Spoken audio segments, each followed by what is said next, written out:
The Million-Dollar Suitcase. Chapter 1. Worth Gilbert. On the blank silence that followed my last words, there in the big, dignified room with its Circassian walnut and sound-softening rugs, Dykeman, the oldest director, squalled out as though he had been bitten, "All there is to tell, but it can't be. It isn't possible." His voice cracked, split on the word, and the rest came in an agonized squeak. "A man can't just vanish into thin air." "A man?" Knapp, the cashier, echoed. "A suitcase full of money, our money, can't vanish into thin air in the course of a few hours." Feverishly they passed the time-worn phrase back and forth. It would have been ludicrous if it hadn't been so deadly serious. Well, money, when you come to think of it, is its very existence to such an institution. It was not to be wondered at that the 12 men around the long table in the director's room of the Van Ness Avenue Savings Bank found this a life-or-death matter. "How much?" began the heavy-set, heavy-voiced old ensign, down at the lower end, but stuck and got no further. There was a smitten look on every face at the contemplation. A suitcase could hold so unguessably great a sum expressed in terms of cash and securities. "We'll have the exact amount in a few moments. I've just set them to verifying." President Whipple indicated with a slight backward nod the second and smaller table in the room, where two clerks delved mole-like among piles of securities, among greenbacks and yellowbacks bound round with paper collars and stacks of coin. The blinds were down, only the table lamps on, and a gooseneck over where the men counted. It put the place all in shadow, and threw out into bolder relief the faces around that board, grey-white, denatured, all with the financier's curiously unhuman look. The one fairly cheerful countenance in sight was that of A.G. Cummings, the bank's attorney. For myself, I was only waiting to hear what results those clerks would bring us. So far, Whipple had been quite non-committal. The extraordinary state of the market, everything so upset that a bank couldn't afford even the suspicion of a loss or irregularity, hinting at something in his mind not evident to the rest of us. I was just rising to go round and ask him quietly if, having reported, I might not be excused to get on the actual work, when the door opened. I can't say why the young fellow who stood in it should have seemed so foreign to the business in hand.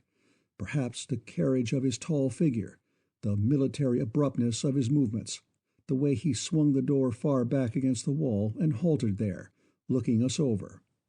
But I do know that no sooner had Worth Gilbert, lately home from France, crossed the threshold, meeting Whipple's outstretched hand, nodding carelessly to the others, than suddenly every man in the room seemed older, less a man. We were dead ones, he the only live wire in the place.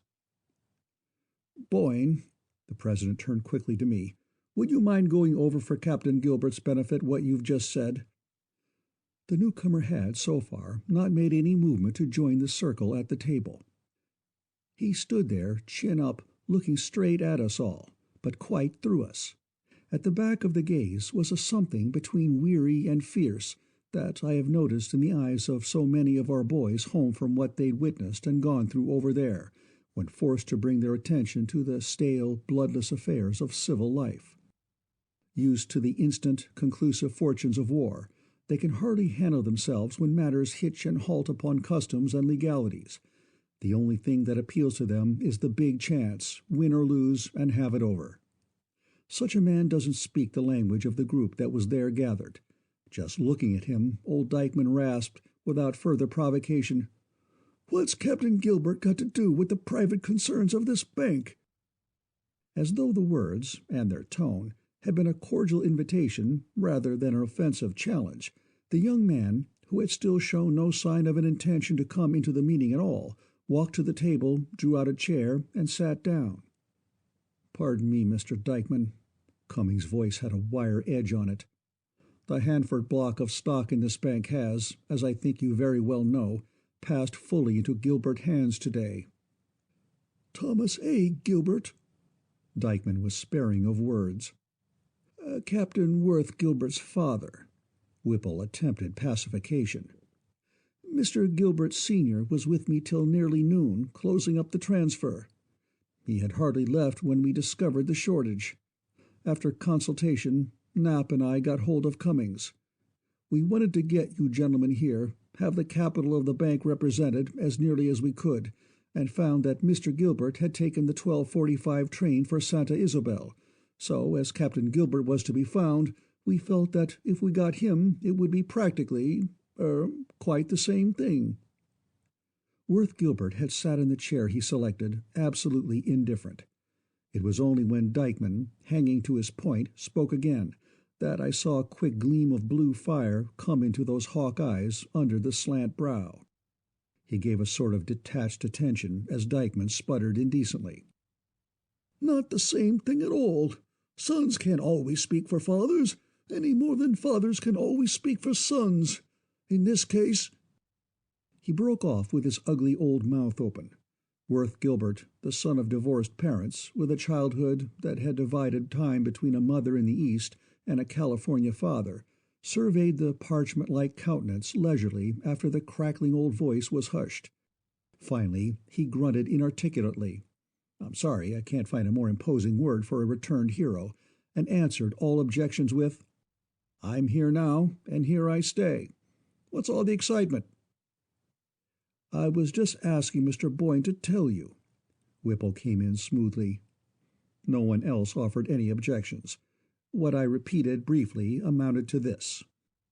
Directly after closing time today, which was noon as this was Saturday, Knapp, the cashier of the bank, had discovered a heavy shortage, and it was decided on a quick investigation that Edward Clate, one of the paying tellers, had walked out with the money in a suitcase. I was immediately called in on what appeared a wide-open trail, with me so close behind Clate that you'd have said there was nothing to it. I followed him, and the suitcase, to his apartment at the St. Dunstan, found he'd got there at 25 minutes to 1, and I barely 3/4 of an hour after. "How do you get the exact minute Clate arrived?" Anson stopped me at this point, "and the positive knowledge that he had the suitcase with him?" Clate asked the time from the clerk at the desk as he came in. He put the suitcase down while he set his watch. The clerk saw him pick it up and go into the elevator. Mrs. Grigsby, a woman at work mending carpet on the 7th floor, which is his, saw him come out of the elevator carrying it and let himself into his room. There the trail ends. Ends? As my voice halted, young Gilbert's word came like a bullet. "The trail can't end unless the man was there." "Or the suitcase," little old Silsby quavered, and Worth Gilbert gave him a swift, half-humorous glance. "Bath and bedroom," I said. "That suite has 3 windows, 7 stories above the ground. I found them all locked. Not mere latches. The St. Dunstan has burglar-proof locks. No disturbance in the room. All neat, in place, the door closed with the usual spring lock. And I had to get Mrs. Grigsby to move, since she was tacking the carpet right at the threshold. Everything was in that room that should have been there, except Clate and the suitcase." The babble of complaint and suggestion broke out as I finished, exactly as it had done when I got to this point before. "The Grigsby woman ought to be kept under surveillance. The clerk, the house, servants ought to be watched," and so on and so on. I curtly reiterated my assurance that such routine matters had been promptly and thoroughly attended to. My nerves were getting raw. I'm not so young as I was. This promised to be one of those grinding cases where the detective agency has run through the rollers so many times that it comes out pretty slim in the end, whether that end is failure or success. The only thing in sight that it didn't make me sick to look at was that silent young fellow sitting there, never opening his trap, giving things a chance to develop, not rushing in on them with the forceps. It was a crazy thing for Whipple to call this meeting, having all these old, scared men on my back before I could take the measure of what I was up against. What exactly had the Van Ness Avenue Bank lost? That, and not anything else, was the key for my first moves. And at last a clerk crossed to our table, touched Whipple's arm, and presented a sheet of paper. "I'll read the total, gentlemen." The president stared at the sheet he held, moistened his lips, gulped, gasped. I'd no idea it was so much, and finished in a changed voice. $987,234. A death-like hush. Dykeman's mere look was a call for the ambulance. Anson slumped in his chair. Little old Silsby sat twisted away so that his face was in shadow, but the knuckles showed bone white where his hand gripped the tabletop. None of them seemed able to speak.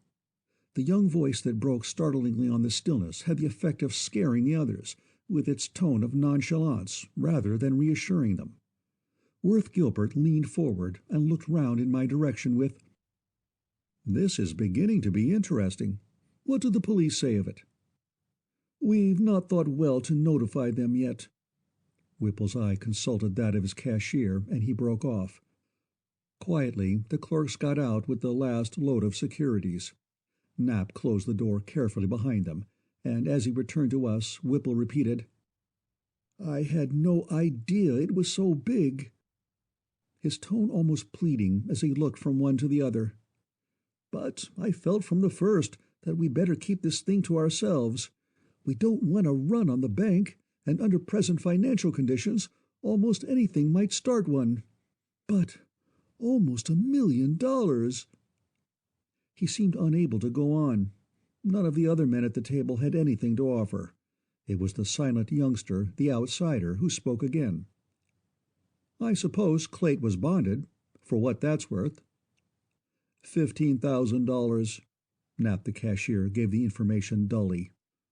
The sum sounded pitiful beside that which, we were to understand, had traveled out of the bank as currency and unregistered securities in Clayt's suitcase. "Bonding company will hound him, won't they?" Young Gilbert put in bluntly. "Will the clearinghouse help you out?" in the tone of one discussing a lost umbrella. "Not much chance, now." Whipple's face was sickly. "You know as well as I do that we are going to get little help from outside. I want you to all stand by me now. Keep this quiet, among ourselves." "Among ourselves," rapped out Kirkpatrick. "Then it leaks. We have a run. And where are you?"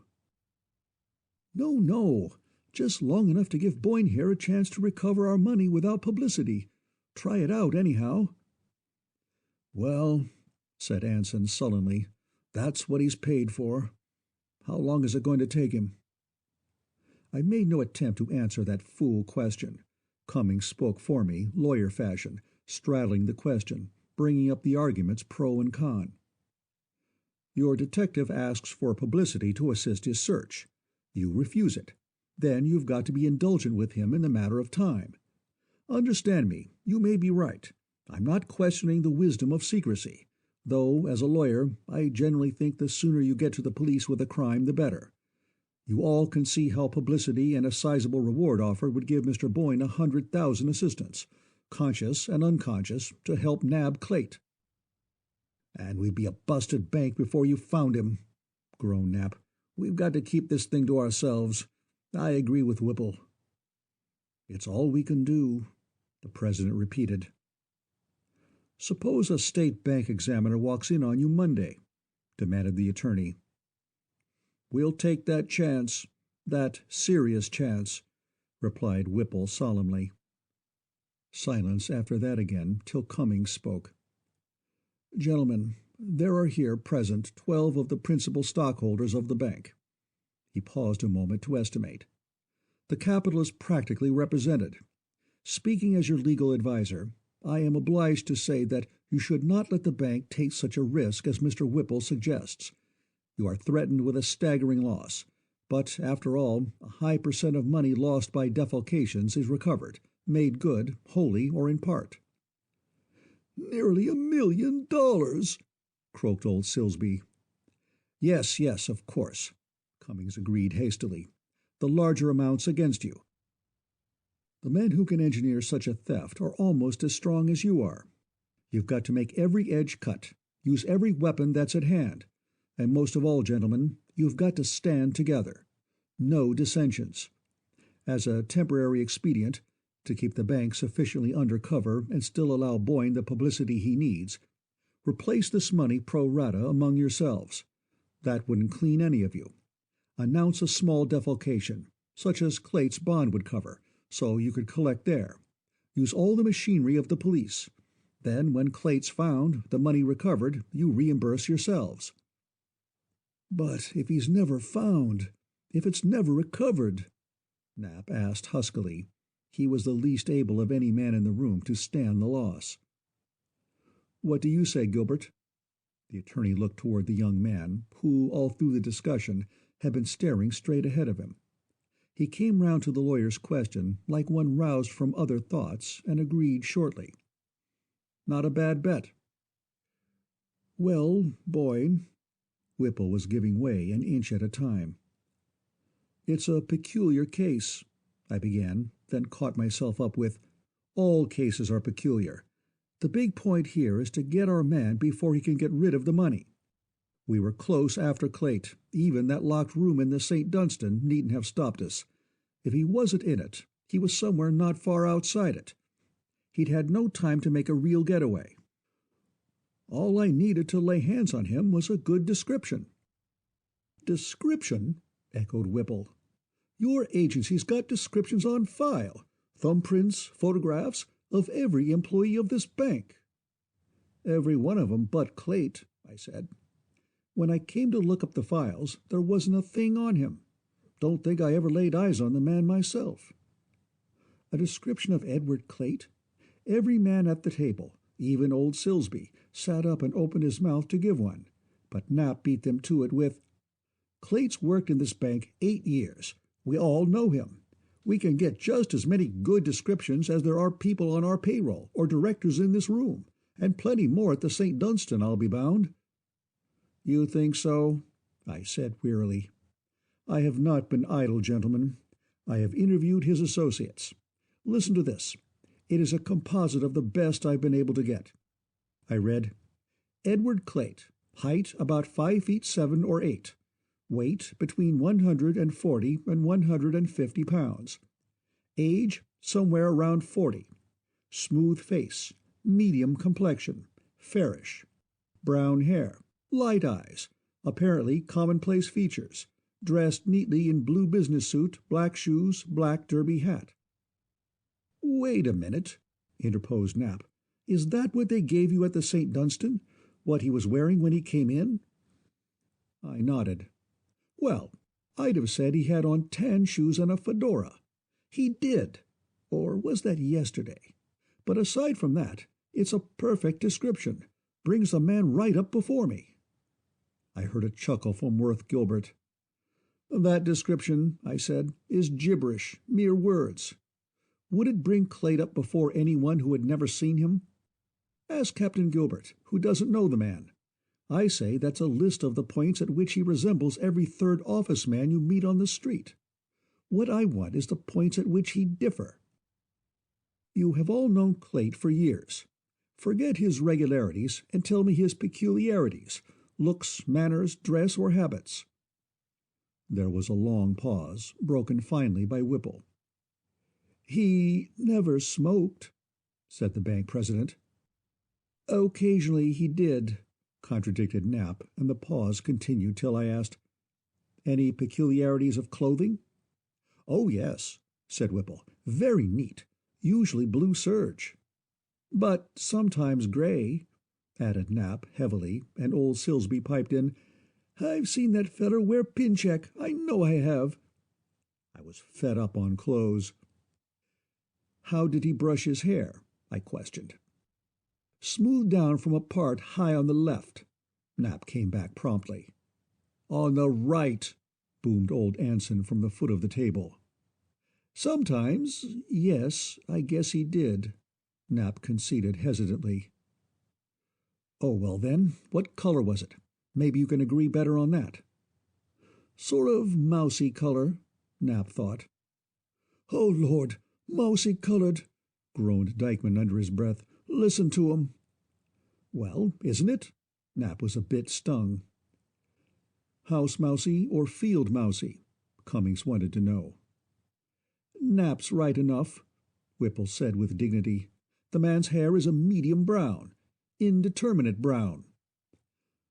He glanced around the table at the heads of hair under the electric lights. "Something the color of Merrill's," and the director began stroking his hair nervously. "No, no, darker than Merrill's," broke in Kirkpatrick. "Isn't it, Nap?"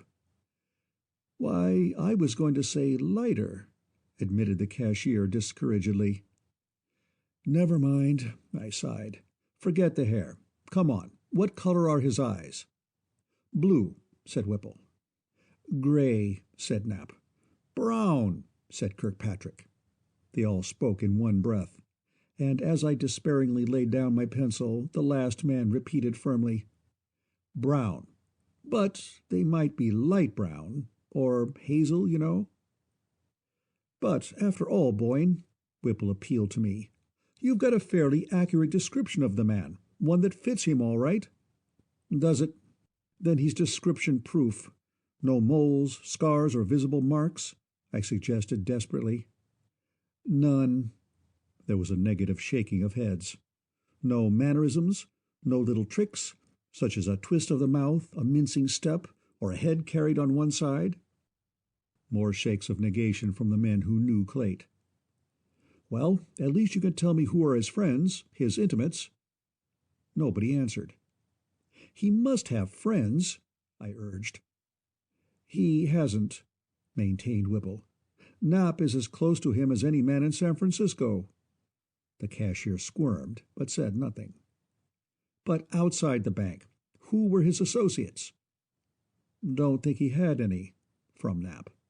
"Relatives?" "None. I know he hadn't." "Girls? Lord, didn't he have a girl?" "Not a girl." "No associates, no girl. For the love of Mike, what could such a man intend to do with all that money?" I gasped. "Where did he spend his time when he wasn't in the bank?" Whipple looked at his cashier for an answer, but Knapp was sitting head down in a painful brown study, and the president himself began haltingly, "Why, he was perhaps the one man in the bank that I knew least about.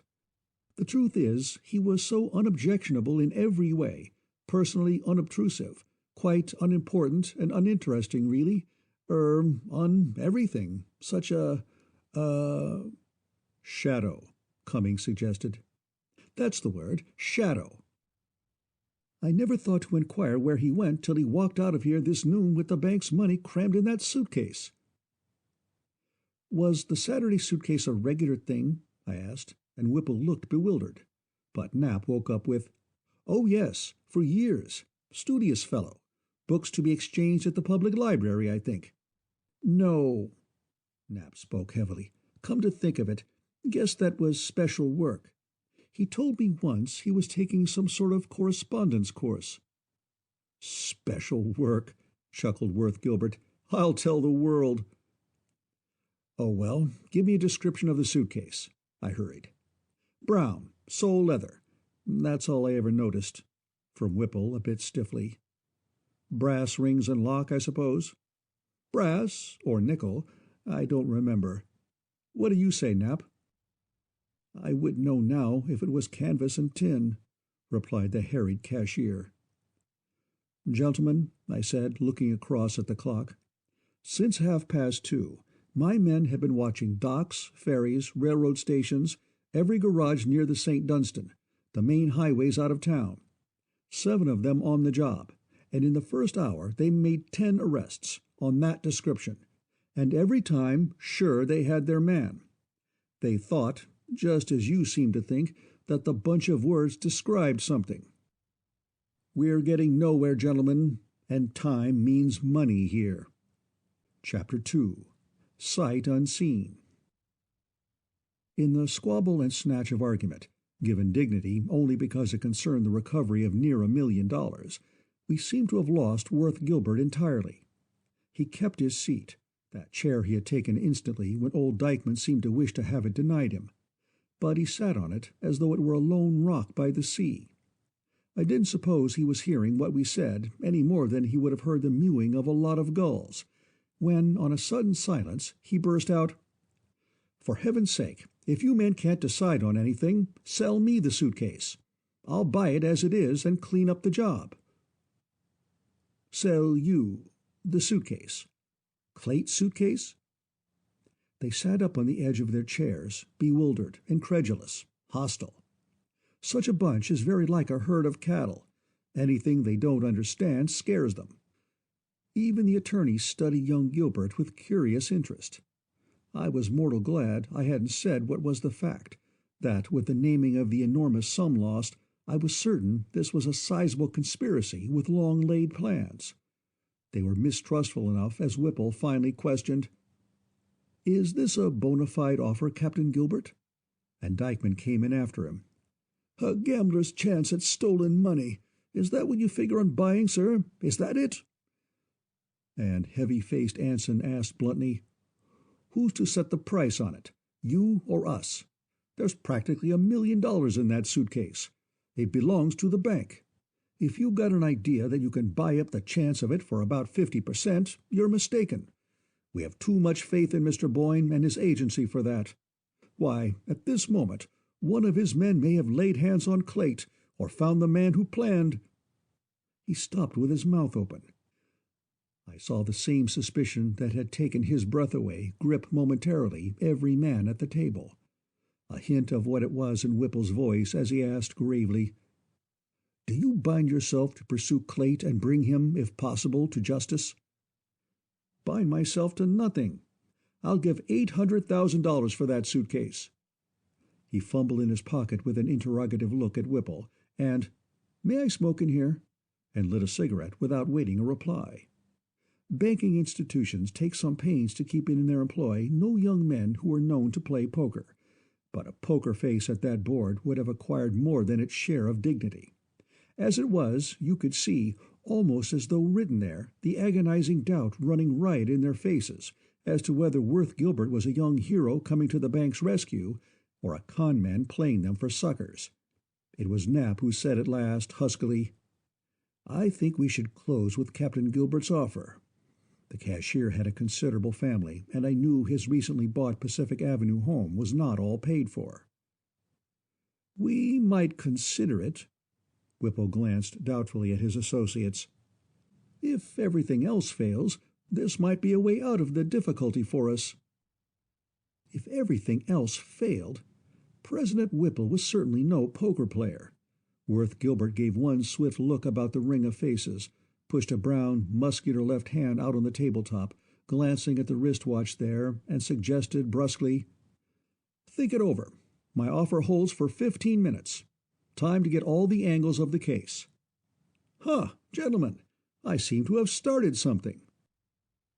For the directors and stockholders of the Van Ness Avenue Savings Bank were at that moment almost as yappy and snappy as a wolf pack.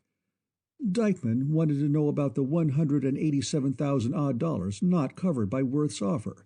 Did they lose that? Knapp was urging that Clate's bond, when they'd collected, would shade the loss. Whipple reminding them that they'd have to spend a good deal, maybe a great deal, on the recovery of the suitcase. Money that Worth Gilbert would have to spend instead if they sold to him. And finally, an ugly mutter from somewhere that maybe young Gilbert wouldn't have to spend so very much to recover that suitcase. Maybe he wouldn't. The tall young fellow looked thoughtfully at his watch now and again. Cummings and I chipped into the thickest of the row and convinced them that he meant what he said, not only by his offer, but by its time limit. "How about publicity if this goes?" Whipple suddenly interrogated, raising his voice to top the pack yell. "Even with $800,000 in our vaults, a run's not a thing that does a bank any good. I suppose," stretching up his head to see across his noisy associates, "I suppose, Captain Gilbert, you'll be retaining Boyne's agency? In that case, do you give him the publicity he wants?" "Course he does," Dykeman hissed. "Can't you see? Damn fool wants his name in the papers. Rotten story like this, about some lunatic buying a suitcase with $1 million in it, would ruin any bank if it got into print." Dykeman's breath gave out. "And it's just the kind of story the accursed yellow press would eat up. Let it alone, Whipple. Let his damned offer alone. There's a joker in it somewhere." "There won't be any offer in about 3 minutes," Cummings quietly reminded them. "If you'd asked my opinion, and giving you opinions is what you pay me a salary for, I'd have said close with him while you can." Whibble gave me an agonized glance. I nodded affirmatively. He put the question to vote in a breath. The ayes had it, old Dykeman shouting after them in an angry squeak. "No, no!" and adding as he glared about them, "I'd like to be able to look a newspaper in the face, but never again, never again." I made my way over to Gilbert and stood in front of him. "You've bought something, boy," I said. "If you mean to keep me on as your detective, you can assure these people that I'll do my darndest to give information to the police and keep it out of the papers. What's happened here won't get any further than this room, through me." "You're hired, Jerry Boyne." Gilbert slapped me on the back affectionately. After all, he hadn't changed so much in his 4 years over there. I began to see more traces of the enthusiastic youngster to whom I used to spin detective yarns in the grill at the St. Francis, or on the rocks by the Cliff House. "Sure, we'll keep it out of the papers. Suits me. I'd rather not pose as the fool soon parted from his money." The remark was apropos. Knapp had feverishly beckoned the lawyer over to a little side desk. They were down at it, the light snapped on, writing, trying to frame up an agreement that would hold water. One by one, the others went and looked on nervously as they worked. By the time they'd finished something, everybody'd seen it but Worth, and when it was finally put in his hands, all he seemed to notice was the one point of the time they'd set for payment. "It'll be quite some stunt to get the amount together by 10 o'clock Monday," he said slowly.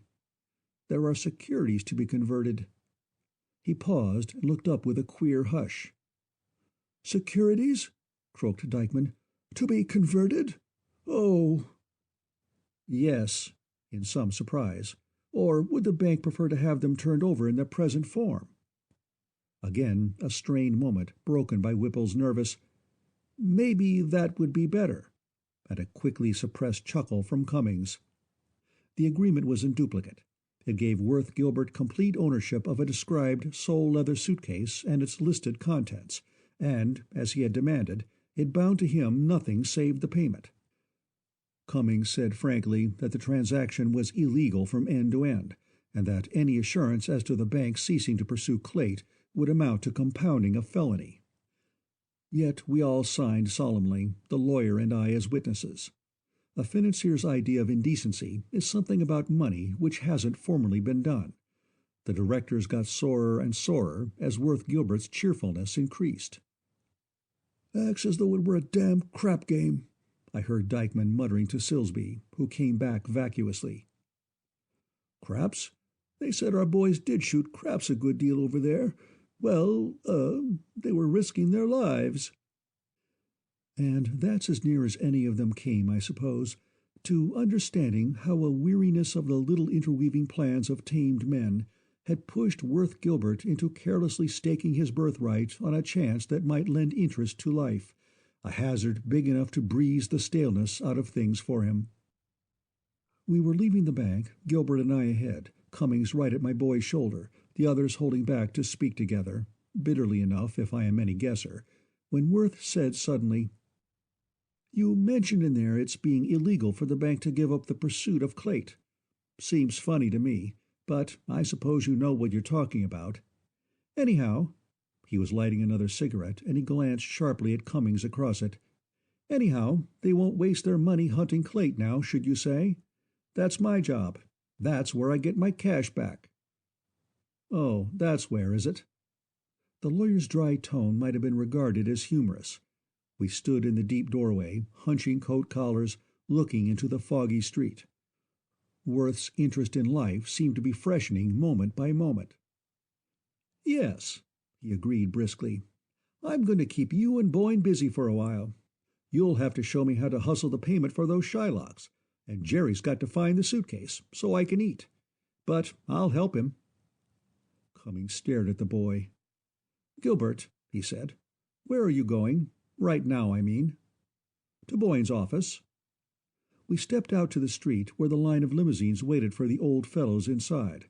My own battleship-grade roadster, pretty well hammered but still a mighty capable machine, far down at the end. As Worth moved with me toward it, the lawyer walked at his elbow. "Seat for me?" He glanced at the car. "I've a few words of one syllable to say to this young man, counsel that I ought to get in as early as possible." I looked at little Pete dozing behind the wheel and answered, "Take you all right if I could drive, but I sprained my thumb on a window lock looking over that room at the St. Dunstan." "I'll drive." Worth had circled the car with surprising quickness for so large a man. I saw him on the other side, waiting for Pete to get out so he could get in. Curious the intimate, understanding look he gave the monkey as he flipped a coin at him with, "Buy something to burn, kid." Pete's idea of Worth Gilbert would be quite different from that of the directors in there. After all, human beings are only what we see them from our varying angles. Pete slid down, looking back to the last at the tall young fellow who was taking his place at the wheel. Cummings and I got in, and we were off. There in the machine, my new boss driving, Cummings sitting next him, I at the further side, began the keen, cool probe after a truth which to me lay very evidently on the surface. Anyone, I would have said, might see with half an eye that Worth Gilbert had bought Clate's suitcase so that he could get a thrill out of hunting for it. Cummings, I knew, had in charge all the boys' Pacific Coast holdings, and since his mother's death during the first year of the war, these were large. Worth manifested toward them and the man who spoke to him of them the indifference, almost contempt, of an impatient young soul who, in the years just behind him, had often wagered his chance of his morning's coffee against some other fellow's month's pay, feeling that he was putting up double. It seemed the sense of ownership was dulled in one who had seen magnificent properties masterless, or apparently belonging to some limp, blood-stained bundle of flesh that lay in one of the rooms. In vain, Cummings urged the state of the market, repeating with more particularity and force what Whipple had said. The mines were tied up by strike. Their stock, while perfectly good, was down to 20 cents on the dollar. To sell now would be madness. Worth only repeated doggedly, "I've got to have the money, Monday morning, 10 o'clock. I don't care what you sell or hock. Get it." "See here." The lawyer was puzzled and therefore unprofessionally out of temper. "Even sacrificing your stuff in the most outrageous manner, I couldn't realize enough. Not by 10 o'clock Monday. You'll have to go to your father. You can cash the 5-5 for Santa Isabel." I could see Worth choke back a hot-tempered refusal of the suggestion. The funds he'd got to have, even if he went through some humiliation to get them. "At that," he said slowly, "Father wouldn't have any great amount of cash on hand. Say I went to him with the story, and took the cat-hauling he'll give me. Should I be much better off?" "Sure you would." Cummings leaned back. I saw he considered his point made. "Whipple would rather take their own bank stock than anything else. Your father has just acquired a big block of it. Act while there's time. Better go out there and see him now, at once." "I'll think about it," Worth nodded. "You dig for me what you can, and never quit." And he applied himself to the demands of the downtown traffic. "Well," Cummings said, "drop me at the next corner, please. I've got an engagement with a man here." Worth swung in and stopped. Cummings left us. As we began to worm a slow way toward my office, I suggested, "You'll come upstairs with me and, sort of outline a policy? I ought to have any possible information you can give me, so's not to make any more wrong moves than we have to." "Information?" he echoed, and I hastened to amend. "I mean, whatever notion you've got. Your theory, you know." "Not a notion, not a theory." He shook his head, eyes on the traffic cop. "That's your part." I sat there somewhat flabbergasted. After all, I hadn't fully believed that the boy had absolutely nothing to go on, that he had bought purely at a whim, put up $800,000 on my skill at running down a criminal. It sort of crumpled me up. I said so. He laughed a little, ran up to the curb at the Phelan building, cut out the engine, set the brake, and turned to me with, "Don't worry, I'm getting what I paid for, or what I'm going to pay for, and I've got to go right after the money. Suppose I meet you, say, at 10 o'clock tonight? Suits me. At Tate's. Reserve a table, will you, and we'll have supper. You're on, I said, and plenty to do myself meantime. I hopped out on my side. Worth sat in the roadster, not hurrying himself to follow up Cummings' suggestion. The big boy, non-communicative, incurious, the question of fortune, lost or won, seeming not to trouble him at all. I skirted the machine and came round to him, demanding, "With whom do you suppose Cummings' engagement was?" "Don't know, Jerry, and don't care." Looking down at me serenely. "Why should I?" He swung one long leg free and stopped idly, half in the car, half out. "What if I told you Cummings' engagement was with our friend Dykeman, only Dykeman doesn't know it yet?" Slowly he brought that dangling foot down to the pavement, followed it with the other, and faced me. Across the blankness of his features shot a joyous gleam. It spread, brightening, till he was radiant.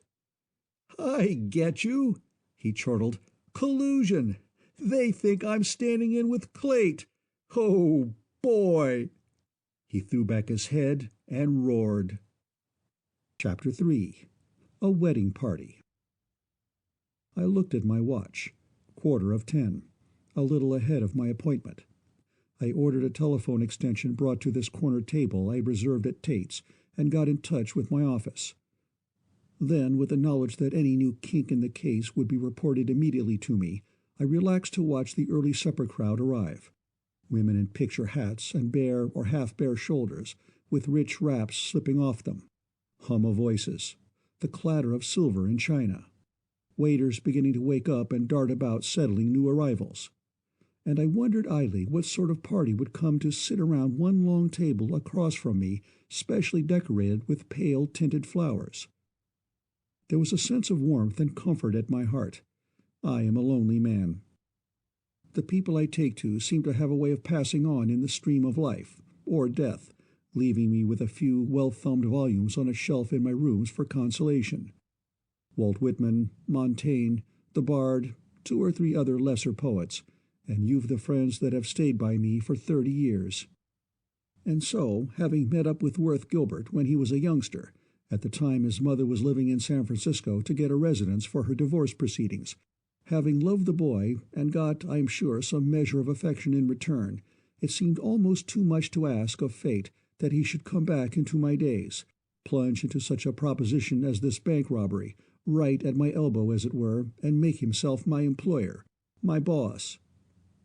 I was a subordinate in the agency in those old times when he and I used to chin about the business, and his idea, I always discussed it gravely and respectfully with him, was to grow up and go into partnership with me.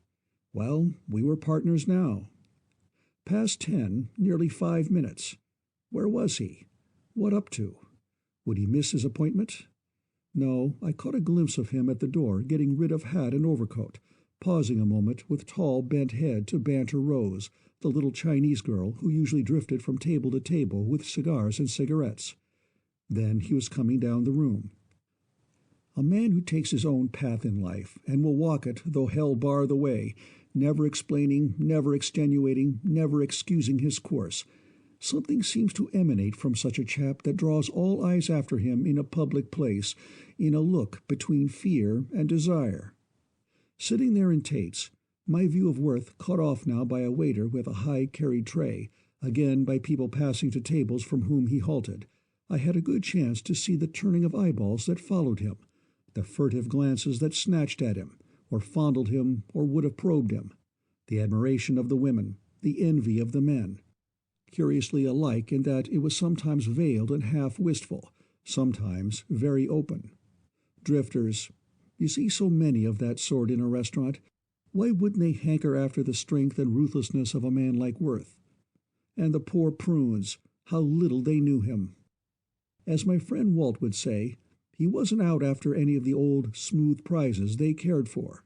And win or lose, he would still be a victor, for all he and his sort demand is freedom and the joy of the game. So he came on to me. I noticed, a little startled, as he slumped into his chair with a grunt of greeting, that his cheek was somehow gaunt and pale under the tan. The blue fire of his eyes only smoldered, and I pulled back his chair with, "You look as if you hadn't had any dinner." "I haven't."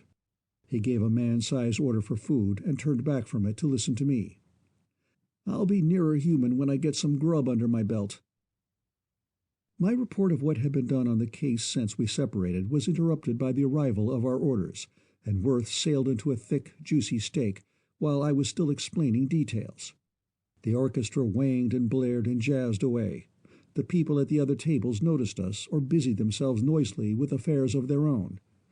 Worth sat and enjoyed his meal with the air of a man feeding at a solitary country tavern. When he had finished, and he took his time about it, the worn, punished look was gone from his face. His eye was bright, his tone nonchalant, as he lighted a cigarette, remarking, "I've had one more good dinner. Food's a thing you can depend on. It doesn't rake up your entire past record from the time you squirmed into this world and tell you what a fool you've always been." I turned that over in my mind. Did it mean that he'd seen his father and got a calling down? I wanted to know, and was afraid to ask. The fact is, I was beginning to wake up to a good many things about my young boss. I was intensely interested in his reactions on people. So far, I'd seen him with strangers. I wished that I might have a chance to observe him among intimates. Old Richardson, who founded our agency, and would never knowingly have left me at the head of it, though he did take me in as a partner finally, used to say that the main trouble with me was I studied people instead of cases. Richardson held that all men are equal before the detective, and must be regarded only as queer-shaped pieces to be fitted together so as to make out a case. Richardson would have gone as coolly about easing the salt of the earth into the chink labeled murder or embezzlement, as though neither had been human. With me, the personal equation always looms big, and of course he was quite right in saying that it's likely to get you all gummed up. The telephone on the table before me rang. It was Roberts, my secretary, with the word that Foster had lifted the watch from Ocean View, the little town at the neck of the peninsula, where bay and ocean narrow the passageway to one thoroughfare, over which every machine must pass that goes by land from San Francisco. With 2 operatives, he had been on guard there since 3 o'clock of the afternoon, holding up blond men in cars, asking questions, taking notes and numbers. Now, he reported, it was a useless waste of time. "Order him in," I instructed Roberts. A far too fat entertainer out on the floor was writhing in the pangs of an Hawaiian dance. It took the attention of the crowd. I watched the face of my companion for a moment, then, "Worth," I said a bit nervously, after all, I nearly had to know, "is your father going to come through?" "Eh?" He looked at me startled, then put it aside negligently. "Oh, the money? No, I'll leave that up to Cummings." A brief pause. "We'll get a wiggle on us and dig up the suitcase." He lifted his tumbler, stared at it, then unseeingly out across the room, and his lip twitched in a half-smile. "I'm sure glad I bought it." Looking at him, I had no reason to doubt his word. His enjoyment of the situation seemed to grow with every detail I brought up. It was near 11 when the party came in to take the long, flower-trimmed table. Worth's back was to the room. I saw them over his shoulder, in the lead a tall blonde, very smartly dressed, but not in evening clothes, in severe, exclusive streetwear. The man with her, good-looking, almost her own type, had that possessive air which seemed somehow unmistakable, and there was a look about the half-dozen companions after them, as they settled themselves in a great flurry of scraping chairs, that made me murmur with a grin, "Bet that's a wedding party." Worth gave them one quick glance, then came round to me with a smile. "You win. Married at Santa Isabel this afternoon. Local society event. Whole place standing on its hind legs, taking notice." So he had been down to the little town to see his father after all, and he wasn't going to talk about it. Oh well. "Friends of yours?" I asked perfunctorily, and he gave me a queer look out of the corners of those wicked eyes, repeating in an enjoying drawl, "Friends? Oh, hardly that. The girl I was to have married, and Bronson Vandeman, the man she has married." I had wanted to get a more intimate line on the kid. It seemed that here was a chance with a vengeance. "The rest of the bunch?" I suggested. He took a leisurely survey and gave them 3 words. "Family and accomplices." "Santa Isabel people, too, then. Folks you know well?" "Used to." "The lady changed her mind while you were across?" I risked the query. "While I was shedding my blood for my country." He nodded. "Gave me the butt while the Huns were using the bayonet on me." In the careless jeer, as much at himself as at her, no hint what his present feeling might be toward the fashion-plate young female across there. With some fellows, in such a situation, I should have looked for a disposition to duck the encounter. Let his old sweetheart's wedding party leave without seeing him. With others, I should have discounted a dramatic moment when he would court the meeting. It was impossible to suppose either thing of Worth Gilbert. Plain that he simply sat there because he sat there, and would make no move toward the other table unless something in that direction interested him, pleasantly or unpleasantly, which at present nothing seemed to do. So we smoked, Worth indifferent, I giving all the attention to the people over there. Bride and groom, a couple of fair-haired girls so like the bride that I guessed them to be sisters. A freckled, impudent-looking little flapper I wasn't so sure of. 2 older men and an older woman. Then a shifting of figures gave me sight of a face that I hadn't seen before, and I drew in my breath with a whistle. "Whew! Who's the dark girl? She's a beauty." "Dark girl?" Worth had interest enough to lean into the place where I got my view. After he did so, he remained to stare. I sat and grinned while he muttered, "Can't be. I believe it is." Something to make him sit up and take notice now. I didn't wonder at his fixed study of the young creature. Not so dressed up as the others. I think she wore what ladies call an evening blouse with a street suit.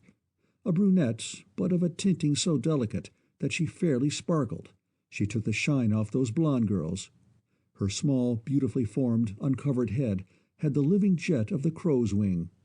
Her great eyes, long-lashed and sumptuously set, showed ebon irises almost obliterating the white. Dark, shining, she was a night with stars, that girl. "Funny thing," Worth spoke, moving his head to keep in line with that face. "How could she grow up to be like this? A child that wasn't allowed any childhood. Lord, she never even had a doll." "Some doll herself now," I smiled. "Yeah," he assented absently. "She's good-looking. But where did she learn to dress like that and play the game?" "Where they all learn it." I enjoyed very much seeing him interested. "From her mother and her sisters, or the other girls." "Not," he was positive. "Her mother died when she was a baby. Her father wouldn't let her be with other children. Treated her like one of the instruments in his laboratory. Trained her in her high chair. Problems and concentration dumped down into its tray. Punishment if she made a failure. God knows what kind of a reward if she succeeded. Maybe no more than her bowl of bread and milk. That's the kind of a deal she got when she was a kid. And will you look at her now?" If he kept up his open staring at the girl, it would be only a matter of time when the wedding party discovered him. I leaned back in my chair to watch, while Worth, full of his subject, spilled over in words. "Never played with anybody in her life but me," he said unexpectedly. "They live next house but one to us. The professor had the rest of the Santa Isabel youngsters terrorized, backed off the boards. But I wasn't a steady resident of the burg. I came and went, and when I came, it was playtime for the little girl." "What was her father? Crank on education?" "Psychology," Worth said briefly. "International reputation. But he ought to have been hung for the way he brought Bobs up. Listen to this, Jerry. I got off the train one time at Santa Isabel. Can't remember just when. But the kid over there was all shanks and eyes. About 10 or 11, I'd say. Her father had her down at the station doing a stunt for a bunch of professors. That was his notion of a nice, normal development for a small child. There she sat, poked up, cross-legged on a baggage truck. He trained her to sit in that self-balanced position so she could make her mind blank without going to sleep. A freight train was hitting a 20-mile clip past the station, and she was adding the numbers on the sides of the boxcars in her mind. It kept those professors on the jump to get the figures down in their notebooks, but she told them the total as the caboose was passing. "Some stunt," I agreed. "Freight car numbers run up into the 10,000s. Worth didn't hear me. He was still deep in the past. "Poor little white-faced kid," he muttered. "I dumped my valises, horned into that bunch, picked her off the truck, and carried her away on my shoulder, while the professor yelled at me and the other ginks were tabbing up their additions. And I damned every one of them to hell and through it." "You must have been a popular youth in your hometown," I suggested. "I was," he grinned. "My reason for telling you that story, though, is that I've got an idea about the girl over there, if she hasn't changed too much. I think maybe we might—" He stood up calmly to study her, and his tall figure instantly drew the attention of everybody in the room. Over at the long table, it was the sharp, roving eye of the snub-nosed flapper that spied him first. I saw her give the alarm and begin pushing back her chair to bolt right across and nab him. The sister sitting next stopped her. Judging from the glimpses I had as the party spoke together and leaned to look, it was quite a sensation. But apparently, by common consent, they left whatever move was to be made to the bride, and to my surprise, this move was most unconventional. She got up with an abrupt gesture and started over to our table alone. This, for a girl of her sort, was going some. I glanced doubtfully at Worth. He shrugged a little. "Might as well have it over. Her family lives on one side of us and Brons Vandeman on the other." And then the bride was with us. She didn't overdo the thing much, only held out her hand with a slightly pleading air as though half afraid it would be refused. And it was a curious thing to see that pretty, delicate-featured, schooled face of hers naively drawn in lines of emotion, like a bisque doll registering grief. Gilbert took the hand, shook it, and looked around with the evident intention of presenting me. I saw by the way the lady gave me her shoulder, pushing in, speaking low, that she didn't want anything of the sort, and quietly dropped back. I barely got a side view of Worth's face, but plainly his calmness was a disappointment to her. "After these years," I caught the fringes of what she was saying, "it seems like a dream. Tonight, of all times. But you will come over to our table, for a minute anyhow. They're just going to drink our health. Oh, Worth." That last in a sort of impassioned whisper, and all he answered was, "If I might bring Mr. Boyne with me, Mrs. Vandeman." At her protesting expression, he finished, "Or do I call you Ina still?" She gave him a second look of reproach, acknowledging my introduction in that way some women have, which assures you they don't intend to know you in the least next time. We crossed to the table and met the others. If anybody had asked my opinion, I should have said it was a mistake to go.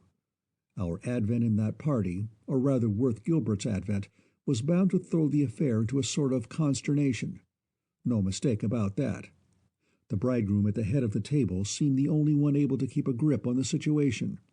He welcomed Worth as though he wanted him, took hold of me with a glad hand, and presented me in such rapid succession to everybody there that I was dizzy. And through it all I had an eye for Worth as he met and disposed of the effusive welcome of the younger Thornhill girls. Either of the twins, as I found them to be, would, I judged, have been more than willing to fill out Sister Ina's unexpired term, and the little snub-nosed one, also a sister it seemed, plainly adored him as a hero, sexlessly, as they sometimes can at that age. While yet he shook hands with the girls, and swapped short replies for long questions, I became conscious of something odd in the air. Plain enough sailing with the young ladies, all the noise with them echoed the bride's. "After all these years." They clattered about whether he looked like his last photograph, and how perfectly delightful it was going to be to have him back in Santa Isabel again. But when it came to the chaperone, a Mrs. Dr. Bowman, things were different.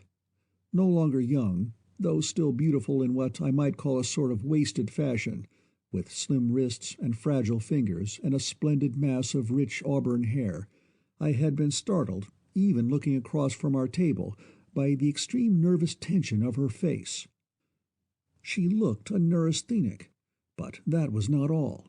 Surely her nerves were almost from under control as she sat there, her rich cloak dropped back over her chair, the corners caught up again and fumbled in a twisting, restless hold.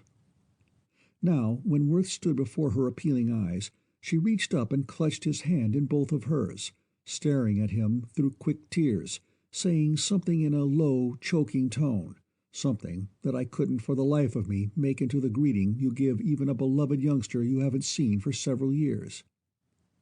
At the moment, I was myself being presented to the lady's husband, a typical top-grade small-town medical man with a fine bedside manner. His nice, smooth white hands, with which I had watched him feeling the pulse of his supper as though it had been a wealthy patient, released mine. Those cold eyes of his, that hid a lot of meaning under heavy lids, came around on his wife. His, "Laura, control yourself. Where do you think you are?" was like a lash. It worked perfectly. Of course, she would be his patient as well as his wife. Yet I hated the man for it. To me, it seemed like the cut of the whip that punishes a sensitive, overexcited Irish setter for a fault in the hunting field. Mrs. Bowman quivered, pulled herself together, and sat down, but her gaze followed the boy. She sat there stilled, but not quieted, under her husband's eye, and watched Worth's meeting with the other man, whom I heard the boy call Jim Edwards, and with whom he shook hands, but who met him, as Mrs. Bowman had, as though there had been something recent between them, not like people bridging a long gap of absence. And this man, tall, thin, the power in his features contradicted by a pair of soft, dark eyes, deep-set, looking out at you with an expression of bafflement, defeat. Why did he face Worth with the stare of one drenched, drowned in woe? It wasn't his wedding. He hadn't done Worth any dirt in the matter. And I was wedged in beside the beautiful dark girl, without having been presented to her, without even having had the luck to hear what name Worth used when he spoke to her. At last, the flurry of our coming settled down, though I still felt that we were stuck like a sliver into the wedding party, that the whole thing ached from us, and Dr. Bowman proposed the health of the happy couple, his bedside manner going over pretty well, as he informed Vanneman and the rest of us that the bridegroom was a social leader in Santa Isabel, and that the hope of its best people was to place him and his bride at the head of things there, leading off with the annual Blossom Festival, due in about a fortnight. Vanneman responded for himself and his bride, appropriately, with what I'd call a sort of acceptable, fabricated geniality. You could see he was the kind that takes such things seriously, one who would go to work to make a success of any social doings he got into, would give what his set called good parties, and he spoke feelingly of the Blossom Festival, which was the great annual event of a little town. If by putting his shoulder to the wheel he could boost that affair into nationwide fame and place a garland of rich bloom upon the brow of his fair city, he was willing to take off his neatly tailored coat, roll up his immaculate shirt-sleeves, and go to it. There was no time for speech-making. The girls wanted to dance. Bride and groom were taking the 1 o'clock train for the South and Coronado. The orchestra swung into I'll Say She Does. "Just time for one." Vanneman guided his bride neatly out between the chairs, and they moved away. I turned from watching them to find Worth asking Mrs. Bowman to dance. "Oh, Worth, dearest, I ought to let one of the girls have you, but—" She looked helplessly up at him. He smiled down into her tense, suffering face, and paid no attention to her objections. As soon as he carried her off, Jim Edwards glumly took out that one of the twins I had at first supposed to be the elder. The remaining Thornhill girls moved on Dr. Bowman and began nagging him to hunt partners for them. "Drag something up here," prompted the freckled tomboy, "or I'll make you dance with me yourself." She grabbed a coat lapel and started away with him. I turned and laughed into the laughing face of the dark girl.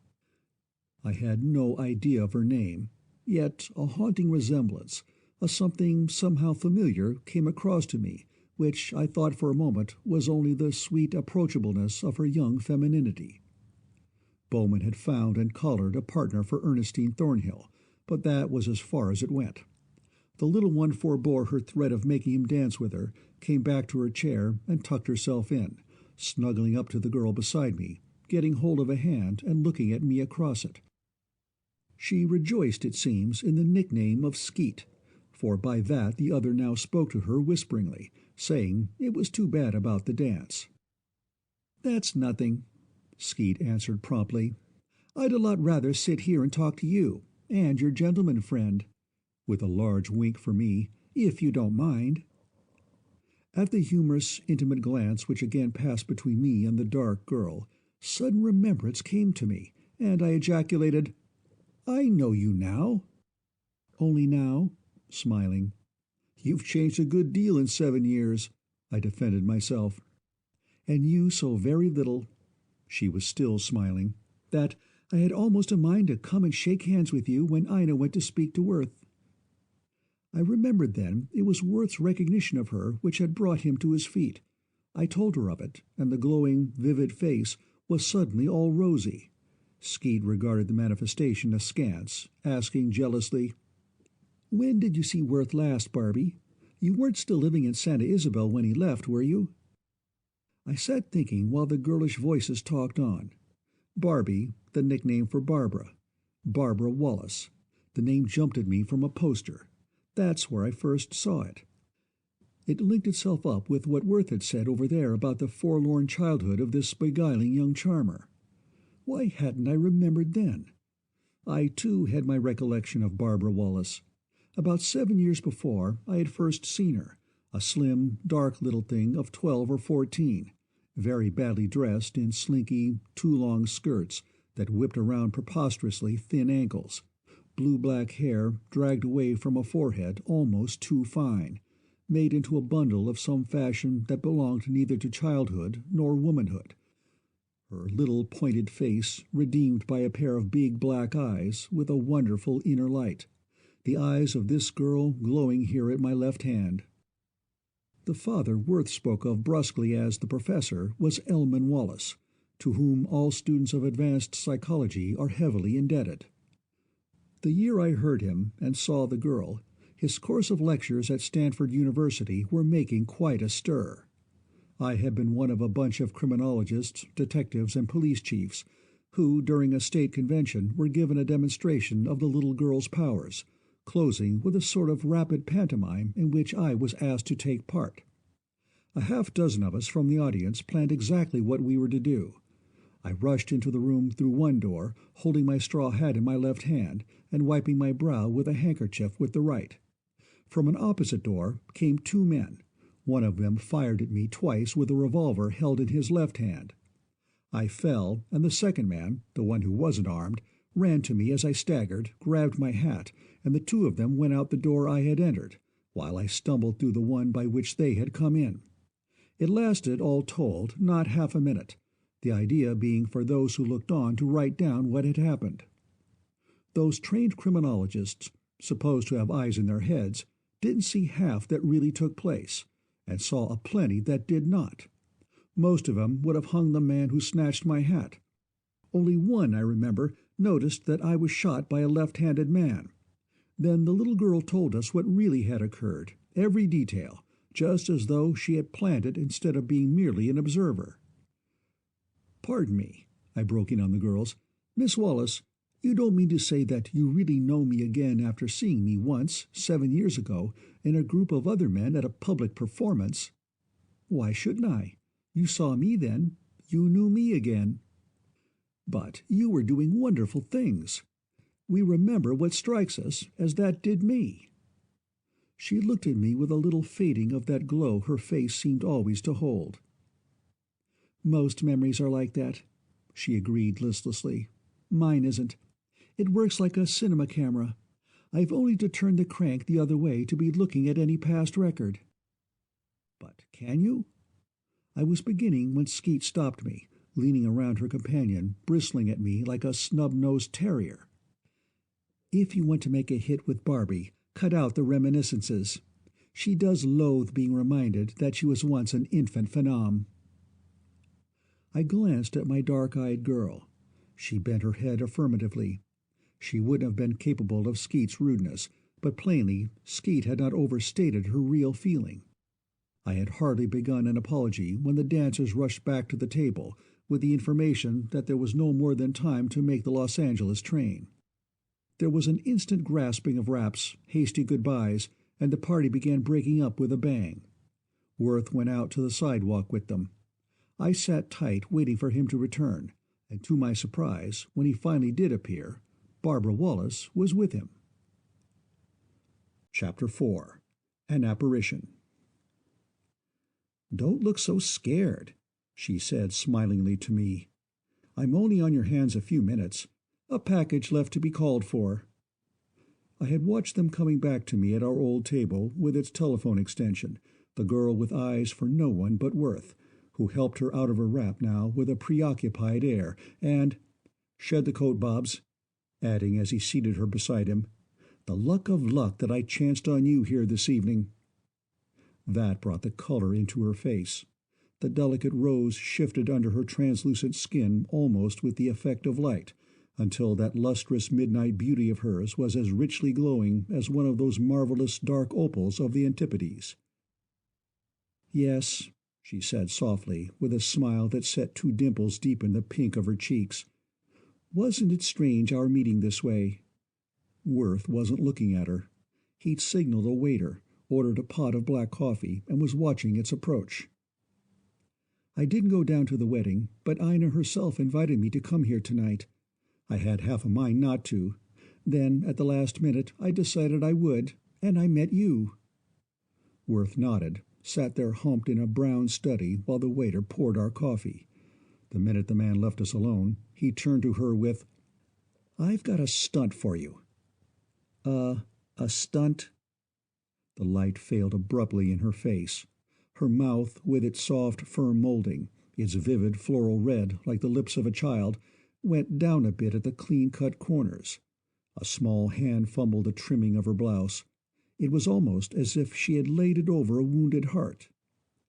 "Yes," he nodded. "Jerry's got something in his pocket that'll be pie for you." She turned to me a look between angry and piteous, the resentment she would not vent on him. Is Mr. Boyne interested in stunts, such as I used to do?" "Sure," Worth agreed. "We both are. Oh, that was why you wanted me to come back with you?" She had got hold of herself now. She was more poised, but still resentful. "Bobs," he cut straight across her mood to what he wanted. "Jerry Boyne is going to read you something it took about 16 blind people to see, and you'll give us the answer." I didn't share his confidence, but I rather admired it as he finished, poising the tongs. "1 lump or 2? Of course, I knew what he meant. My hand was already fumbling in my pocket for the description of Clayt. The girl looked as though she wasn't going to answer him. She moved to shove back her chair. Worth's only recognition of her attitude was to put out a hand quietly, touch her arm, not once looking at her, and say in a lowered tone, "Steady, Bobs," and then, "Did you say 1 lump or 2?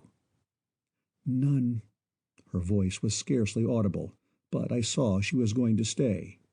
That Worth was to have his way, to get from her the opinion he wanted, whatever that might amount to, and I passed the paper to him, suggesting, "Let her read it.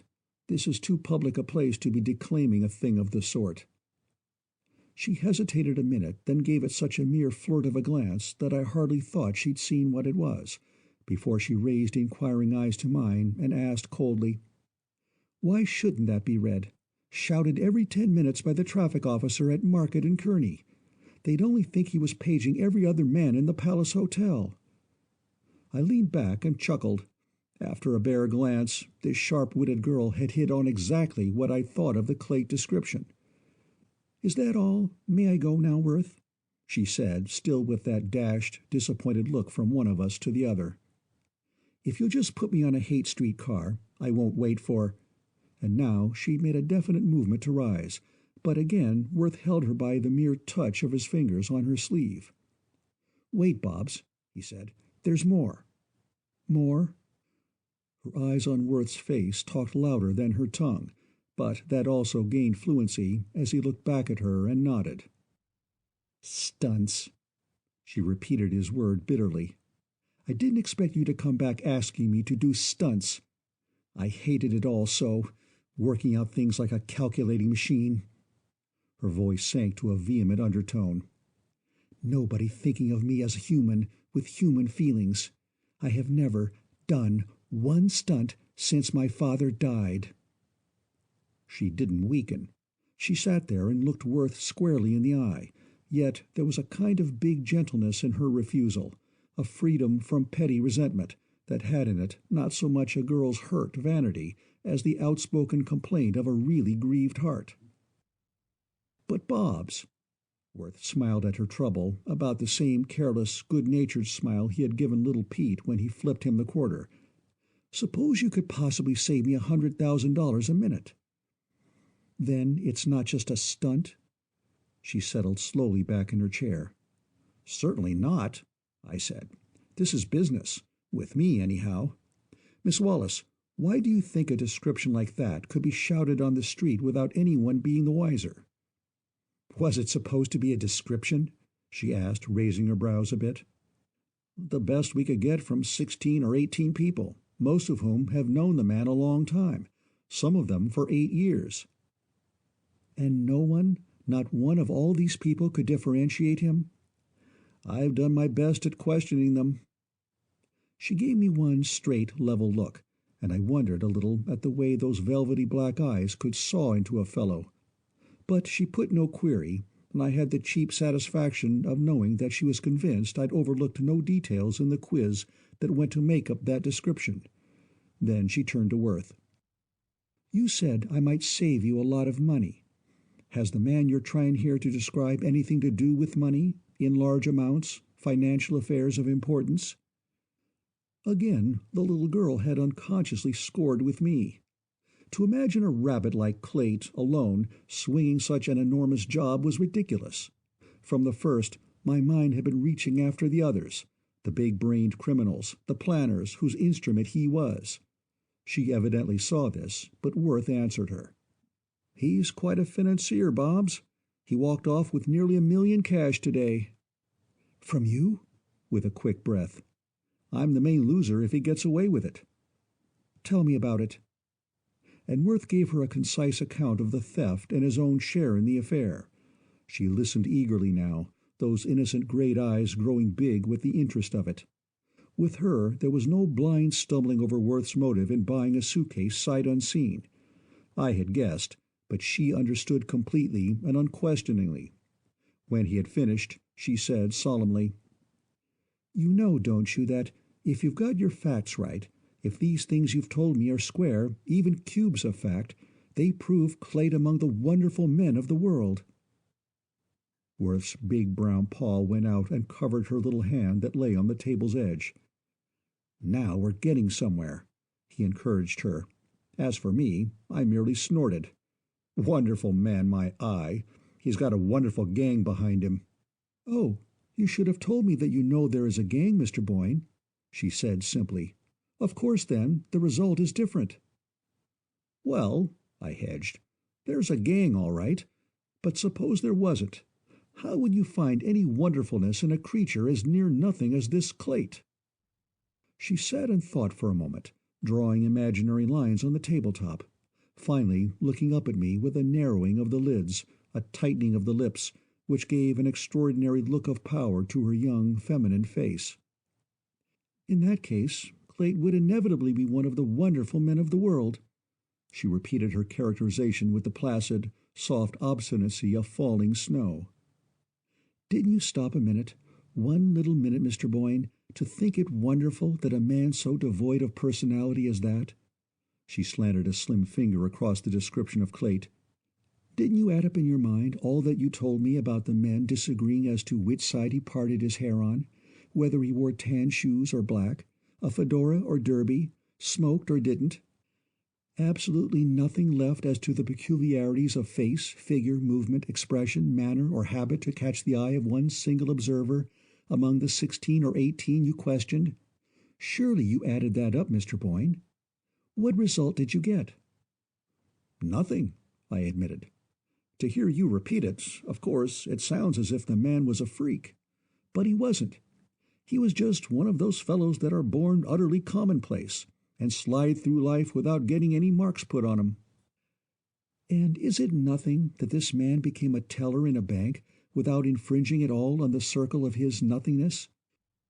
Remained so shadowy that neither the president nor cashier can, after 8 years' association, tell the color of his hair and eyes? Then add the fact that he is the one clerk in the bank without a filed photograph and description on record with your agency. What result now, Mr. Boyne?" "A coincidence," I said rather hastily. "Don't, please, Mr. Boyne." Her eyes glowed softly as she smiled her mild sarcasm. "Admit that he has ceased to be a freak and becomes a marvel." "As you put it," I began, but she cut in on me with, "I haven't put it yet. Listen." She was smiling still, but it was plain she was thoroughly in earnest. "When this cipher, this naught, this zero, manages to annex to himself $1,000,000 that doesn't belong to him, his nothingness gains a specific meaning. The zero is an important factor in mathematics. I think we have placed a digit before the long string of ciphers of Clate's nothingness." "Nothing and nothing make nothing." I spoke more brusquely because I was irritated by her logic. "You called the turn when you spoke of him as a zero. There are digits to be added, but they're the gang that planned and helped, and used Zero Clate as their tool. You're talking of those digits, not Clate." "I believe Bobs will find them for you, Jerry, if you'll let her," said Worth. "Oh, I'll let anybody do anything," a bit nettled. "I'm ready to have our friend Clate take his place, with the pyramids and all the hanging gardens of Babylon, among the earth's wonders. But you've got to show me." "All right." Worth gave the girl a look that brought something of that wonderful rose flush fluttering back into her cheeks. "I'm betting on her. Go to it, Bobsy. Let him in on your mathematical logic." "You use the word coincidence, Mr. Boyne." She leaned across toward me, eyes bright, little fingertip marking her points. "Allow one coincidence, that the only description, the only photograph missing from your files are those of the self-effacing Clate. Today, Clate has proved to be a thief. In 7 figures, Worth threw in, and she smiled at him. "Would you call that another coincidence, Mr. Boyne?" I nodded, rather unable at the moment to think of a better word to use. "2 coincidences," she went on. "We are still in mathematics. You can't add. They run by geometrical progression into the impossible." The phone rang. When I turned to answer it, my mind was still hunting a comeback to this. The call was from Foster, just in from Ocean View and reporting for instructions. Covering the transmitter with my hand, I told Worth the situation and asked, "Any suggestions?" "Not I."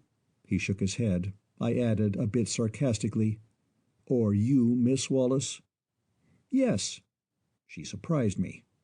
"Have your man Foster find 3 women who have seen Edward Clate. Get from them the color of his hair and eyes. Tell him to have them to be exact about it." "Fine. But you know they'll not agree, any more than the other 3 people agreed." "Oh, yes, they will." She laughed at me a little. "Don't you notice that a girl always says a blue-eyed man or a brown-eyed man? That's what she sees when she first meets him, and it sticks in her mind. Girls and women sort out people by types. Small differences in color mean something to them." I didn't keep Foster waiting any longer. "Hello." I spoke quickly into the transmitter. "Get busy and dig out any women clerks of the bank, stenographers, scrub women there, or whatever, and ask them particularly as to the exact shade of Clate's hair and eyes. Get Mrs. Grigsby again at the St. Dunstan. I want at least 3 women who can give these points exactly. Exactly, understand?" He did, and I thanked Miss Wallace for her suggestion. "Now that," I said, "is what I want. A good, practical idea." And it won't be a bit of use in the world to you." She laughed across the table into my eyes. "Why, Mr. Boyne, you've found out already that there are too many Edward Clates, speaking in physical terms, for you to run one down by description. There are 3 of him here, within sight of our table right now, and the place isn't crowded." I grinned in half-grudging agreement, and found nothing to say. It was Worth who spoke. "Like to have you go a step further in this, if you would." And when she shook her head, he went on a bit sharply. "See here, Bobbs, you and I used to be pals, didn't we?" She nodded, her look brightening. "Well then, here's the biggest game I've been up against since I crawled out of the trenches and shucked my uniform. I come to you and give you the high sign, and you throw me down. You don't want to play with me, is that it?" "Oh, Worth, I do. I do want to play with you." She was almost in tears now. "But, you see, I didn't quite understand. I felt as though you were sort of putting me through my paces." "Sure not." Worth drove it at her like a turbulent urchin. "I'm having the time of my young life with this thing, and I want to take you in on it." If you fail, you lose a lot of money. Wasn't that what you said?" she questioned. "Oh, yes," he nodded. "Nothing in it if there weren't a gamble." "And if he wins out, he makes quite a respectable pile," I added. "What I want of you now," he explained, "is to go with us to Clate's room at the St. Dunstan, the room he disappeared from, look it over, and tell us how he got out and where he went." He made his request light-heartedly. She considered it after the same fashion. It seemed to me all absurdity. "Tomorrow morning, Sunday," she said. "No office tomorrow." She sipped the last of her black coffee slowly. "All the rest of the facts there ever will be about Edward Clate are in that room, aren't they?" Her voice was musing. She looked straight ahead of her as she finished softly. "What time do we go?" "Early. Does 9 o'clock suit you?" Worth didn't even glance at me as he made his arrangement for us both. "We'd scoot up there now if it wasn't so late." "I've no doubt you'd find the place carpeted with zeros and hung with noughts and ciphers." I couldn't refrain from joshing her a little. She took it with a smile, glanced across the room, looked a little surprised, and half rose with, "Why, there they are for me now." I couldn't see anybody that she might mean, except a man who had walked the length of the place talking to the head waiter, and now stood arguing at the corner of what had been Bronson Vandeman's supper table. This man evidently had his attention directed to us, turned, looked, and in the moment of his crossing I saw that it was Cummings. There was not even the usual tight-lipped half-smile under that cropped mustache of his. "Good evening." He looked at our faces, uttering none of the surprise he plainly felt, letting the 2 words do for greeting to us all, and, as it seemed to me, an expression of disapproval as well. The young lady replied first. "Oh, Mr. Cummings, did they send you for me? Where are the others?" She had come to her feet and reached for the coat which Worth was holding, more as if he meant to keep it than put it on her. "I left your chaperone waiting in the machine." Cummings' tone and look carried a plain hurry-up. Worth took his time about the coat, and spoke low to the girl while he helped her into it. "You'll go with us tomorrow morning?" She gave me one of those adorable smiles that brought the dimples momentarily in her cheeks. "If Mr. Boyne wants me. He hasn't said yet." "Do I need to?" I asked. The question seemed reasonable. There she stood, such a very pretty girl, between her 2 cavaliers who looked at each other with all the traditional hostility that belonged to the situation. She smiled on both and didn't neglect me. I settled the matter with, "Worth has your address. We'll call for you in my machine." And I got the idea that Cummings was asking questions about it as he went away holding her arm. "Do you think the little girl will really be of any use?" I spoke to the back of Worth's head as he continued to stare after them. "Sure, I know she will." He shoved his crumpled napkin in among the coffee service, and we moved toward the desk. "Sure she will," he repeated. "Wonder where she met Cummings." Chapter 5. at the St. Dunstan. At the Palace Hotel Sunday morning, where I went to pick up Worth before we should call for little Miss Wallace, he met me in high spirits and with an enthusiasm that demanded immediate physical action. "Hey," I said, "you look fine. Must have slept well?" "Make it rested, and I'll go you," he came back cheerfully. He'd already been out, going down to the Grant Avenue corner for an assortment of Bay City's papers not to be had at the hotel newsstands, so that he could see whether our canny announcement of Clate's $15,000 defalcation had received discreet attention from the Associated Press. For my part, our agency had been able to get hold of 3 women who had seen Clate and remembered the event: Mrs. Grigsby, a stenographer at the bank, and the woman who sold newspapers at the St. Dunstan corner. Miss Wallace's suggestion had proven itself, for these 3 agreed with fair exactness, and the description run in the late editions of the city papers was less vague than the others.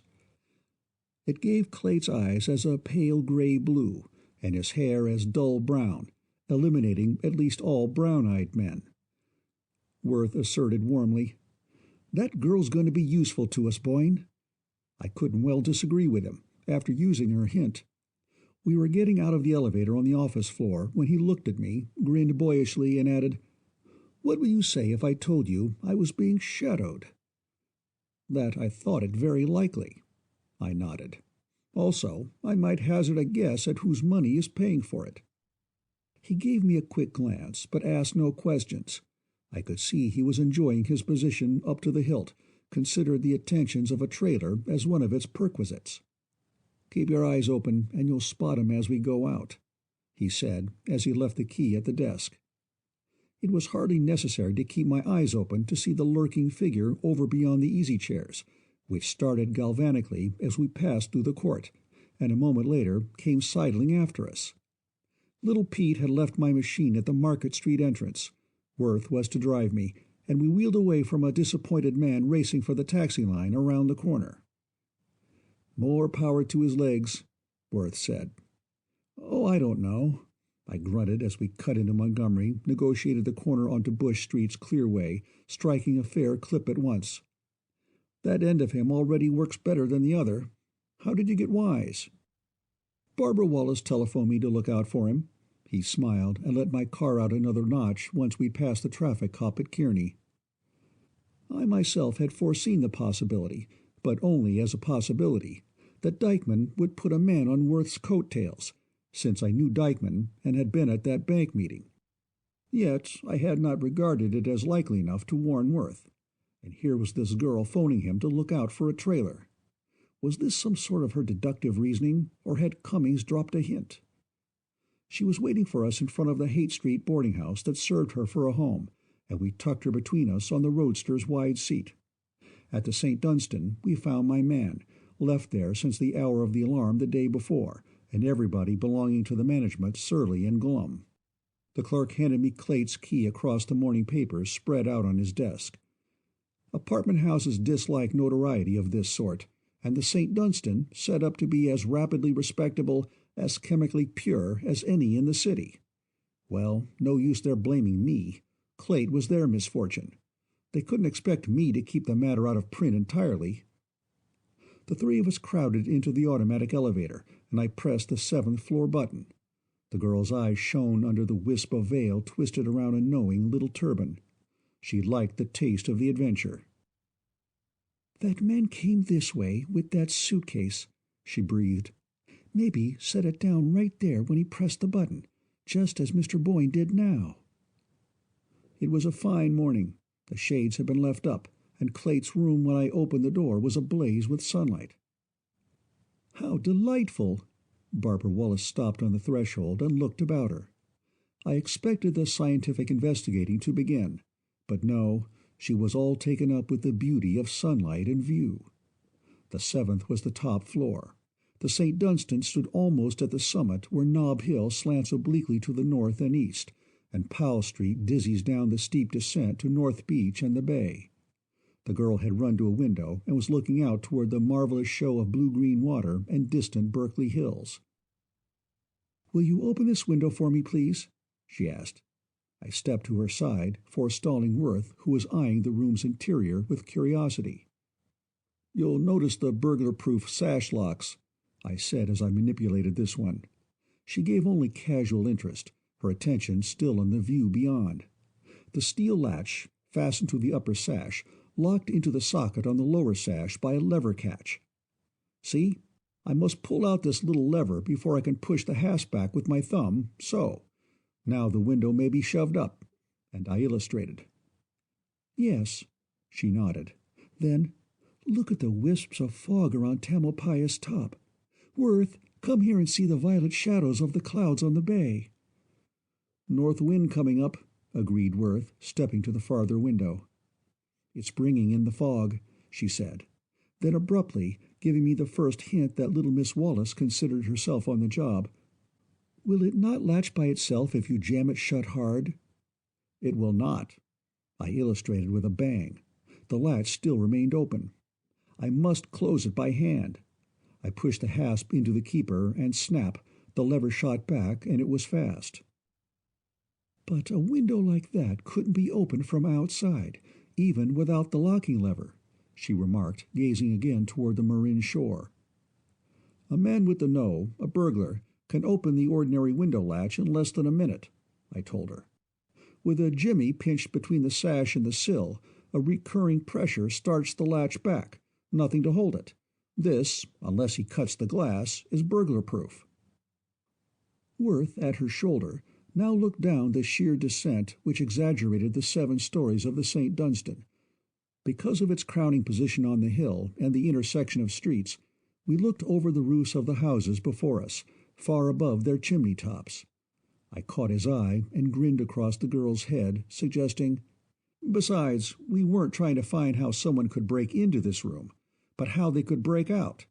Even if the latches had not been locked, there wouldn't be an answer in these windows, unless Clayt could fly." "Might have climbed from one window ledge to the next, and so made his way to the fire escape," Worth said, but I shook my head. "He'd be seen from the windows by the tenants on 6 floors, and nobody saw him. Might as well take the elevator or the stairs, which he didn't." But the girl wasn't listening to any of this. Her expression attentive, alert, she was passing her hand around the edge of the glass of either sash, as though she still dwelt on my suggestion of cutting the pane, and as we watched her, she murmured to herself, "Yes, flying would be a good way." It made me laugh. And then she turned away from the windows and had no more interest in any of them, going with me all over the rest of the room, with rather the air of a person who thought of renting it than a highbrow criminal investigator hunting clues. "He lived here years, you say?" I nodded. She slid her hand over the plush cushions of a Morris chair, threw back the covers of an iron bed in one corner, and felt of the mattress, then went and stood before the bare little dresser. "Why, the place expresses no more personality than a room in a transient hotel." "He hadn't any personality," I growled, and got the flicker of a smile from her eye. "What about those library books he carried in the suitcase?" Worth came in with an echo from the bank meeting. "Some more bunk," I said morosely. "So far, we've not been able to locate him as a patron of any public or private library, and the hotel clerk's sure his mail never contained a correspondence course.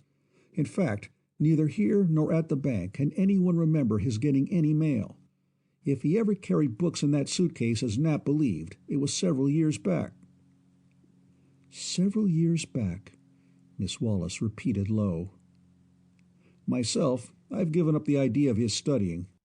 This crime doesn't look to me like any sudden temptation of a model bank clerk, spending his spare hours over correspondence courses. I rather expect to find him just a plain crook." "Oh, no," the girl objected. "It's too big and too well done to have been planned by a dull, commonplace crook." "Right you are," I agreed, with restored good humor. "A keen brain planned this, but not Clayt's. There had to be an instrument, and that was Clayt. Also, likely, one or more to help in the getaway." The getaway. That brought us back with a thump to the present moment. Our pretty girl had been all over the shop now, glanced into bathroom, closet, and cupboard, noted abandoned hats, clothing, and shoes. the electric plate where Clayt got his breakfast coffee and toast.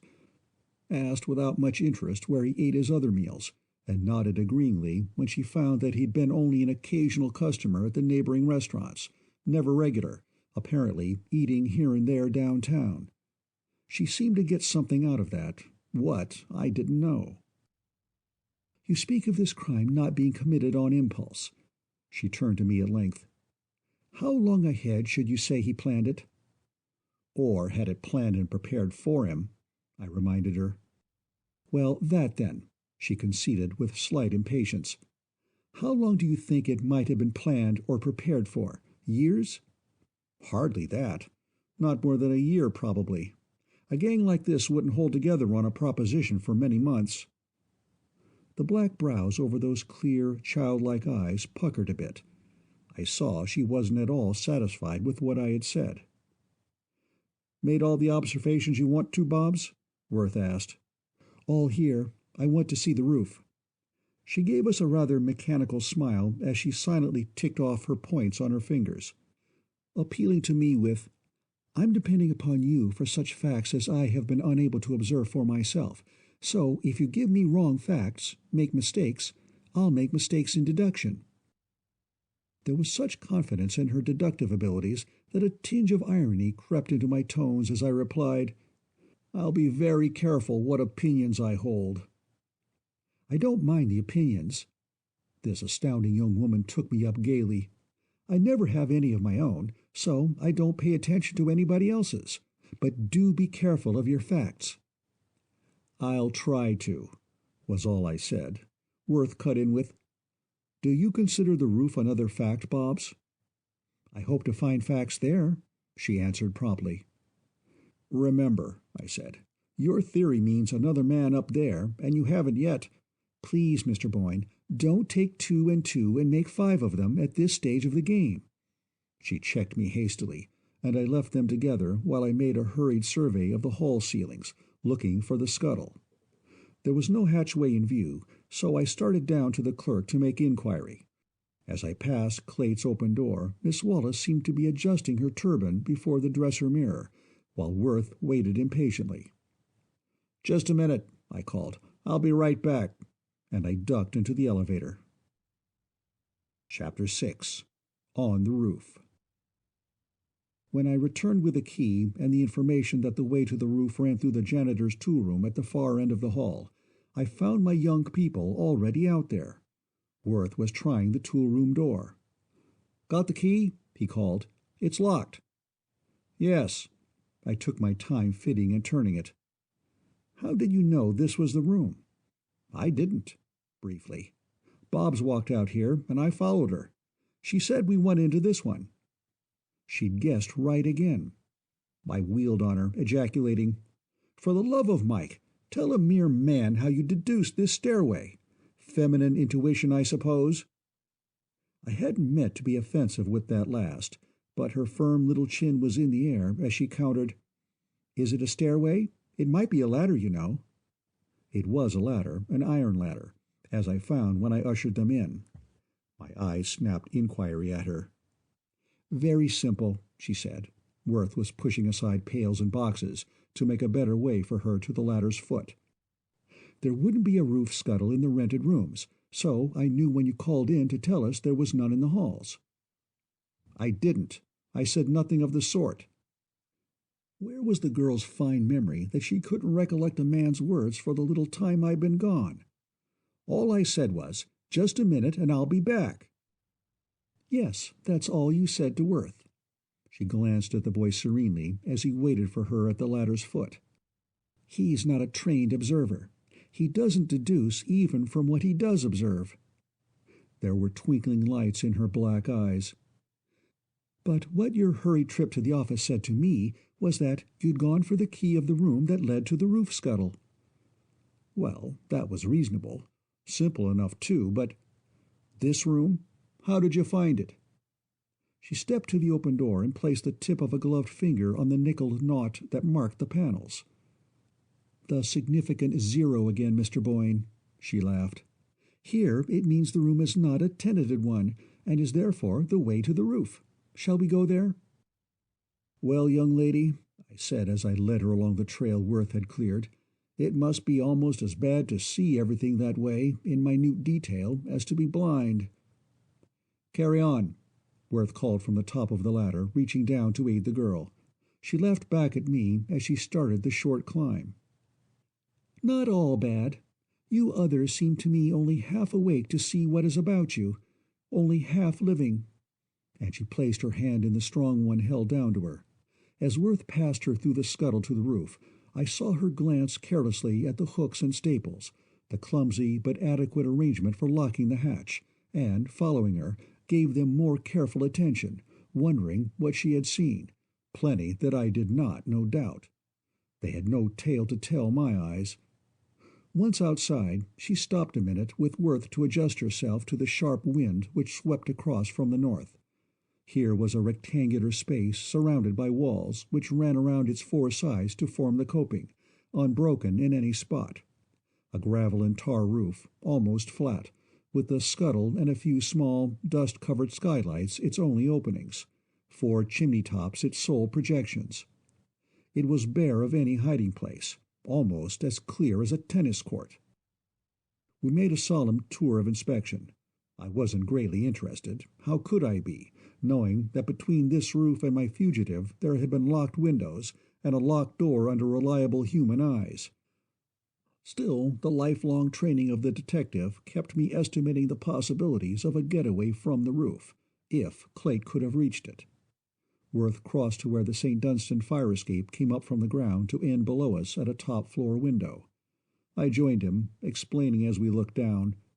"Couldn't have made it that way, not by daylight, in open view all around." "Think he stayed up here till dark?" Worth suggested, quite as though the possibility of Clayt's coming here at all was settled. "My men were all over this building, roof to cellar, within the hour. They'd not have overlooked a crack big enough for him to hide in. Put yourself in Clayt's place. Time was the most valuable thing in the world with him right then. If ever he got up to this roof, he'd not waste a minute longer on it than he had to." "Let's see what's beyond, then," and Worth led the way to the farther end. The girl didn't come with us. Having been once around the roof coping, looking, it seemed to me, as much at the view as anything else, she now seemed content to settle herself on a little square of planking, a disused scuttle-top or something of the sort, in against one of the chimneys where she was sheltered from the wind. Rather to my surprise, I saw her thoughtfully pulling off her gloves, removing her turban, all the time with a curiously disinterested air. I was reminded of what Worth had said the night before about the way her father trained her. Probably she regarded the facts I'd furnished her, or that she picked up for herself, much as she used to the problems in concentration her father spread in the high-chair tray of her infancy. I turned and left her with them, for Worth was calling me to announce a fact I already knew, that the adjoining building had a roof some 15 feet below where we stood, and that the man, admitting good gymnastic ability, might have reached it. "Sure," I said, "but come on, we're wasting time here." We turned to go and then stopped, both of us checked instantly by what we saw. The girl was sitting in a strange pose, her feet drawn in to cross beneath her body, slender hands at the length of the arms meeting with interlaced fingertips before her, the thumbs just touching. Shoulders back, chin up, eyes, big enough at any time, now dilated to look twice their size, velvet circles in a white face. Like a Buddha. I'd seen her sit so years before, an undersized girl doing stunts for her father in a public hall. And even then she'd been, in a way, impressive. But now, in the fullness of young beauty, her fine head relieved against the empty blue of the sky, the free winds whipping loose flying ends of her dark hair, she held the eye like a miracle. Sitting there so immovably, she looked to me as though life had slid away from her for the moment, the mechanical action of lungs and heart temporarily suspended, so that mind might work unhindered in that beautiful shell. No, I was wrong. She was breathing. Her bosom rose and fell in slow but deep, placid inhalations and exhalations. And the pale face might be from the slower heartbeat, or only because the surface blood had receded to give more of strength to the brain. The position of head of a banker's security agency carries with it a certain amount of dignity, a dignity which, since Richardson's death, I have maintained better than I have handled other requirements of the business he left with me. I stood now feeling like a fool. I had grown gray in the work, and here in my prosperous middle life, a boy's whim and a girl's pretty face had put me in the position of consulting a clairvoyant. Worse, for this was a wildcat affair, without even the professional standing of establishments to which I knew some of the weak brothers in my line sometimes sneaked for ghostly counsel. If it should leak out, I was done for. I suppose I sort of groaned, for I felt Worth put a restraining hand on my arm, and heard his soft, "Psst." The two of us stood. How long, I can't say.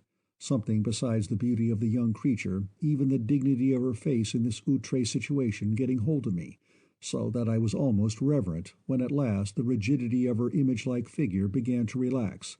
The pretty feet in their silk stockings and smart pumps appeared where they belonged, side by side on the edge of the planking, and she looked at us with eyes that slowly gathered their normal expression, and a smile of rare human sweetness.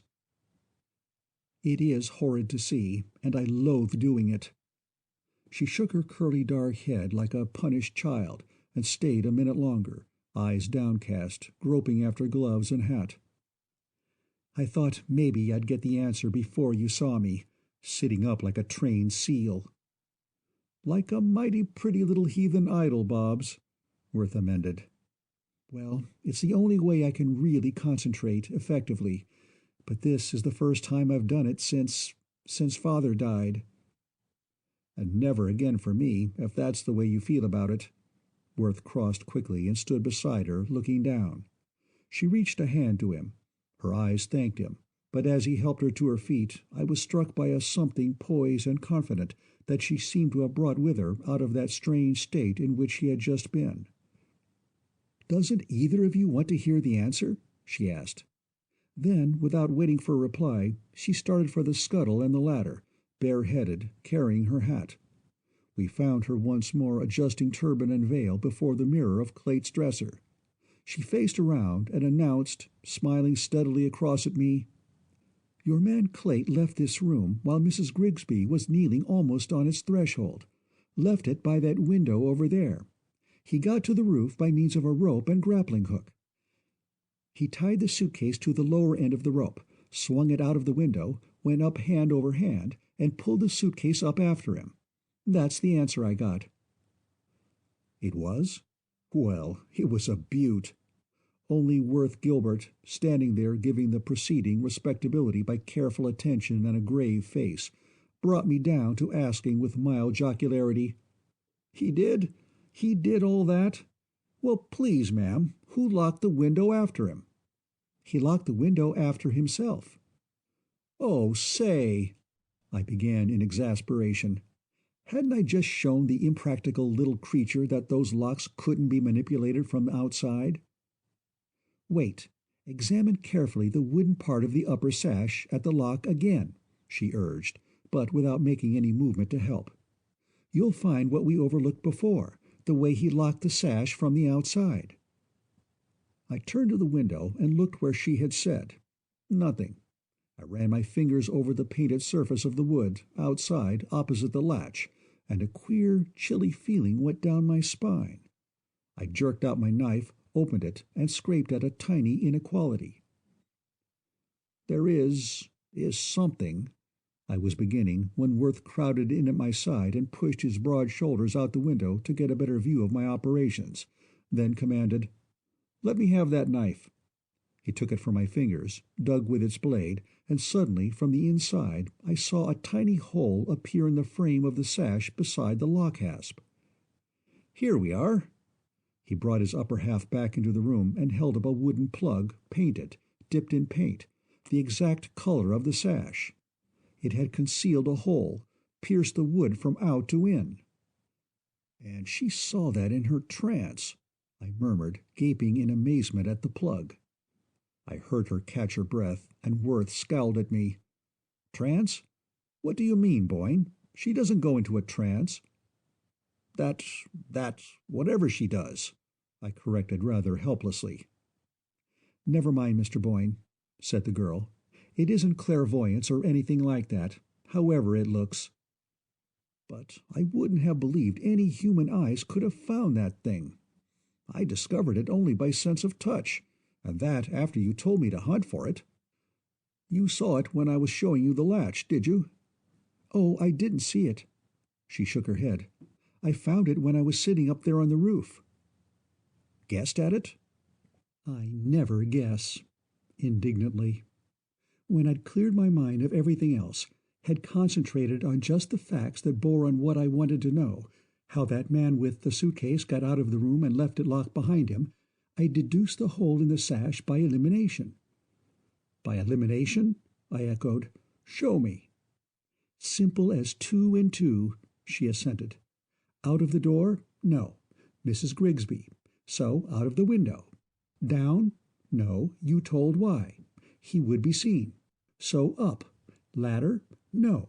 Too big for one man to handle or to hide. So a rope. But the hole in the sash? You showed me the only way to close that lock from the outside. There was no hole in the glass, so there must be in the sash. It was not visible. You had been all over it. A man of your profession isn't a totally untrained observer, so the hole was plugged. I hadn't seen the plug, so it was concealed by paint. I was trying to work a toothpick through the plug hole. She offered me a wire hairpin, straightened out, and with it I pushed the hasp into place from outside, saw the lever snap in to hold it fast. I had worked the catch as Clayt had worked it, from outside. How do you know it was this window? I asked, forced to agree that she had guessed right as to the sash lock. There are 2 more here, either of which— No, please, Mr. Boyne, look at the angle of the roof that cuts from view anyone climbing from this window, not from the others. We were all leaning in the window now, sticking our heads out, looking down, looking up.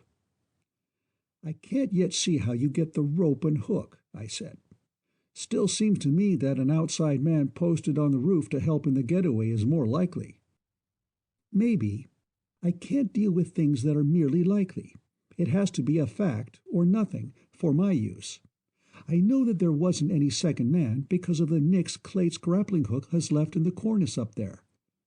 Nicks, I said, and stood like a bound boy at a husking, without a word to say for myself. Of course, in this impasse of the locked window, my men and I had had some excuse for our superficial examination of the roof. Yet that she should have seen what we had passed over, seen it out of the corner of her eye, and be laughing at me, was rather a dose to swallow. She'd got her hair and her hat and her veil to her liking, and she prompted us. So now you want to get right downstairs, don't you, and go up through the other building to its roof? I stared. She had my plan almost before I had made it. At the St. Dunstan desk, where I returned the keys, little Miss Wallace had a question of her own to put to the clerk. How long ago was this building re-roofed? She asked with one of her dark, soft, glowing smiles. Re-roofed? Repeated the puzzled clerk, much more civil to her than he had been to me. I don't know that it ever was. Certainly not in my time, and I've been here all of 4 years. Not in 4 years, you're sure? Sure of that, yes, miss, but I can find exactly. The fellow behind the desk was rising with an eagerness to be of service to her, when she cut him short with, Thank you, 4 years would be exact enough for my purpose. And she followed a puzzled detective and, if I may guess, an equally wondering Worth Gilbert out into the street. Chapter 8. The Gold Nugget. The neighbor to the south of the St. Dunstan was the Gold Nugget Hotel, a 5-story brick building and not at all pretentious as a hostelry. I knew the place mildly, and my police training even better than such acquaintance as I had with this particular dump told me what it was. Through the windows we could see guests, Sunday papers littered about them, half-smoked cigars in their faces, and hats which had a general tendency to tilt over the right eye. And here suddenly I realized the difference between Miss Barbara Wallace, a scientist's daughter, and some feminine sleuth we might have had with us. "Take her back to the St. Dunstan, Worth," I suggested. Then, as I saw they were both going to resist, "She can't go in here. I'll wait for you if you like." "Don't know why we shouldn't let Bobs in on the fun, same as you and me, Jerry." That was the way Worth put it. I took a side glance at his attitude in this affair, that he'd bought and was enjoying an $800,000 frolic, offering to share it with a friend, and saying no more, I wheeled and swung open the door for them. The man at the desk looked at me, calling a quick, "Hello, Jerry, what's up?" "Hello, Kite. How'd you come here?" The Kite as a hotelman was a new one on me. Last I knew of him, he was in the business of making book at the Emeryville track. And I supposed, if I ever thought of him, that he'd followed the pony south across the border. As I stepped close to the counter, he spoke low, his look one of puzzled and somewhat anxious inquiry. "Running straight, Jerry. You may ask the chief. What can I do for you?" Rather glad of the luck that gave me an old acquaintance to deal with, I told him, described Clayt, Worth, and Miss Wallace standing by listening. Then asked if Kite had seen him pass through the hotel going out the previous day at some time around 1 o'clock, carrying a brown, sole-leather suitcase. The readers of the Sunday papers, who had been lured from their known standards of good manners into the sending of sundry interested glances in the direction of our sparkling girl, took the cue from the Kite's scowl to bury themselves for good in the voluminous sheets they held, each attending strictly to his own business, as is the etiquette of places like the Gold Nugget. "About 1 o'clock, you say?" Kite muttered, frowning, twisted his head around, and called down a back passage, "Louis! Oh, Louis!" And when an overalled porter, rather messy, shuffled to the desk, put the low-toned query, "Do you see any stranger guy gripping a sole-leather shirt-box snoop by out yesterday after 1 thereabouts?" And I added the information, "Medium height and weight, blue eyes, light brown hair, smooth face." Louis looked at me dubiously. "How big a guy?" he asked. 5 feet 7 or 8, weighs about 140. "Blue eyes, you say?" "Light blue, gray blue." "How was he tucked up?" "Blue serge suit, black shoes, black derby. Neat, quiet dresser." Louis's eyes wandered over the guests in the office questioningly. I began to feel impatient. If there was any place in the city where my description of Clayt would differentiate him, make him noticeable by comparison, it was here. Neat, quiet dressers were not dotting this lobby. "Might be Tim Foley?" He appealed to the Kite, who nodded gravely and chewed his short mustache. "Would he have a big scar on his left cheek?" "He would not," I said shortly. "He wasn't a guest here, and you don't know him. Get this straight now. A stranger, going through here, out, about 1 o'clock, carried a suitcase." "Bulls after him?" Louis asked, and I turned away from him wearily. "Kite," I said, "let me up to your roof." "Sure, Jerry." Released, the porter went on to gather up a pile of discarded papers. "Could he, the man I've described, come through here, through this office, and neither you nor Louis see him?" I asked. The Kite brought a box of cigars from under the counter with, "My treat, gentlemen." "Nah, Jerry, sure not. Not that kind of a guy. Louis'd have spotted him. Most observant cuss I ever seen." Miss Wallace, taking all this in, seemed amused. As I turned to lead to the elevator, I found that again she wanted a question of her own answered. "Mr. Kite," she began, and I grinned. Kite wasn't the Kite's surname or any part of his name. "Who is the guest here with the upstairs room, on the top floor, has had the same room right along, for 5 or 6 years, but doesn't—" "Go easy, ma'am, please." Kite's little eyes were popping. He dragged out a handkerchief and fumbled it around his forehead. "I've not been here for any 5 or 6 years. No, nor half that time. Since I've been here, most of our custom is transient. Nobody don't keep no room 5 or 6 years in the Gold Nugget." "Back up." I smiled at his excitement. "To my certain knowledge, Steve Skeels has had a room here longer than that. Hasn't he been with you ever since the place was rebuilt after the earthquake?" "Steve?" the Kite repeated. "I forgot him. Yeah, He keeps a little room up under the roof." "Has he had it for as long as 4 years?" the young lady asked. "Search me." The kite shook his head. But Louis the Overalled, piloting us the first stage of our journey in a rackety old elevator that he seemed to pull up by a cable, so slow it was, grumbled an assent to the same question when it was put to him, and confirmed my belief that Skeels came into the hotel as soon as it was rebuilt, and had kept the same room ever since. Miss Wallace seemed interested in this, but all the time we were making the last lap by an iron stairway to that roof house we had seen from the top of the St. Dunstan, all the time Louis was unlocking the door there to let us out, instructing us to be sure to relock it and bring him the key, and to yell for him down the elevator shaft because the bell was busted, the quiet smile of Miss Barbara Wallace disturbed me. She followed where I led, but I had the irritating impression that she looked on at my movements, and Worth's as well, with the indulgent eye of a grown-up observing children at play. On the roof of the Gold Nugget we picked up the possible trail easily.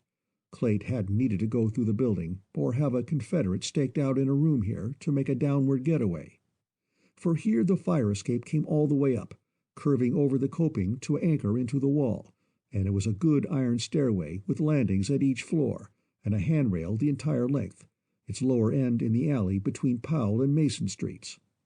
Looking at it, I didn't doubt that it was used by the guests of the Gold Nugget at least half as much as the easier but more conspicuous front entrance.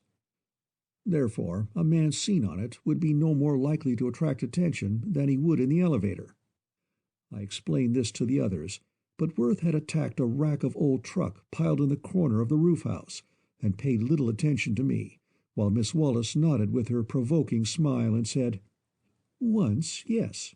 No doubt you are exactly right. I wasn't looking for a way that a man might take once under pressure of great necessity." "Why not?" I countered. "If Clayt got away by this means yesterday, that'll do me." "It might," she nodded, "if you could see it as a fact without seeing a lot more. Such a man as Clayt was, a really wonderful man, you know." The dimples were deep in the pink of her cheeks as she flashed a laughing look at me with this clawful, "A really wonderful man like Clayt," she repeated, "wouldn't have trusted to a route he hadn't known and proved for a long time." "That's theory," I smiled. "I take my hat off to you, Miss Wallace, when it comes to observing and deducing, but I'm afraid your theorizing is weak." "I never theorize," she reminded me. "All I deal with is facts." She had perched herself on an overturned box and was watching Worth sort junk.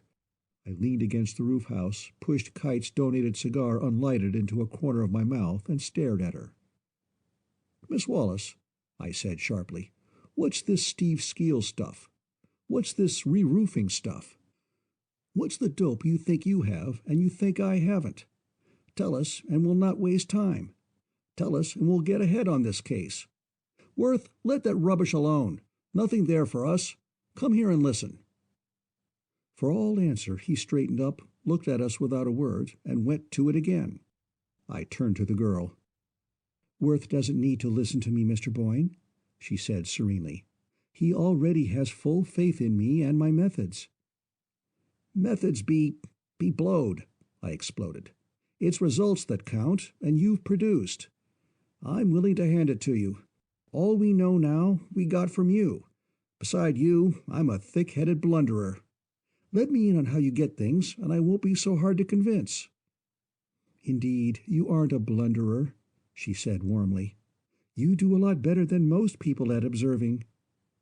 High praise that, for a detective more than 20 years in the business, but she meant to be complimentary.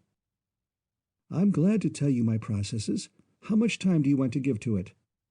"Not a minute longer than we'll get what you know." And she began with a rush. "Those dents in the coping at the St. Dunstan above Clayt's window. I asked the clerk there how long since the building had been re-roofed, because there were nicks made by that hook, and half filled with tar that had been slushed up against the coping and into the lowest dents. You see what that means?" That Clayt, or some accomplice of his, had been using the route more than 4 years ago. Yes.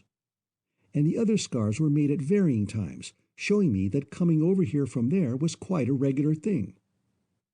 At that rate, he would have nicked the coping until it would have looked like a huck towel, I objected. A huck towel, she gravely adopted my word. But he was a man that did everything he did several different ways. That was his habit, a sort of disguise.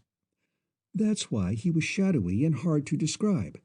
Sometimes he came up to the St. Dunstan roof just as we did, and once, a good while ago, there were cleats on that wall there so he could climb down here without the rope.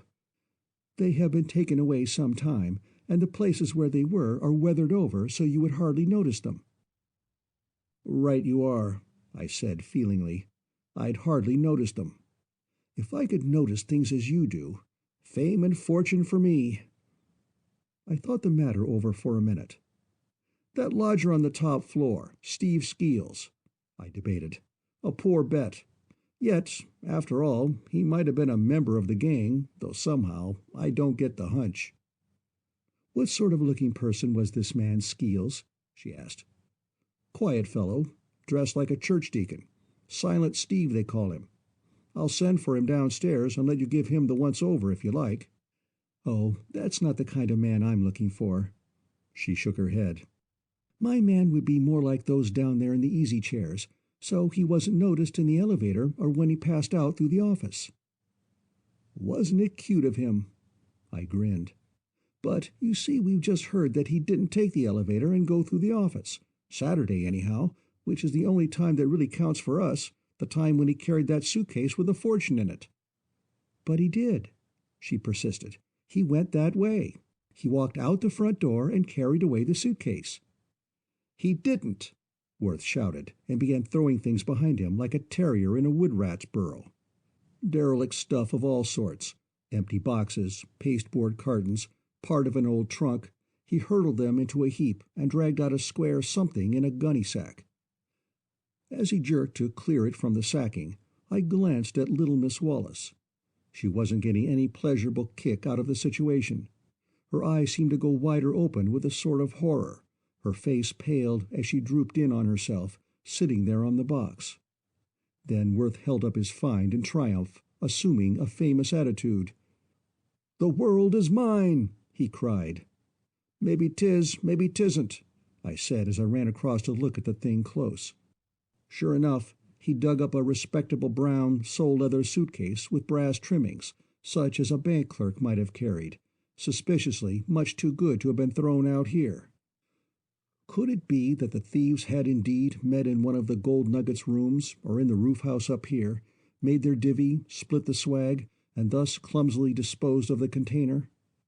At the moment, Worth tore buckles and latches free, yanked the thing open, reversed it in air, and out fell a coiled rope that curved itself like a snake, a three-headed snake, the triple grappling iron at its end standing up as though to hiss. We all stood staring. I was too stunned to be triumphant. What a pat confirmation of Miss Wallace's deductions! I turned to congratulate her, and at the same instant Worth cried, "What's the matter, Bobs?" For the girl was sitting, staring dejectedly, her chin cupped in her palms, her lips quivering. Nonplussed, I stooped over the suitcase and rope, coiling up the one, putting it in the other, this first bit of tangible, palpable evidence we'd lighted on. "Let's get out of this," I said quickly. "We've done all we can here, and good and plenty it is, too." Worth took the suitcase out of my hands and carried it, so that I had to help Miss Wallace down the ladder. She still looked as though she'd lost her last friend. I couldn't make her out. Never a word from her while we were getting down, or while they waited and I shouted for Louis. It was in the elevator, with the porter looking at everything on earth but this suitcase we hadn't brought in and we were taking out, that she said, hardly above her breath, "Shall you ask at the desk if this ever belonged to anyone in the house?" "Find out here, right now." And I turned to the man in overalls with, "How about it?" "Not that your answer will make any difference," Worth cut in joyously. "Nobody need get the idea that they can take this suitcase away from me, 'cause they can't. It's mine. I paid $800,000 for this box, and I've got a use for it." He chuckled. Louis regarded him with uncomprehending toleration.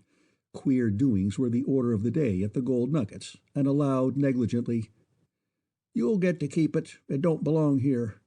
Then, as a coin changed hands, "Thank you." "But didn't it ever belong here?" Our girl persisted forlornly, and when Louis failed her, jingling Worth's tip in his calloused palm, she wanted the women asked, and we had a frowsy chambermaid called who denied any acquaintance with our sole leather discovery, insisting upon definite inquiry that she had never seen it in Skeel's room, or any other room of her domain. Little Miss Wallace sighed and dropped the subject. As we stepped out of the elevator, I behind the others, Kite caught my attention with a low whistle, and in response to a furtive, beckoning backward jerk of his head, I moved over to the desk. The reading gentlemen in the easy-chairs, mostly consciously unconscious of us, sent blue smoke circles above their papers. Kite leaned far over to get his mustache closer to my ear. "You asked me about Steve," he whispered. "Yeah," I agreed, and looked around for Barbara, to tell her here was her chance to meet the gentleman she had so cleverly deduced. But she and Worth were already getting through the door, he still clinging to the suitcase, she trailing along with that expression of defeat. "I'm sort of looking up Steve, and you don't want to tip him off, see?" "Couldn't if I wanted to, Jerry." The Kite came down on his heels, but continued to whisper hoarsely, "Steve's bolted." "What?" "Bolted," the Kite repeated. "Hop the twig, jump the town." "You mean he's not in his room?" I reached for a match in the metal holder, scratched it, and lit my cigar. "I mean he's jumped the town," Kite repeated. "You got me nervous asking for him that way. While you was on the roof, I took a squint around and found he was gone, with his hand baggage. That means he's gone out of town." "Not if the suitcase you squinted for was a brown sole leather," I was beginning, but the Kite cut in on me. "I seen that one you had. That wasn't it. His was a brand new one, black and shiny." Suddenly, I couldn't taste my cigar at all. "Know what time today he left here?" I asked. "It wasn't today. 'Twas yesterday, about 1 o'clock." As I plunged for the door, I was conscious of his hoarse whisper following me. "What's Steve done, Jerry? What'd you want him for?" I catapulted across the sidewalk and into the machine. "Get me to my office as fast as you can, Worth," I exclaimed. "Hit Bush Street, and rush it." Chapter 8. A Tin Horn Gambler. After we were in the machine, my head was so full of the matter in hand that Worth had driven some little distance before I realized that the young people were debating across me as to which place we went first, Barbara complaining that she was hungry, while Worth, ungallantly eager to give his own affairs immediate attention, argued, "You said the dining room out at your diggings would be closed by this time. Why not let me take you down to the palace, along with Jerry, have this suitcase safely locked up, and we can all lunch together and get ahead with our talk." "Drive to the office, Worth." I cut in ahead of Barbara's objections to this plan. "I ought to be there this minute. We'll have a tray in from a little joint that feeds me when I'm too busy to go out for grub." I took them straight into my private office at the end of the suite. "Make yourself comfortable," I said to Miss Wallace. "Better let me lock up that suitcase, Worth. Stick it in the vault. That's evidence." "I'll hang on to it." He grinned. "You can keep the rope and hook. This has got another use before it can be evidence." Not even delaying to remove my coat, I laid a heavy finger on the buzzer button for Roberts, my secretary. Then, as nothing resulted, I played music on the other signal tips beneath the desk lid. It was Sunday, also luncheon hour, but there must be someone about the place. It never was left entirely empty. My fugue work brought Little Pete and Murray, one of the men from the operatives' room. "Where's Roberts?" I asked the latter. "He went to lunch, Mr. Boyne." "Where's Foster?" Foster was chief operative.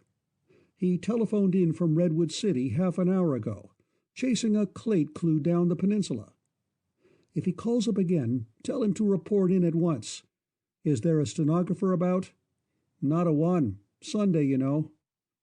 "Can you take dictation?" "Me? Why, no, sir." "Then dig me somebody who can, and rush it. I've—" Perhaps I might help. It was little Miss Wallace who spoke, about the first cheerful word I'd heard out of her since we found that suitcase on the roof of the Gold Nugget. I can take on the machine fairly. Fine. I tossed my coat on the big center table. Murray, send Roberts to me as soon as he comes in. You take number 2 trunk line and find 2 of the staff. Quick, any 2. Shoot them to the Gold Nugget Hotel. I explained the situation in a word. Then, as he was closing the door, keep off number 1 trunk, Murray. I'll be using that line. And I turned to little Pete. Get lunch for 3, I said, handing him a bill.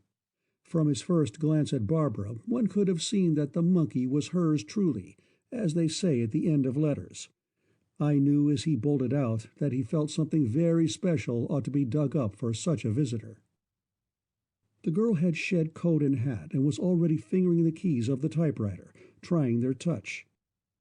I saw at once she knew her business, and I turned to the work at hand with satisfaction. You'll find telegram blanks there somewhere, I instructed. Get as many in for manifold copies as you can make readable. The long form. Worth. I looked around to find that my other amateur assistant was following my advice, stowing his precious suitcase in the vault. And it struck me that he couldn't have been more tickled with the find than if the thing had contained all the money and securities instead of that rope and hook. He had made the latter into a separate package, and now looked up at me with, "Want this in here too, Jerry?" "I do. Lock them both up, and come take the telephone at the table there.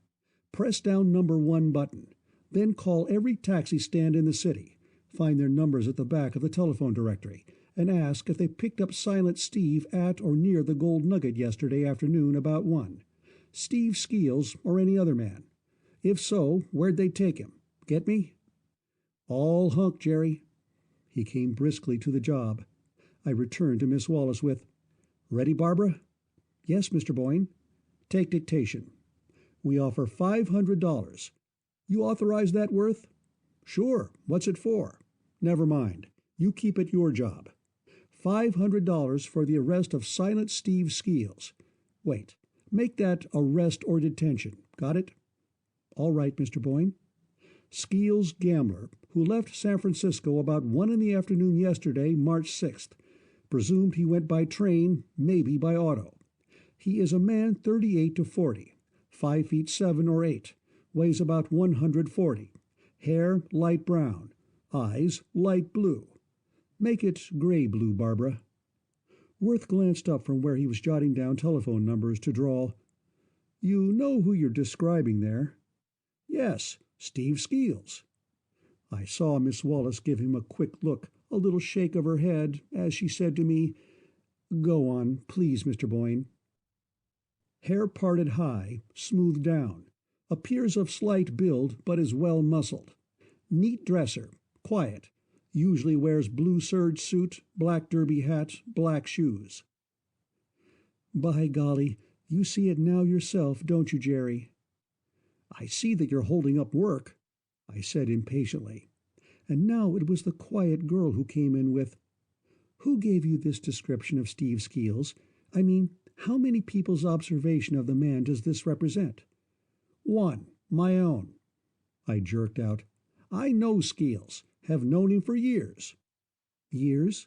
How many?" It was still the girl asking.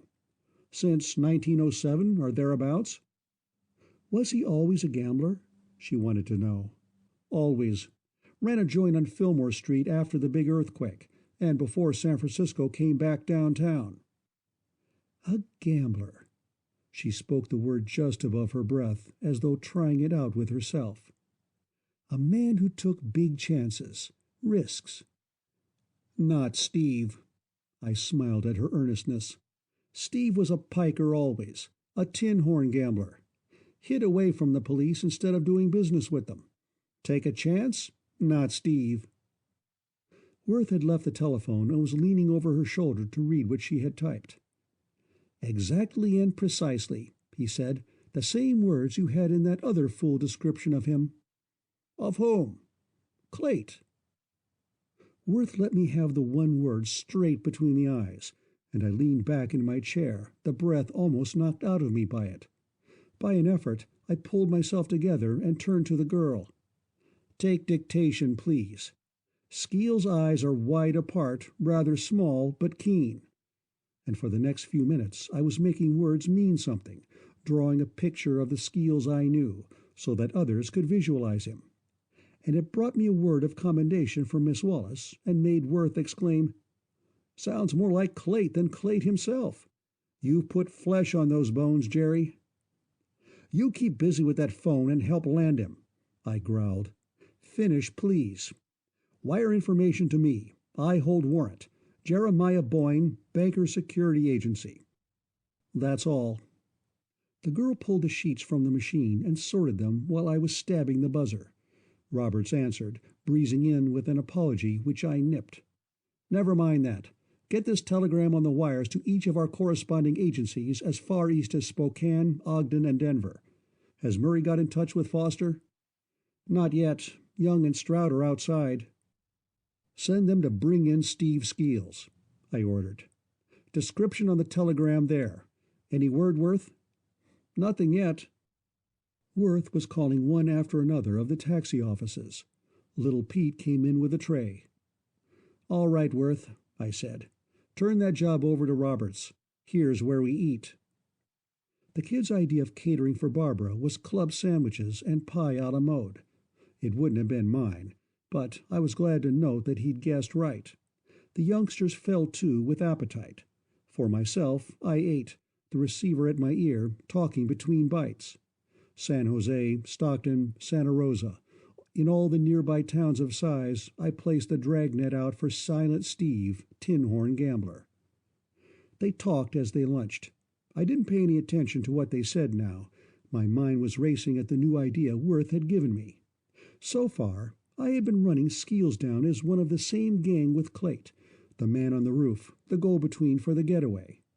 My supposition was that when the suitcase was emptied for division, Skeels, being left to dispose of the container, had stuck it where he found it. But what if the thing worked another way?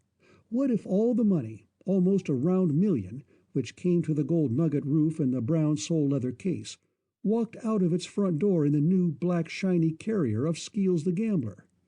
Could that be worked? A gambler at night, a bank employee by day? Why not? Improbable, but not impossible. "I believe you said a mouthful, Worth." I broke in on the two at their lunch. "And tell me, girl, how did you get the idea of walking up to the desk at the Gold Nugget and demanding Steve Skeels from the Kite?" "I didn't demand Steve Skeels," she reminded me rather plaintively. "I didn't want him." "What did you want?" "A room that had been lived in." She didn't need to add a word to that. I got her in the instant. That examination of hers in Clayt's room at the St. Dunstan, the crisp, new-looking bedding, the unworn velvet of the chair cushions, the faded nap of the carpet, quite perfect, while that in the hall had just been renewed. Even had the room been done over recently, and I knew it had not, there was no getting around the total absence of photographs, pictures, books, magazines, newspapers, old letters, the lack of all the half-worn stuff that collects about an occupied apartment. No pinholes or defacements on the walls, none of the litter that accumulates. The girl was right. That room hadn't been lived in. "Beautiful," I said in honest admiration. "It's a pleasure to see a mind like yours, and such powers of observation, in action, clicking out results like a perfectly adjusted machine. Clayt didn't live in his room because he lived with the gang all his glorious outside hours. There was where the poor rabbit of a bank clerk got his fling." "Oh, yes, it works logically. He held himself down to Clayt at the St. Dunstan and in the bank, and he let himself go to what outside of it, beyond it, where he really lived?" "He let himself go to Steve Skeels. Won't that do you?" "No," she said so positively that it was annoying. "That won't do me at all." "But it's what you got," I reminded her rather unkindly, and then was sorry I'd done it. "It's what you got for me, and I thank you for it." "You needn't." She came back at me, spunky little thing. It isn't worth thanking anybody for. It's only a partial fact. And you think half-truths are dangerous? I smiled at her. There isn't any such thing, she instructed me. Even facts can hardly be split into fractions, while the truth is always whole and complete. As far as you see it, I amended. For instance, you insist on keeping the gang all under Clate's hat, or you did at first. Now you're refusing to believe, as both Worth and I believe, that Steve Skeels is Clate himself. I should think you'd jump at the idea. Here's your Wonder Man. She leaned back in her chair and laughed. I was glad to hear the sound again, see the dimples flicker in her cheeks, even if she was laughing at me. A wonderful Wonder Man, Mr. Boyne, she said.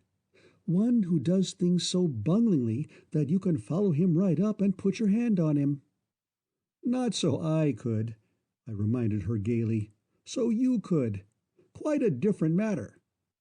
She took my compliment sweetly, but she said with smiling reluctance, I'm not in this thing, of course, except that your kindness allowed me to be for this day only. But if I were, I shouldn't be following Skeels as you are. I'd still be after Clate. It foots up to the same thing, I said rather tartly. Oh, does it? She laughed at me.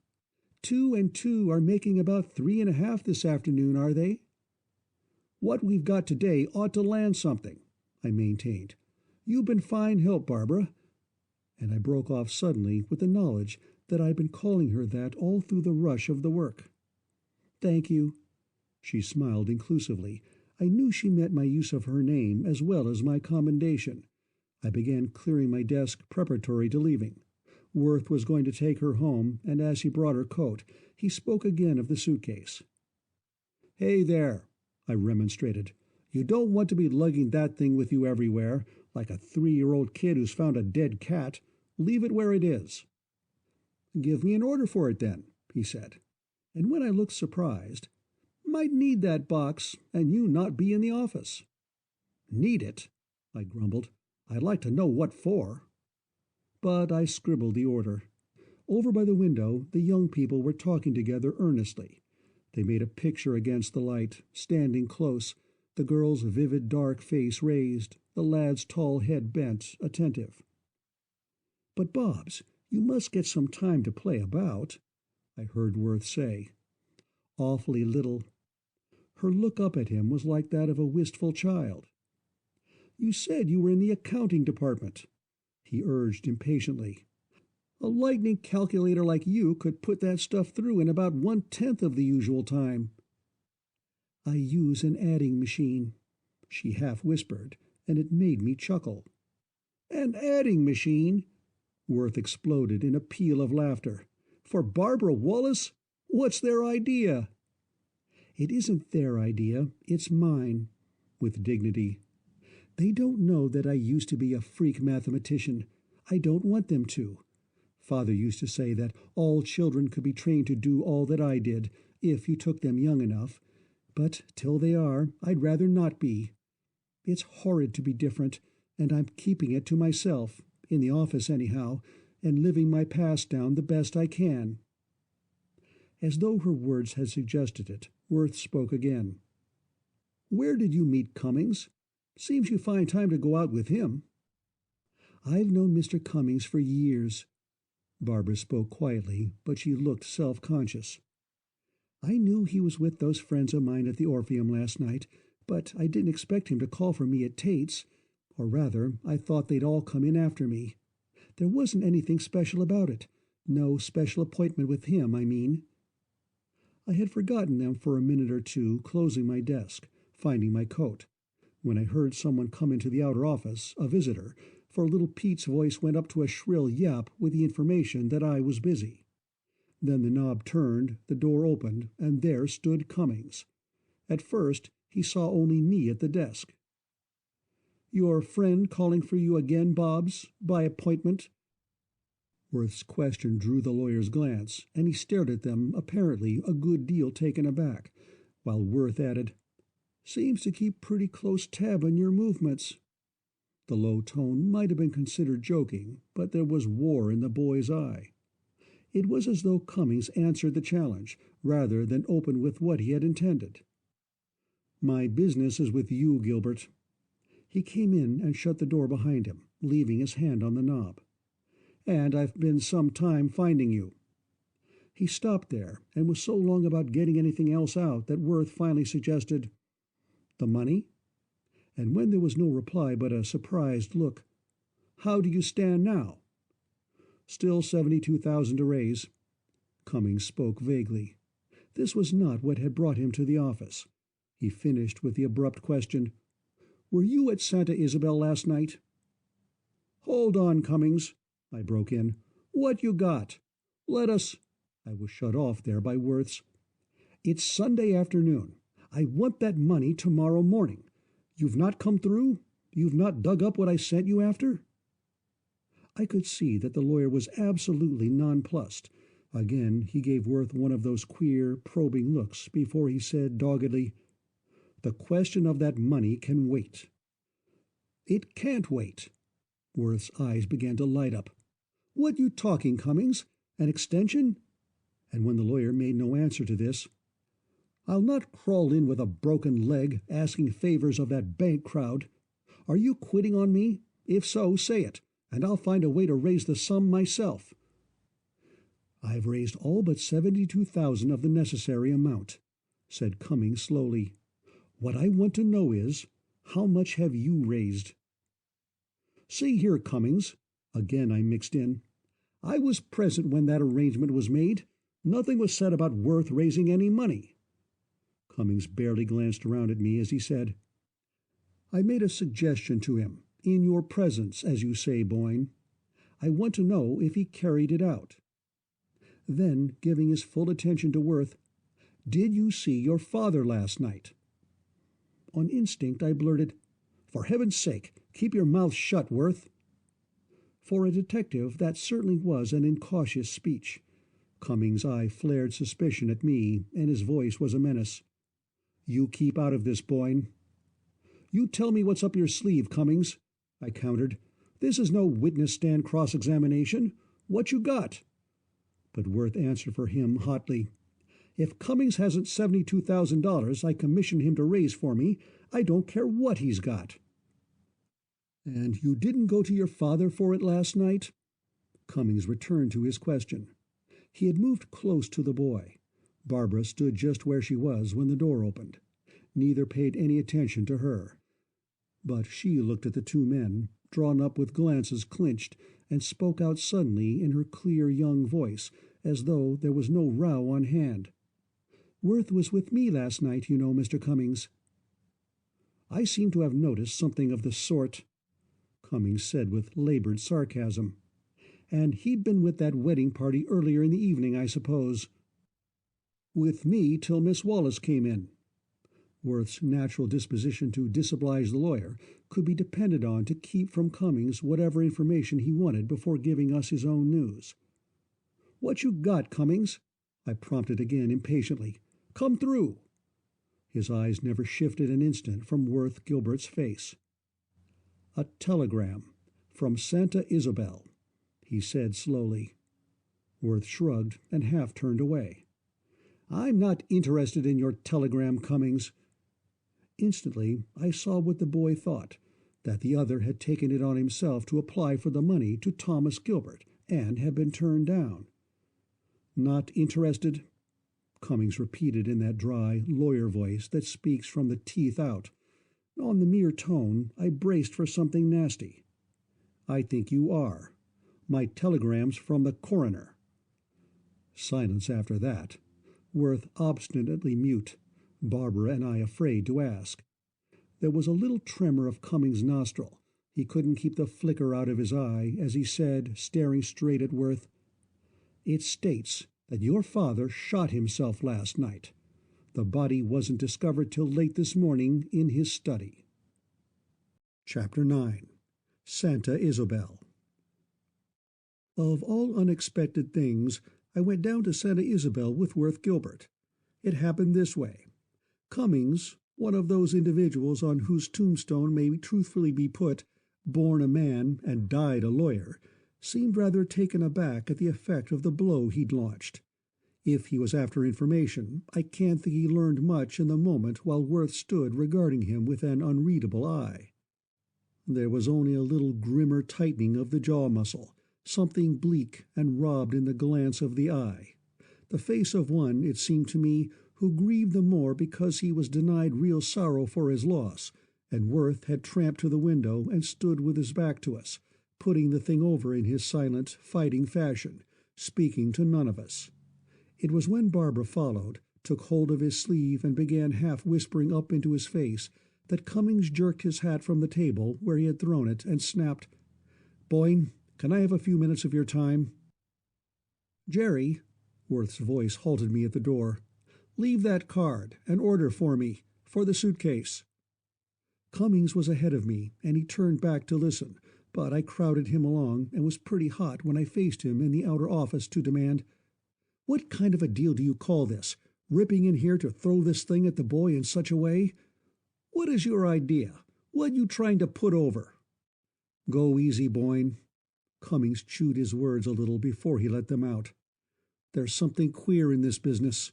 I intend to know what it is." "Queer." I repeated his word. "If the lawyers and the detectives get to running down all the queer things that don't concern them a little bit, the world won't have any more peace." "All right, if you say it doesn't concern you." Cummings threw me overboard with relief, I thought. "It does concern me. When I couldn't get him," a jerk of the head indicated that the pronoun stood for Worth, "at the palace, found he'd been out all day and left no word at the desk when he expected to be in, I took my telegram to Knapp and then to Whipple. They were flabbergasted." "The bank crowd," I said. "Now, why did you run to them? On account of Worth's engagement with them tomorrow morning? Wasn't that exceeding your orders? You saw that he intends to meet it in spite of this." "Why not because of this?" Cummings demanded sharply. "He's in better shape to meet it now his father's dead. He's the only heir. That's the first thing Knapp and Whipple spoke of, and I saw them separately." "Can that stuff. What do you think you're hinting at?" "Something queer." He repeated his phrase. "Wake up, Boyne. Knapp and Whipple both saw Thomas Gilbert a little before noon yesterday. He was in the bank for the final transfer of the Hanford interests. They'd as soon have thought of my committing suicide that night, or you doing it. They swear there was nothing in his manner or bearing to suggest such a state of mind, and everything in the business he was engaged on to suggest that he expected to live out his days like any man." I thought very little of this. It is common in cases of suicide for family, friends, or business associates to talk in exactly this way, to believe it, and yet for the deep-seated moving cause to be easily discovered by an unprejudiced outsider. I said as much to Cummings, and while I spoke, we could hear a murmur of young voices from the inner room. "Damn it all!" The lawyer's irritation spurted out suddenly. "With a cub like that for a son, I'd say the reason wasn't far to seek. Better keep your eye peeled round that young man, Boyne." "I will," I agreed, and he took his departure. I turned back into the private room. "Worth," I put it quietly, "what say I go to Santa Isabel with you? You could bring me back Monday morning." He agreed at once, silently but thankfully, I thought. Barbara, listening, proposed half-timidly to go with us, staying the night at the Thornhill place, being brought back before work-time Monday, and was accepted simply. So it came that when we had a blowout as the crown of a dozen other petty disasters which had delayed our progress towards Santa Isabel, and found our spare tire flat, Barbara jumped down beside Worth where he stood dragging out the pump and stopped him, suggesting that we save time by running the last few miles on the rim and getting fixed up at Capart's garage. He climbed in without a word and drove on toward where Santa Isabel lies at the head of its broad valley, surrounded by the apricot, peach, and prune orchards that are its wealth. We came into the fringes of the town in the obscurity of approaching night. A thick tule fog had blown down on the north wind. The little foothill city was all drowned in it. Tree-tops, roofs, the gable ends of houses, the illuminated dial of the town clock on the city hall, sticking up from the blur like things seen in a dream. As we headed for a garage with the name Capehart on it, we heard, soft, muffled, 7 strokes from the tower. "Getting in late," Worth said absently. "Bill still keeps the old place?" "Yes, just the same," Barbara said. "He married our Sarah, you know. Was that before you went away? Of course not." And added for my enlightenment, "Sarah Gibbs was Father's housekeeper for years. She brought me up." We drove into the big, dimly lighted building. There came to us from its corner office what might have been described as a wide man, not especially imposing in breadth, but with a sort of loose-jointed effectiveness to his movements, and a pair of roving, yellowish hazel eyes in his broad, good-humored face, mighty observing, I'd say, in spite of the lazy roll of his glance. "Been stepping on tacks, mister?" he hailed, having looked at the tires before he took stock of the human freight. "Hello, Bill," Worth was singing out. "Give me another machine, or get our spare filled and on, whichever's quickest. I want to make it out to the house as soon as I can." "Lord, boy!" The wide man began wiping a big paw before offering it. "I'm glad to see you." They shook hands. Worth repeated his request, but the garage man was already unbuckling the spare, going to the work with a brisk efficiency that contradicted his appearance. Barbara sitting quietly beside me, we heard them talking at the back of the machine, as the jack quickly lifted us and Worth went to it with Capehart to unbolt the rim. A low-toned, steady stream from the wide man, punctuated now and then by a word from Worth. "Yeah," Capehart grunted, prying off the tire. "Heard it myself about noon, or a little after. Yeah, Ward's undertaking parlors." "Undertaking parlors?" Worth echoed. Capehart, hammering on the spare, agreed. "Nobody in town that knowed what to do about it, so the coroner took a holt, I guess, and kind of fixed it to suit himself. Did you phone ahead to see how things was out to the house?" "Tried to," Worth said. "The operator couldn't raise it." "Course not." Capehart was coupling on the air. "Your chink's off every Sunday, has the whole day, and the devil only could guess where a Chinaman'd go when he ain't working. Eddie Hughes ought to be on the job out there, but would he?" "Father still kept Eddie?" "Yeah." The click of the jack in the car was lowering. "Eddie's lasted longer than I looked to see him. Due to be fired any time this past year. Been chasing over across the tracks. Got him a girl there, one of these cannery girls. Well, she's sort of married, I guess, but that don't stop Eddie. If I see him, I'll tell him you want him." They came to the front of the machine. Worth thrust his hand in his pocket. Capehart checked him with, "Let it go on the bill." Then as Worth swung into his seat, Barbara bent forward from behind my shoulder. The careless, yellowish eyes that saw everything got a fair view of her, and with a sort of subdued crow, "Look who's here!" Capehart took hold of the upright to lean his square form in and say earnestly, "While you're in Santa Isabel, don't forget that we got a spare room at our house." "Next time." Barbara raised her voice to top the hum of the engine. "I'm only here overnight now, and I'm going down to Mrs. Thornhill's." We were out in the street once more, leaving the cannery district on our right, tucked away to itself across the railroad tracks, running on Main Street to City Hall Square, where we struck into Broad, followed it out past the churches and to that length of it that held the fine homes in their beautiful grounds, getting close at last to where town melts again into orchards. The road between its rows of fern-like pepper trees was a wet gleam before us, all black and silver. The arc lights made big misty blurs without much illumination as we came to the Thornhill place. Worth got down, and though she told him he needn't bother, took her into the gate. For a minute I waited, getting the bulk of the big frame house back among the trees, with a single light twinkling from an upper-story window. Then Worth flung into the car, and we speeded on, skirting a long frontage of lawns, beautifully kept, pearly with the fog, set off with artfully grouped shrubbery and winding walks. There was no barrier but a low stone coping. The drive to the Gilbert place went in on the side farthest from the Thornhills. We ran in under a carriage porch. The house was black.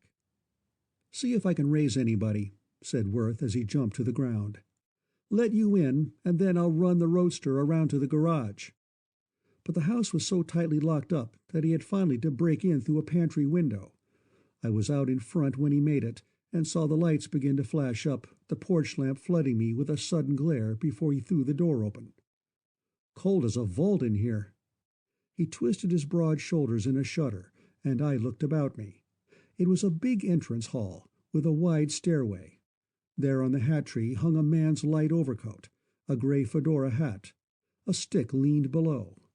When the master of the house went out of it this time, he hadn't needed these. Abruptly, Worth turned and led the way into what I knew was the living room, with a big open fireplace in it. "Make yourself as comfortable as you can, Jerry. I'll get a blaze here in 2 shakes. I suppose you're hungry as a wolf. I am. This is a hell of a place I brought you into." "Forget it," I returned. "I can look after myself. I'm used to rustling. Let me make that fire." "All right." He gave up his place at the hearth to me, straightened himself, and stood a minute, saying, "I'll raid the kitchen. Kung's sure to have plenty of food cooked. He may not be back here before midnight." "Midnight?" I echoed. "Is that usual?" "Used to be. Chung's been with Father a long time.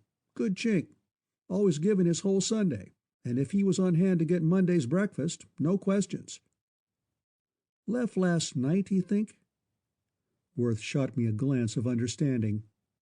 "Sometimes he would, after cleaning up from dinner, but he wouldn't have heard the shot, if that's what you're driving at." He left me, going out through the hall. My fire burned. I thawed out the kinks the long, chill ride had put in me. Then Worth hailed. I went out and found him with a coffee pot boiling on the gas range, a loaf and a cold roast set out. He had sand, that boy. In this wretched homecoming, his manner was neither stricken nor defiant. He seemed only a little graver than usual as he waited on me, hunting up stuff in places he knew of to put some variety into our supper. Where I sat, I faced a back window, and my eye was caught by the appearance of a strange light, quite a little distance from the house, apparently in another building, but showing as a vague glow on the fog. "What's down there?" I asked. Worth answered without taking the trouble to lean forward and look. "The garage and the study." "Huh? The study separate from the house?" I had been thinking of the suicide as a thing of this dwelling, an affair in some room within its walls. Of course Chung would not hear the shot. "Who's down there?" "Eddie Hughes has a room off the garage." "He's in it now." "How do you know?" he asked quickly. "There's a light, or there was. It's gone now." "That wouldn't have been Eddie," Worth said. "His room's on the other side, toward the back street.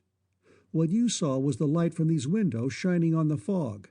Makes queer effects sometimes." I knew that wasn't it, but I didn't argue with him, only remarked, "I'd like to have a look at that place, Worth, if you don't mind." Chapter 10. A Shadow in the Fog. Again I saw that glow from the Gilbert garage, hanging on the fog, a luminosity of the fog. Saw it disappear as the mist deepened and shrouded it. But Worth was answering me, and somehow his words seemed forced. "Sit tight a minute, Jerry. Have another cup of coffee while I telephone. Then I'll put the roadster in and open up down there. I'll call you, or you can see my lights." He left me. I heard him at the instrument in the hall get his number, talk to someone in a low voice, and then go out the front door. Next thing was the sound of the motor, the glare of its lamps as it rounded into the driveway and started down back, illuminating everything. In the general glare thrown on the fog, the fainter light was invisible, but across a plot of kitchen garden I saw where it had been. A square, squat building of concrete, flat-roofed, vining plants in boxes drooping over its cornice, the typical garage of such an establishment, but nearly double the usual size. The light had come from there, but how? In the short time that the lamps of the machine were showing it up to me, there seemed no windows on this side, only the double doors for the car's entrance, closed now, and a single door which was crossed by 2 heavy, barricading planks nailed in the form of a great X. Worth ran the machine close up against the doors, jumped down, and I could see his tall form, blurred by the mist, moving about to slide them open. The lamps of the roadster made little showing now as he rolled it in. Then these were switched off, and everything down there was dark as a pocket. For a time I sat and waited for him to light up and call me, then started down. The fog was making the kind of dimness that has a curious, illusory character. I suppose I had gone half the distance of the garden walk, when, thrown up startlingly on the obscurity, I saw a square of white, and across that shining screen moved the silhouette of a human head. The whole thing danced before my eyes for a bare second, then blackness. With Cummings' queer hints in my mind, I started running across the garden toward it. About the first thing I did was step into a cold frame, plunging my foot through the glass, all but going to my knees in it. And when I got up, swearing, I was turned around, ran into bushes, tripped over obstructions, and traveled, I think, in a circle. Then I began to go more cautiously. No use getting excited. That was only Worth I had seen. And still I was unwilling to call, ask him to show a light. I groped along until my outstretched fingers came across the corner of a building, rough, stone-like, the concrete garage and study. I felt along, seeing a bit now, and was soon passing my hands over the barricading planks of that door. I might have lit a match, but I preferred to find out what I could by feeling around, and that cautiously. I discovered that the door had been broken in, the top panel shattered to kindling wood, the force of the assault having burst a hinge, so that the whole thing sagged drunkenly behind the heavy planks that propped it, while a strong bolt, quite useless, was still clamped into a socket which had been torn, screws and all, from the inside casing. Sliding my hands over the broken top panel, I found that it had been covered on its inner side by a piece of canvas. The screen on which that shadow had been thrown, from within the room. There was no light there now. There was no sound of motion within. The drip of the fog from the eaves was the only break in the stillness. "Worth?" I shouted at last, and he answered me instantly, hallooing from behind me, and to one side of the house. I could hear him running, and when he spoke it was close to my shoulder. "Where are you, Jerry?" "Where are you?" I countered. "Or rather, where have you been?" "Getting a bar to pry off these boards." "A bar?" I echoed stupidly. "A crowbar from the shed. These planks will have to come off to let us in." "The devil you say!" I was exasperated. "There's someone in here now, or was a minute back. Show me the other way in." I heard the ring of the steel bar as its end hit the hard gravelled path. "Someone in there? Jerry, you're seeing things." "Sure I am," I agreed dryly. "But you get me to that other door quick." "The only other door is locked. I tried it from the garage. You're dreaming." For reply, I ran up to the door and thrust my fist through the canvas, ripping it away from its clumsy tacking. "Who's in there?" I cried. "Answer me!" Dead silence. Then a click as Worth snapped on a flood of light from his pocket torch, saying tolerantly, tiredly, "I told you there was no one. There couldn't be." "I tell you, Worth, there was. I saw the shadow on the square of that canvas. Give me the torch." I pushed the flashlight through the opening and played the light clone about the room in a quick survey, then brought the circle of white glow to rest upon one of the side walls. My hand went down and back to grip fingers about the butt of my revolver. There was, as Worth had said, but one other door to this room. But more, there was apparently no other exit, no windows, no breaks in the walls. My circle of light was on this second door, and the very heart of that circle was a heavy steel bolt on the door, the bar of which was firmly shot into the socket on the frame. The only exit from that room, other than the door through which I now leaned with pistol raised, was locked, bolted from the inside. Worth was crowding his big frame into the opening beside me. "Keep back," I growled. "Someone's inside." and I sent the light shaft into corners to drive out the shadows, to cut in under the desk and chairs.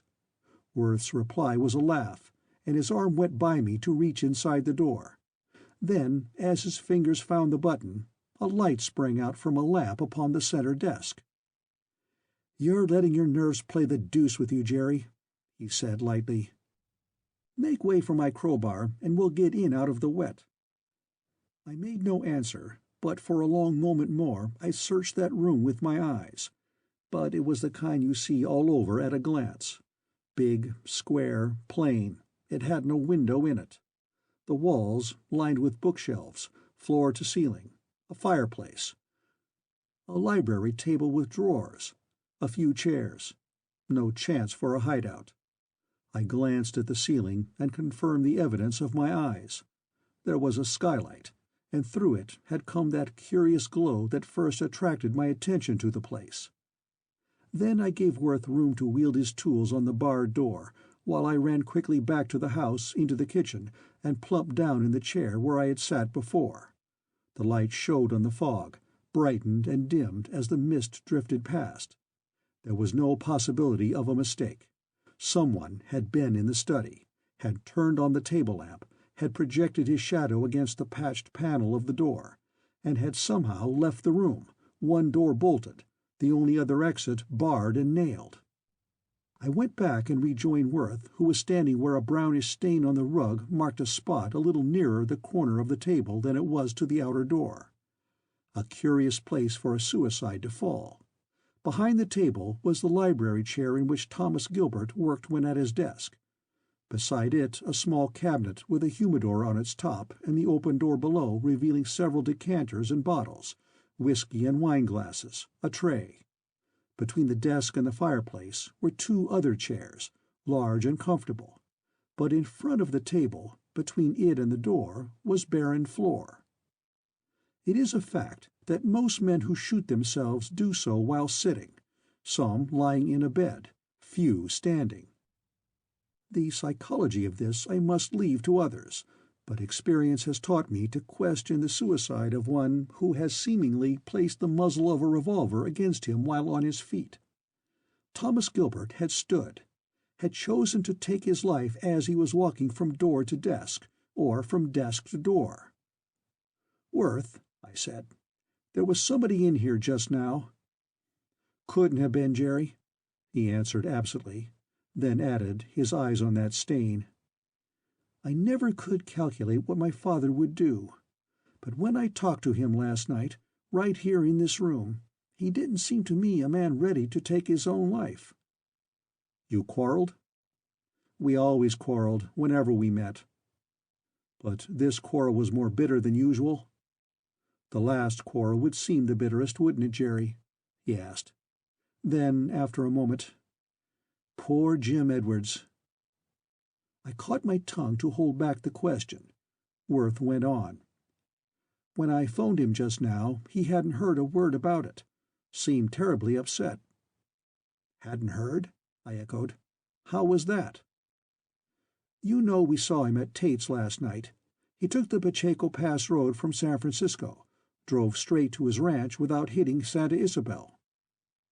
I wanted another look at that man Edwards. I was to have it. Worth went on absently. "He'll be along presently to stay here while I'm away Monday. Told me it would be the first time he'd put foot in the house for 4 years. As boys up in Sonoma County, he and Father always disagreed, but sometime these last years there was a big split over something. They were barely on speaking terms, and good old Jim took my news harder than as though I'd been telling him the death of a near friend." "Works like that with us humans," I nodded. "Let someone die that you've disagreed with, and you remember every row you ever had with them. Remember it and regret it, which is foolish." "Which is foolish," Worth repeated, and seemed for the first time able to get away from the spot at which he had stopped. He went over to the empty, fireless hearth and stood there, his back to the room, elbows on the mantel propping his head, face bent, oblivious to anything that I might do. It oughtn't to be hard to find the way this place could be entered and left by a man solid enough to cast a shadow, with quick fingers to snap the light on and off. But when I made a painstaking examination of a corner grate with a flue too small for anything but a chimney swallow to go up and down, a ceiling solidly beamed and panelled, the glass that formed the skylight set in firmly as part of the roof, when I turned up rugs and inspected an unbroken floor, even tried the corners of a bookcase to see if they masked a false entrance, I owned myself, for the moment, beaten there. "Give me your torch, or go with me, Worth," I said. "I'd like to take a scoot around outside." He didn't speak, only indicated the flashlight by a motion, where it lay on the shelf beside his hand. I took it, unbolted the door, and stepped into the garage. Everything all right here. My roadster, a much handsomer small machine beyond it, a bench, portable forge and drill made a repair shop of one corner, and as my light flashed over these, I checked and stared. Why had Worth gone to the shed hunting a crowbar to open the door? Here were tools that could have served as well. I put from me the hateful thoughts and damned Cummings and his suspicions. The shadow didn't have to be Worth. Certainly he had not first lit that lamp, for I had seen it from the kitchen with him beside me. Someone other than Worth had been in there when Worth put up the roadster. I'd find the man it really was, but even as I crossed to Eddie Hughes's door, something at the back of my head was saying to me that Worth could have been in that room, that there was time for it to be if he had taken the crowbar from the garage and not from the shed as he said he did. At this I took myself in hand. The lie would have to be so clumsy a one that there was no way but to accept this statement for the truth, and someone else had made that shadow on the canvas. I tried the chauffeur's door and found it locked. Called, shook it, and had set my shoulder against it to burst it in, when the rolling door on the street side moved a little, and a voice said, "Yeah, what are you doing there?" I turned and flashed my light at the 6-inch crack of the sliding door. It gave me a strip of man, a long drab face at top, solid, meaty-looking, yet somehow slightly cadaverous, a half-shut eye, a crooked mouth. If I'd met that mug in San Francisco, I'd have labeled it tough and located it south of Market Street. Slowly, it seemed rather reluctantly, Eddie Hughes worked the 6-inch crack wider by working himself through it. "What the hell do you want in my room for?"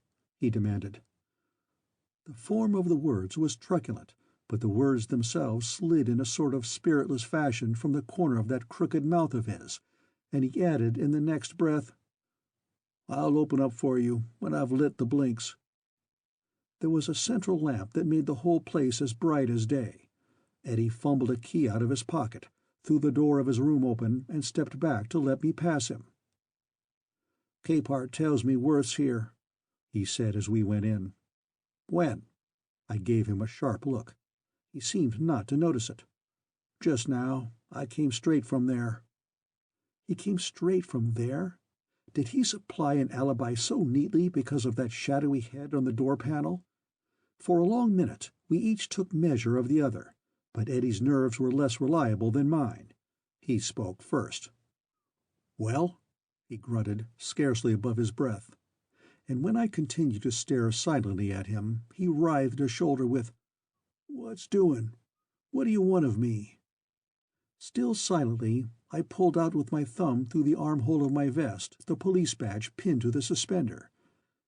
His ill-colored face went a shade nearer the yellow-white of tallow. "What for?" he asked huskily. "You haven't got nothing on me. It was suicide. Coroner's jury said so. Lord, it has to be, him laying there, all hunched up on the floor, his gun so tight in his mitt that they had to pry the fingers off it." "So you found the body?" He nodded and gulped. "I told all I knowed at the inquest," he said doggedly. "Tell it again," I commanded. Standing there, working his hands together as though he held some small, accustomed tool that he was turning, shifting from foot to foot, with long breaks in his speech, The chauffeur finally put me into possession of what he knew, or what he wished me to know. He had been out all night. That was usual with him Saturdays. Where? Over around the canneries. Had friends that lived there. He got into this place about dawn and went straight to bed. "Hold on, Hughes." I stopped him there. "You never went to bed, that night or any other night, until you had a jolt from the bottle inside." He gave me a surly, half-frightened glance, then said quickly, "Not a chance. Bolts on the doors, locks everywhere, all tight as a jail. Take it from me, he wasn't the kind you want to have a run-in with any time. Always just cool as ice himself. Try to make you believe he could tell you what you were up to, clear across town. Hold it over you as if he was God Almighty that stuck folks together and set 'em walking around and thinking things." He broke off and looked over his shoulder in the direction of the study. The walls were thick, concrete, the door heavy. No sound of Worth's moving in there could be heard in this room. Apparently it was the old terror of his employer, or the new terror of the employer's death, that spoke when he said, "I got up this morning late with a throat like the back of a chimney. Lord, I never wanted a drink so bad in my life. Had to have one. The Chink leaves my breakfast for me Sundays, but I knew I couldn't eat till I'd had one. So I... It was as though some recollection fairly choked off his voice. I finished for him. "So you went in there." I pointed at the study door, "and found the body." "No, how the hell could I? I told you, locked. I crawled up on the roof, though, hunting a way in, and I looked through the skylight. There he was, on the floor. His eyes weren't open much, but they was watching me, sort of sneering. I come down off that roof like a bat out of hell, and scuttled over to Vandeman's, where his Chink was on the porch, I bellerin' at him. I telephoned from there. For the bulls, and the coroner and everybody. God, I was all in." I caught one point in the tale. "So the way into the study is through the skylight, Hughes?" And he shook his head vaguely, fumbling his lips with a trembling hand as he replied, "Honest to God, Captain, I don't know. I never tried. I gave just one look through it and—" He broke off with a shudder. "Get a ladder," I commanded. "I want to see that skylight." While he was gone on his errand to the shed, I investigated the outer walls of the study with the torch, hunting some break in their solidity. They were concrete. A hair crack would have been visible in the electric glow. There was no break. Then, as he placed the ladder against the coping, I climbed to the roof and stepped across its firmness to the skylight. I looked down. Worth, kneeling on the hearth, was laying a fire in the corner grate. As he did not glance up, I knew he had not heard me. Evidently, the study had been built to resist the disturbance of sound from without. That meant that the report of the revolver inside had not been heard by anyone outside the walls. Directly below me was the library table, and upon its top a blue desk blotter. A silver filigreed inkstand stood open. Pen-holders, pencils, paper-knife were on a tray beside it, one pen lying separate from the others with a ruler upon the blotting-pad. Books and a magazine neatly in a pile. The walls, as I circled them with my eyes, were book-lined everywhere except for the grate and the two doors. Then I inspected the skylight, frame and glass, feeling it over with my hands. There was no entrance here. Even should a pane of glass be removable, all seemingly solid and tight, the frame between and the sash were of steel, and the panes were too small for the passage of a man. I crept back to the ladder as Worth was striking a match to light the pitch-pine kindling. "What about this Vandeman Chink?" I asked of Hughes as I rejoined him at the foot of the ladder. "Does he hang around here much?" "Him and Chung visit back and forth a bit. I hear 'em talking high-low sometimes when I go by the kitchen." "Take me over there," I said. The fog was beginning to blow away in threads. Moonlight somewhere back of it made a queer, gray, glimmering world around us. We circled the garden by the path, passing a sort of gardener's tool shed, where Hughes left the ladder, and from which I judged Worth had brought the bar he pried the door planks off with, to find a gap in a hedge between this place and the next. There was a light in the rear of the house over there, and a well-trodden path leading from the hedge gap made what I took to be a servant's highway. Vandeman's house proved to be, as nearly as one could see it in the darkness, a sprawling bungalow, with courts, pergolas, and terraces bursting out on all sides of it. I could fairly see it of a fine afternoon, with its showy master sitting on one of the showy porches, serving afternoon tea in his best manner to the best people of Santa Isabel. Just the husband for that doll-faced girl, if she only thought so. What could she have done with a young outlaw like Worth? When I looked at the Chinaman in charge there, I gave up my idea of questioning him. Civilly enough, with a precise and educated usage of the English language, he confirmed what Eddie Hughes had already told me about the telephoning from that place this morning, and I went no further. I know the Chinese, if anybody not Mongolian can say they know the race, and I have also a suitable respect for the value of time. A week of study questioning of Vandeman's yellow man would have brought me nowhere.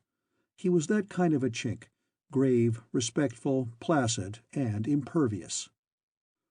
On the way back, I asked Eddie about the Thornhill servants at the house on the other side of Gilbert's, and found they kept but one, a sort of old lady, Eddie called her, and I guessed easily at the decayed gentlewoman kind of person. It seemed that Mrs. Thornhill was a widow, and there wasn't much money now to keep up the handsome place. I left Eddie slipping eel-like through the big doors, and went into the study to find Worth sitting before the blazing hearth. He looked up as I entered to remark quietly, "Bob said she'd be over later, and I told her to come on down here." Chapter 11. The Missing Diary.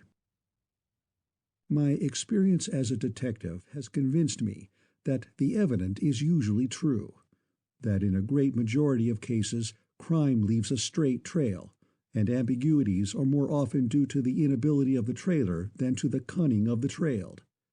Such reputation as I have established is due to acceptance of and earnest adherence to the obvious. In this affair of Thomas Gilbert's death, everything so far pointed one way. The body had been found in a bolted room, revolver in hand. On the wall over the mantel hung the empty holster.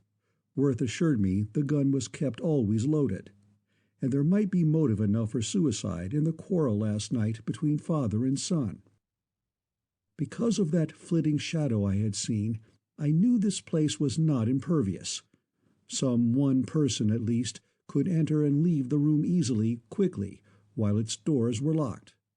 But that might be Hughes, or even Worth, with some reason for doing so not willingly explained, and some means not readily seen. It probably had nothing to do with Thomas Gilbert's sudden death, could not offset in my mind the conviction of Thomas Gilbert's stiffened fingers about the pistol's butt. That I made a second thorough investigation of the study interior was not because I questioned the manner of the death. I began taking down books from the shelves at regular intervals, sounding the thick dead wall, in search of a secreted entrance. I came on a row of volumes whose red morocco backs carried nothing but dates. "Account books?" I asked. Worth turned his head to look, and the bleakest thing that could be called a smile twisted his lips a little as he said, "My father's diaries." "Quite a lot of them." "Yes, he'd kept diaries for 30 years. But he seems to have dropped the habit. There is no 1920 book." "Oh, yes, there is," very definitively. "He never gave up setting down the sins of his family and neighbors while his eyes had sight to see them, and his hand the cunning to write." He spoke with extraordinary bitterness, finishing, "He would have had it on the desk there. The current book was always kept convenient to his hand." An idea occurred to me. "Worth," I asked, "did you see that 1920 volume when you were here last night?" He looked a little startled, and I prompted, "Were you too excited to have noticed a detail like that?" I wasn't excited, not in the sense of being confused. He spoke slowly. The book was there. He'd been writing in it. I remember looking at it and thinking that as soon as I was gone, he'd sit down in his chair and put every damn word of our row into it. That was his way. The seamy side of Santa Isabel's life's recorded in those books. I always understood they amounted to a pack of neighborhood dynamite. "Got to find that last book," I said. He nodded listlessly. I went to it, giving that room such a searching as would have turned out a bent pin had one been mislaid in it. I even took down from the shelves books of similar size to see if the lost volume had been slipped into a camouflaging cover, all to no good. It wasn't there. And when I had finished, I was positive of two things. The study had no other entrance than the apparent ones, and the diary of 1920 had been removed from the room since Worth saw it there the night before. I reached for one of the other volumes. Worth spoke again in a sort of dragging voice. "What do you want to look at them for, Jerry?" "It's not idle curiosity," I told him, a bit pricked. "I know it's not that." The old affectionate tone went right to my heart. "But if you're thinking you'll find in them any explanation of my father's taking his own life, I'm here to tell you you're mistaken. Plenty there, no doubt, to have driven a tender-hearted man off the earth. He was different." Eyeing the book in my hand, the boy blurted with sudden heat, "Those damn diaries have been wife and child and meat and drink to him. They were his reason for living, not dying." "Start me right in regard to your father, Worth," I urged anxiously. "It's important." The boy gave me his shoulder and continued to stare down into the fire as he said at last, slowly, "I would rather leave him alone, Jerry." I knew it would be useless to insist. Never then or thereafter did I hear him say more of his father's character. At that, he could hardly have told more in an hour's talk. At random, I took down the volume that covered the year in which, as I remembered, Thomas Gilbert's wife had secured her divorce from him. Neatly and carefully written in a script as readable as type, the books, if I am a judge, had literary style. They were much more than mere diaries. True, each entry began with a note of the day's weather and certain small records of the writer's personal affairs.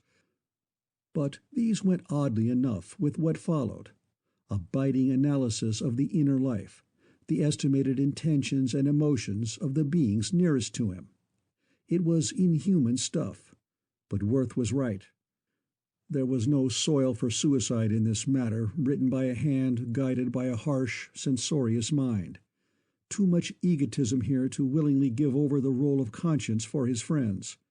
Friends? Could a man have friends who regarded humanity through such unkindly, wide-open, all-seeing eyes? Worth, seated across from me on the other side of the fire, stared straight into the leaping blaze, but I doubted if that was what he saw. On his face was the look which I had come to know, of the dignified householder who had gone in and shut the door on whatever of dismay and confusion might be in his private affairs. I began to read his father's version of the separation from his mother, with its ironic references to her most intimate friend. Marion would like to see Laura Bowman ship Tony and marry Jim Edwards. I swear the modern woman has played bridge so long that her idea of the most serious obligation in life, the marriage vow, is, "Never mind, if you don't like the hand you have got, shuffle, cut, and deal again." I dropped the book to my knee and looked over at Worth, asking, "This Mrs. Dr. Bowman that we met last night at Tate's, she was a special friend of your mother's?" "They were like sisters, in more than one way." I knew without his telling it that he alluded to their common misfortune of being both unhappily married. His mother, a woman of more force than the other, had gained her freedom. Femina Prioris. I came on an entry standing oddly alone. Marion is to secure the divorce at my suggestion. I have demanded that our son share his time between us." Again I let the book down on my knee and looked across at the silent fellow there. And I had heard him compassionate Barbara Wallace for having painful memories of her childhood. I believe he was at that moment more at peace with his father than he had ever been in his life, and that he grieved that this was so. I knew, too, that the forgiveness and forgetting would not extend to these pitiless records. Without disturbing him, I laid the book I held down and scouted forward for things more recent. Laura Bowman. Through one entry after another, Gilbert kicked that poor woman's name like a football. Very fine and righteous and high-minded in what he said, but writing it out in full and calling her painful difficulties, the writhing of a sensitive, high-strung woman mismated with a tyrant, an example notably stupid and unoriginal of the eternal matrimonial triangle. Bowman evidently kept his sympathy, so far as such a nature can be said to entertain that gentle emotion. I ran through other volumes, merciless recitals, now and again, of the shortcomings of his associates or servants, a cold-blooded misrepresentation of his son, a sneer for the affair with Ina Thornhill, with the dictum, sound enough no doubt, that the girl herself did the courting, and that she had no conscience. The extreme society type of parasite, he put it, and then the account of his break with Edwards. Dr. Bowman, it seems, had come to Gilbert in confidence for help, saying that his wife had left his house in the small hours the previous night, nothing but an evening wrap pulled over her nightwear, and that he guessed where she could be found, since she hadn't gone to her mother's. He asked Gilbert to be his ambassador with messages of pardon.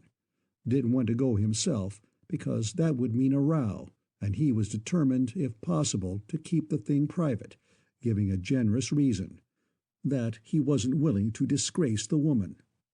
All of which, after he'd written it down, the diarist discredited with his brief comment to the effect that Tony Bowman shunned publicity because scandal of the sort would hurt his practice, and his pride as well, and that he didn't go out to Jim Edwards' ranch because, under these circumstances, he would be afraid of Jim. Thomas Gilbert did the doctor's errand for him.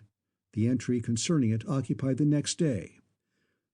I read between the lines how much he enjoyed his position of God from the machine, swooping down on the two he found out there, estimating their situation and behavior in his usual hair-splitting fashion, sitting as a court of last appeal. It was of no use for Edwards to explain to him that Laura Bowman was practically crazy when she walked out of her husband's house as the culmination of a miserable scene, the sort that had been more and more frequent there of late, carrying black and blue marks where he had grabbed and shaken her.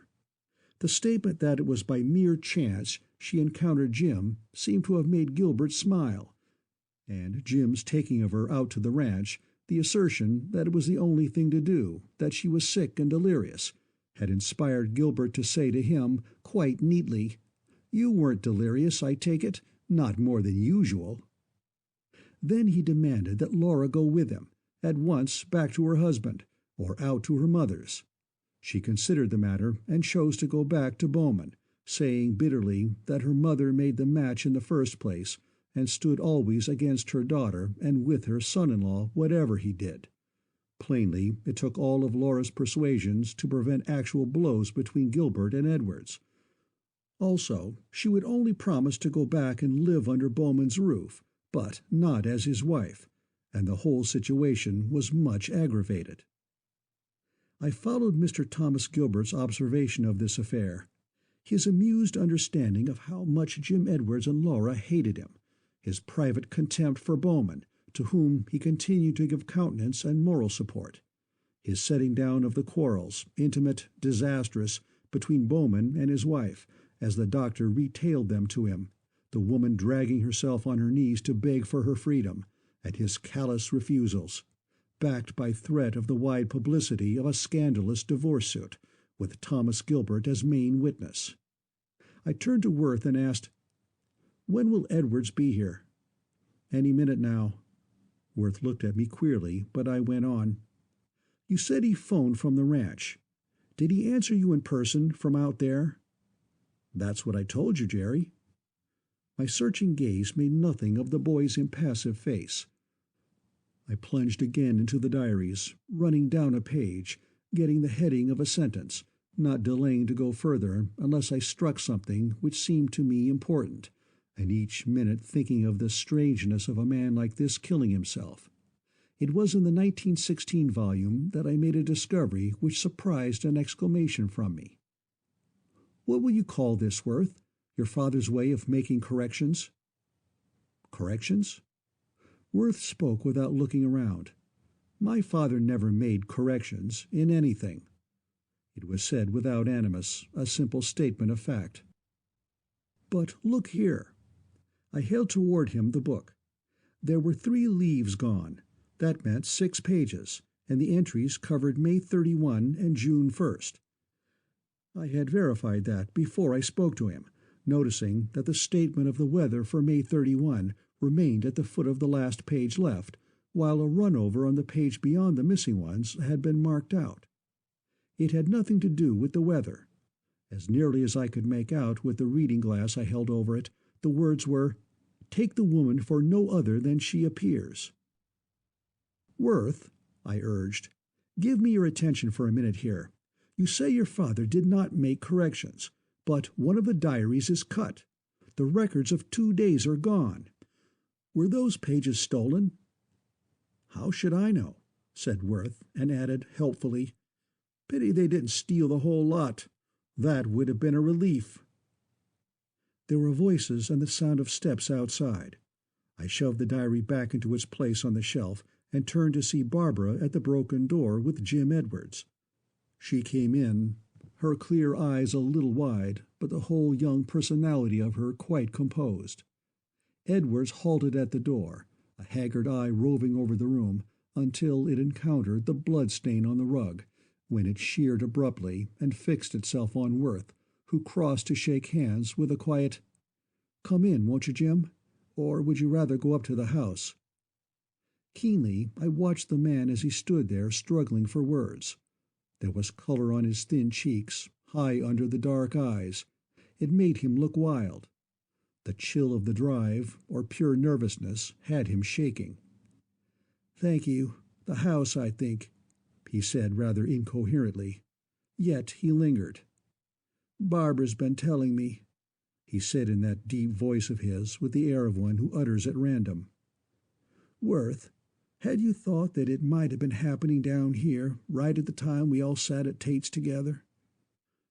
He was in a condition to spill anything. A moment more, and we should have heard what it was that had him in such a grip of horror. But as I glanced at Worth, I saw him reply to the older man's question with a very slight but very perceptible shake of the head. It had nothing to do with what had been asked him. To any eye it said more plainly than words, "Don't talk. Pull yourself together." I whirled to see how Edwards responded to this, and found our group had a new member. In the door stood a decent-looking, round-faced Chinaman. Edwards had drawn a little inside the threshold for him, but very little, and waited, still shaken, perturbed, hat in hand, apparently ready to leave as soon as the Oriental got out of his way. "Hello," the young man saluted us. "Hello, Chung," Worth rejoined, and added, "Looks good to see you again." I was relieved to hear that. It showed me that the cook, anyhow, had not seen Worth last night in Santa Isabel. "Just now I hear about boss." Chung's eye went straight to the stain on the rug, exactly as Edwards had done, but it stopped there, and his Oriental impassiveness was unmoved. "Too bad," he concluded, thrust the fingers of one hand up the sleeve of the other, and waited. "Where you been all day?" I said quickly. "My cousin ranch." "His cousin's got a truck farm over by Medlow, or used to have," Worth supplied, and Chung looked to him instantly. "You sabi," he said hopefully. "I go this morning, all same any day. Not find out 'bout boss. Too bad, too very much bad." A pause, then, looking around at the 4 of us, "I get dinner?" "We've all had something to eat, Chung," Worth said. You go now, fix room, make bed. Tonight I stay. Mr. Boyne here stay. Mr. Edwards stay. Fix 3 rooms. Good fire. All right. The chink would have ducked out then, Jim Edwards after him, but I stopped the proceedings with, Hold on a minute. While we're all together, tell us about that visitor Mr. Gilbert had last night. I was throwing a rock in the brush pile in the chance of scaring out a rabbit. I was shooting the question at Chung, but my eye was on Edwards. He glared back at me for a moment, then couldn't stand the strain and looked away. At last the Chinaman spoke. Not see him. I go fix bed now. Hold on. Again I stopped him. Worth, tell him whose beds can wait. Tell him it's all right to answer my questions. 'S all right. Chung studied us in turn. I was keeping an inconspicuous eye on Edwards as I reassured him. 'S all right, he repeated with a falling inflection this time, and finished placidly. You want to know about lady? What's all this? Edwards spoke low. About a lady who came to see Mr. Gilbert last night, I explained shortly. Then, who was she, Chung? Not see him good. The Chinaman shook his head gravely. Did she come here, to the study? I asked. He nodded. Worth moved impatiently, and the Chinaman caught it. He fixed his eyes on Worth. I stepped between them. Chung, I said sharply, you knew the lady. Who was she? Not see him good, he repeated, plainly reluctant. She hold hand by face. Cly, I think. Good God! Edwards broke out startlingly. If we're going to hear an account of all the women that Tom lectured and made cry, leave me out of it. One woman will do for this time, I said to him dryly, if it's the right one. And he subsided, turning away. But he did not go. With burning eyes, he stood and listened, while I cross-examined the unwilling Chung and got apparently a straight story showing that some woman had come to the side door of his master's house shortly after dinner Saturday night, walked to the study with that master, weeping, and that her voice, when he heard it, sounded like that of someone he knew. I tried every way in the world to get him to be specific about this voice. Did it sound like that of a young lady, an old lady? Did he think it was someone he knew well or only a little? Had he been hearing it much lately? All the usual tactics. But Chung's placid obstinacy was proof against them. He kept shaking his head and saying over and over, No hear 'em good, until Barbara, standing watchfully by, said, Chung, you think that lady talk like this? As she spoke, after the first word, a change had come into her voice. It was lighter, higher, with a something in its character faintly reminiscent to my ear. And Chung bobbed his head quickly, nodding assent. In her mimicry he had recognized the tones of the visitor. I glanced at Edwards. He looked positively relieved. I'll go to the house, Worth, he said, with more composure in his tone than I would have thought a few moments ago he could in any way summon. You'll find me there. And he followed the Chinaman up the moonlit path. Chapter 12. A Murder. I stood at the door and watched until I saw first Chung's head come into the light on the kitchen porch, then Jim Edwards's black poll follow it. I waited until both had gone into the house and the door was shut, before I went back to Barbara and Worth. They were speaking together in low tones over at the hearth. 3 of us were alone, and the blood stain on the rug, out of sight there in the shadow beyond the table, would seem to cry out as a 4th. Barbara, I broke in across their talk, who was the woman who came here to this place last night? She didn't answer me. Instead, it was Worth who spoke. Better come here and listen to what Bobs has been saying to me, Jerry, before you ask any questions. I crossed and stood between the 2 young people. Well, I grunted. And though Barbara's face was white, her eyes big and black, she answered me bravely. Mr. Gilbert did not kill himself. Worth doesn't think so either. What? It was jolted out of me. After a moment's thought, I finished, Then I've got to know who the woman was that visited this room last night." For a long while she made no reply, studying Worth's profile as he stared steadily into the fire. No signal passed between them, but finally she came to her decision and said, "Mr. Boyne, ask Worth what he thinks I ought to say to that." Instead, "Who was it, Worth?" I snapped, speaking to the back of the young man's head. The red came up into the girl's face, and her eyes flashed, but Worth merely shrugged averted shoulders. "You can search me," he said, and left it there. I looked from one to the other of these young people. Worth, whom I loved as I might have my own son, had I been so fortunate as to possess one. This girl, who had made a place of warmth for herself in my heart in less than a day, whose loyalty to my boy I was certain I might count on. How different this affair must look to them from the face it wore to me, an old police detective, who had bulled through many inquiries like this, the corpse itself, perhaps, lying in the back of the room, instead of the blood-stain we had there on the rug. What was practically the third degree being applied to relatives and friends, with the squalid prospect of a court trial ahead of us all. If they'd seen as much of this sort of thing as I had, they wouldn't be holding me up now, tying my hands that were so willing to help, by this fine-spun, overstrained notion of shielding a woman's name. "Barbara," I began, I knew an appeal to the uncountable Worth would get me nowhere. "The facts we've got to deal with here are a possible murder, with this lad the last person known, by us of course, to have seen his father alive. We know, too, that they quarreled bitterly. We know all this. Outside people, men who are interested, and more or less hostile, were aware that Worth needed money, needs it yet, for that matter, a large sum. I suppose it is a question of time when it will be known that Worth came here last night, and when it is known, do you realize what it will mean?" Worth had sat through this speech without the quiver of a muscle, and no word came from him as I paused for a reply. Little Barbara, big eyes boring into me as though to read all that was in the back of my mind, nodded gravely but did not speak.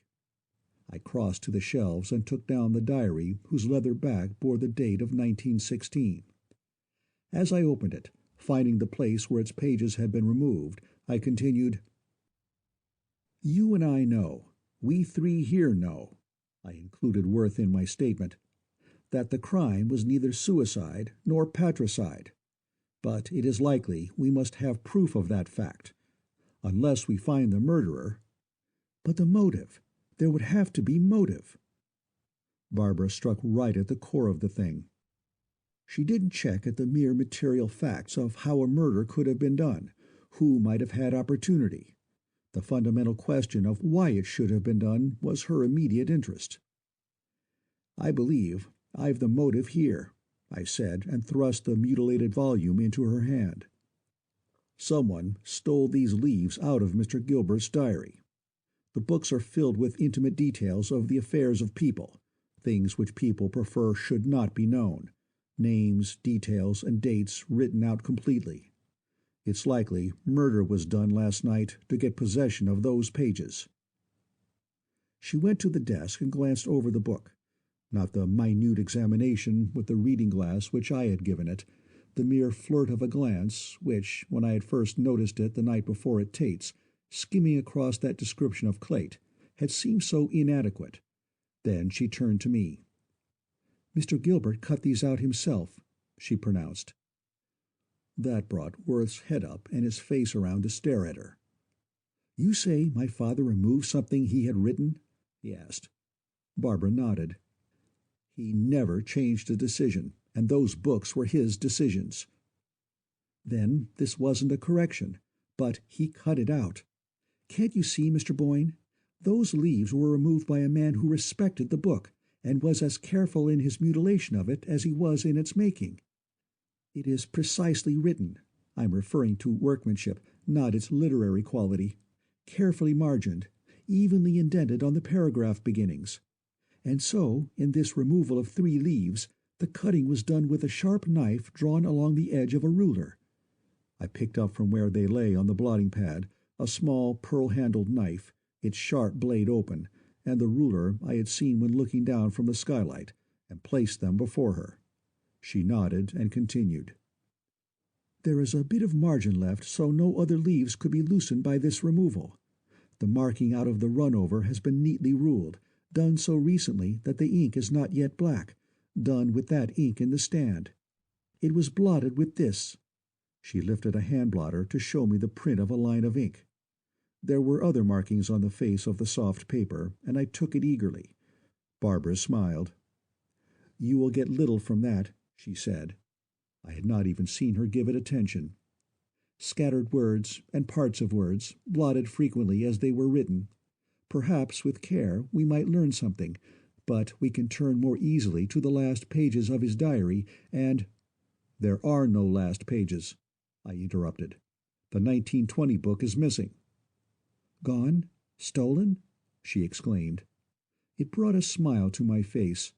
For the first time in my experience of this pretty little bunch of brains, she had hazarded a guess. Gone, I admitted coolly, a bit sarcastically. I've no reason to say stolen. But, yes, you have. You have, Mr. Boyne. If it is gone, it was stolen. Is it gone? Are you sure it is gone? Eagerly, her eyes were searching desk, cabinet, the shelf where the other diaries made their long row. I satisfied her on that score. I have searched the study thoroughly. It is not in this room. Was here last night, Worth cut in. I saw it on the desk. And was stolen last night, Barbara reaffirmed quickly. These books are too big to be slipped into a pocket, so we can't believe it was left upon Mr. Gilbert's person, and he wouldn't lend it, wouldn't willingly let it go from his possession. So it was stolen, and the man who stole it killed him. She shuddered. That was going too swift for me to follow, but I saw on Worth Gilbert's face his acceptance of it. Either conviction of Barbara's infallibility, or some knowledge locked up inside his own chest, made him certain the diary had been stolen, and the thief was his father's murderer. In a flash I remembered his words, putting every damn word of our row into it, and I shot straight at him. Did you take that book, Worth? He only shook his head and answered, You heard what Bob said, Jerry. If he took the book, he killed his father. That was Barbara's inference, Worth's acceptance.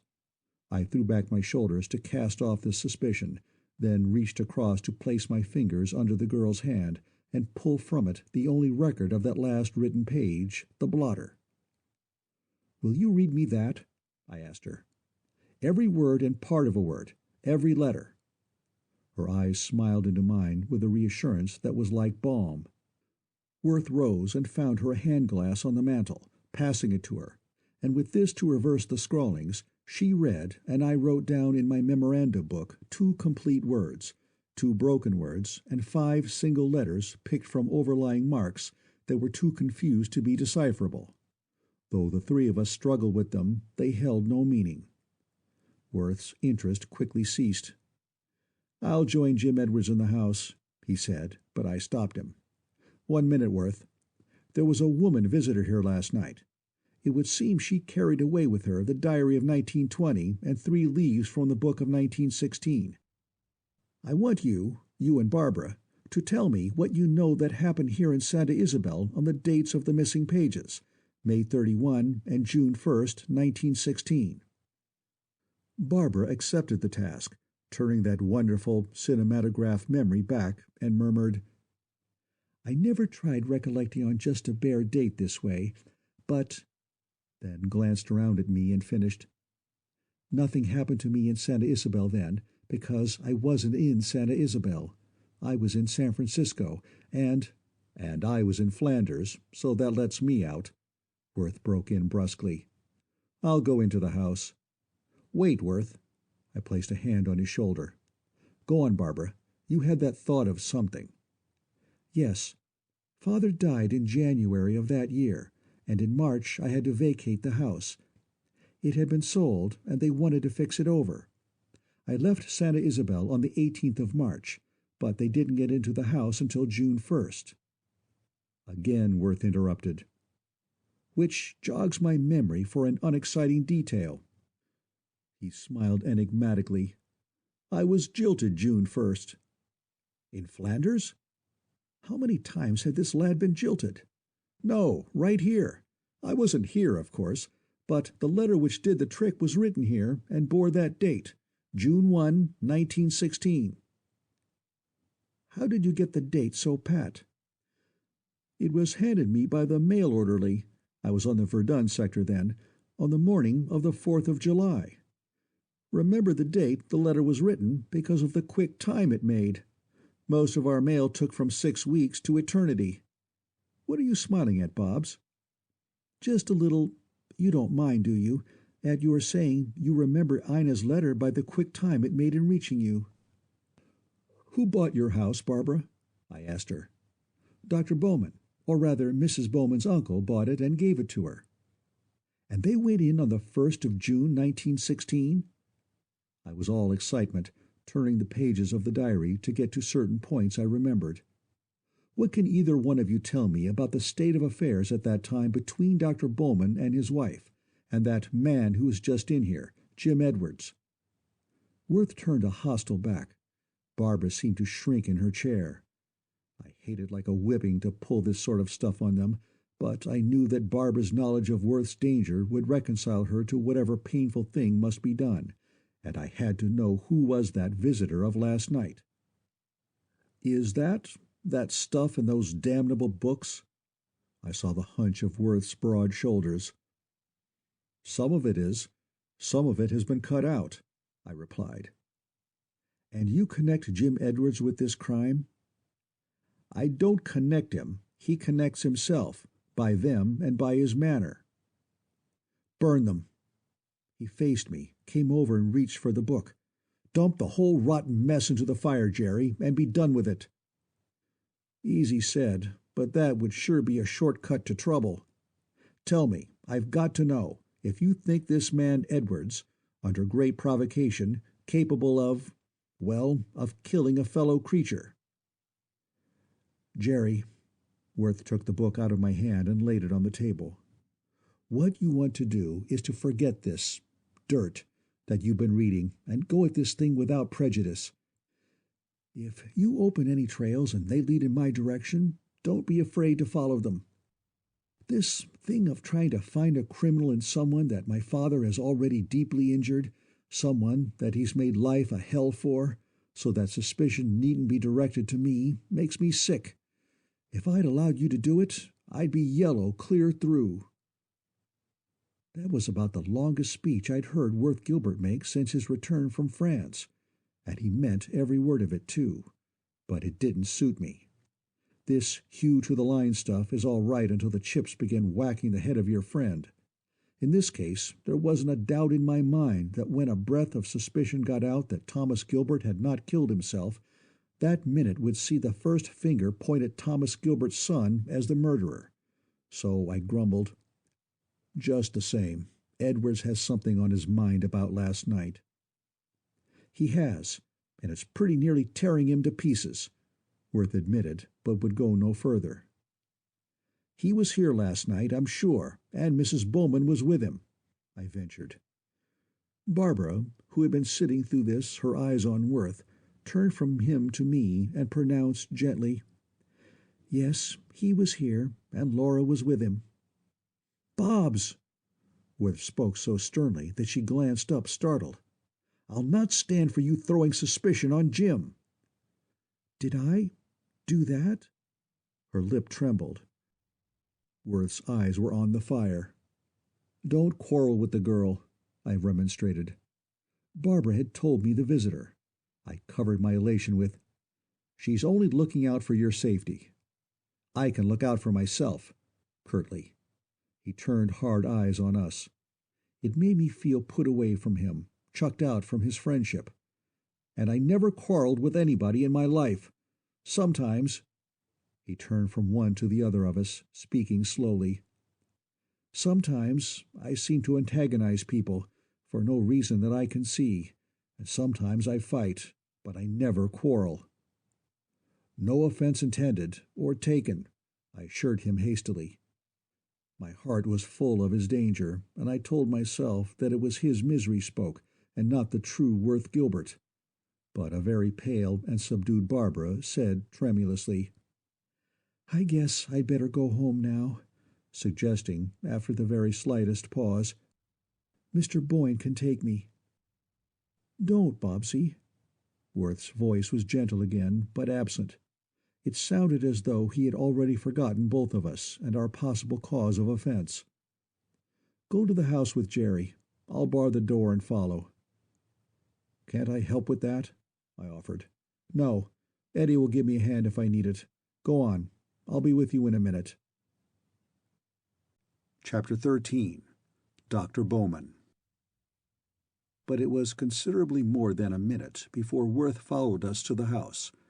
We walked slowly, talking. When I looked back from the kitchen porch, Worth had already come outside, and I thought Eddie Hughes was with him, though I heard no voices and couldn't be sure on account of the shrubbery between.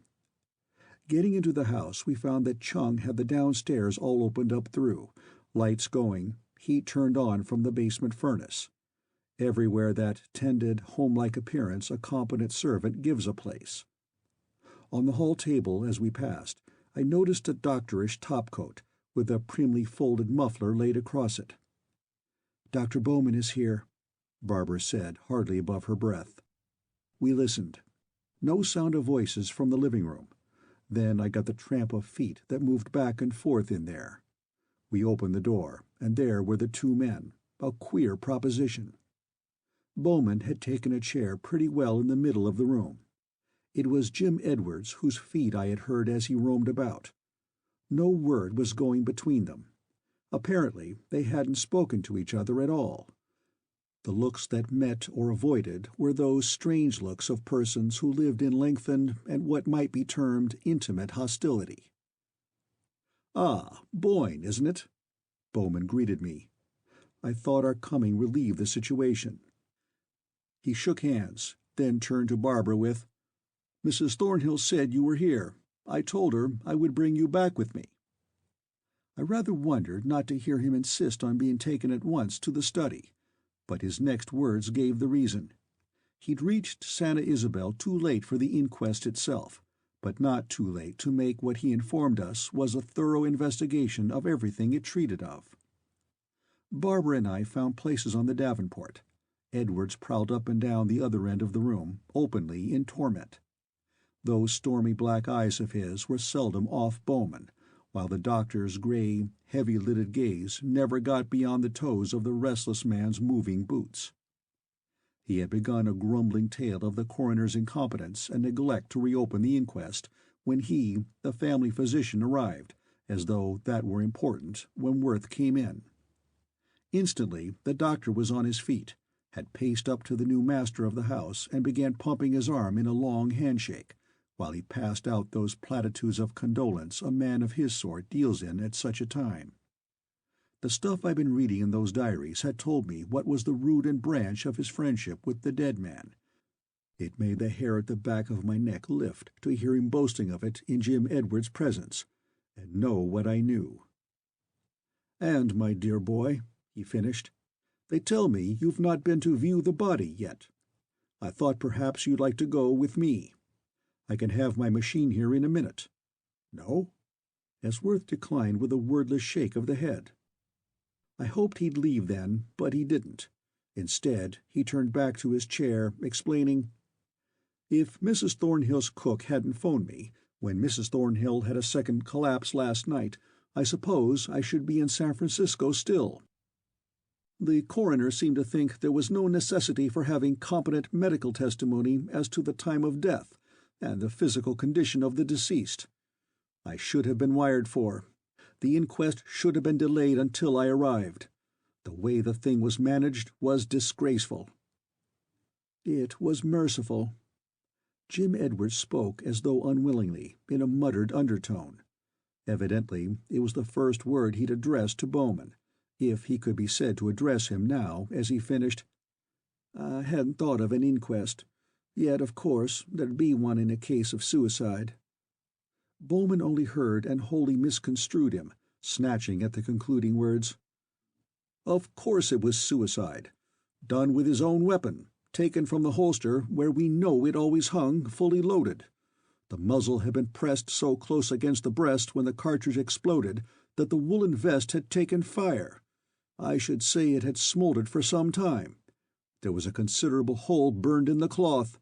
The flesh around the wound was powder-scarred. Worth took it like a red Indian. I could see by the glint of his eye, as it flickered over the doctor's face, the smooth white hands, the whole smooth personality, that the boy disliked and had always disliked him. Yet he listened silently. I rather hoped by leading questions to get Bowman to express the opinion that Thomas Gilbert had been killed in the small hours of the morning. Circumstances then would have fitted in with Eddie Hughes. Eddie Hughes was to me the most acceptable murderer in sight. But no, nothing would do him but to stick to the hour the coroner had accepted. Medical science cannot determine closer than that. He was very final. The death took place within an hour preceding midnight. "You are positive it couldn't be this morning?" I asked. "Positive." Well, Dr. Bowman's testimony, if accepted at the value the doctor himself placed upon it, would clear Worth of suspicion, for the lad was with me at Tate's from a few minutes past 10 until after 1, and Jim Edwards, now pacing the floor so restlessly, had also been there the greater part of that time. I had had too much experience with doctors' guesses based on rigor mortis to let it affect my views.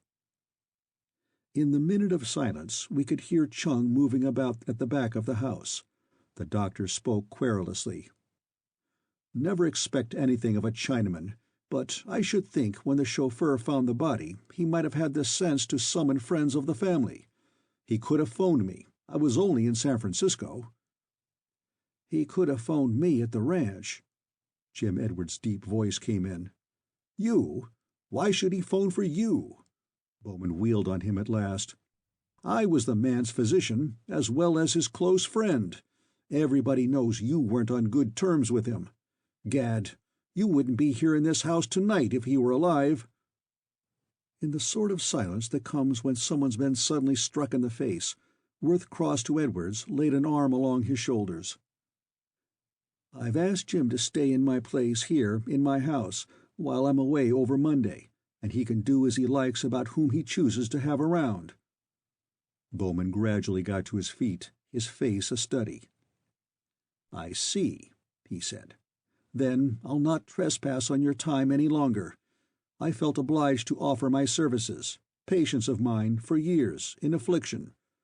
A gleam of anger came into his fishy eyes. "I've been met with damned insolence, claiming of the house before your father's decently in his grave." He jerked fully erect. "Leave your affairs in the hands of that degenerate. If he doesn't do you dirt, you'll be the first he's let off.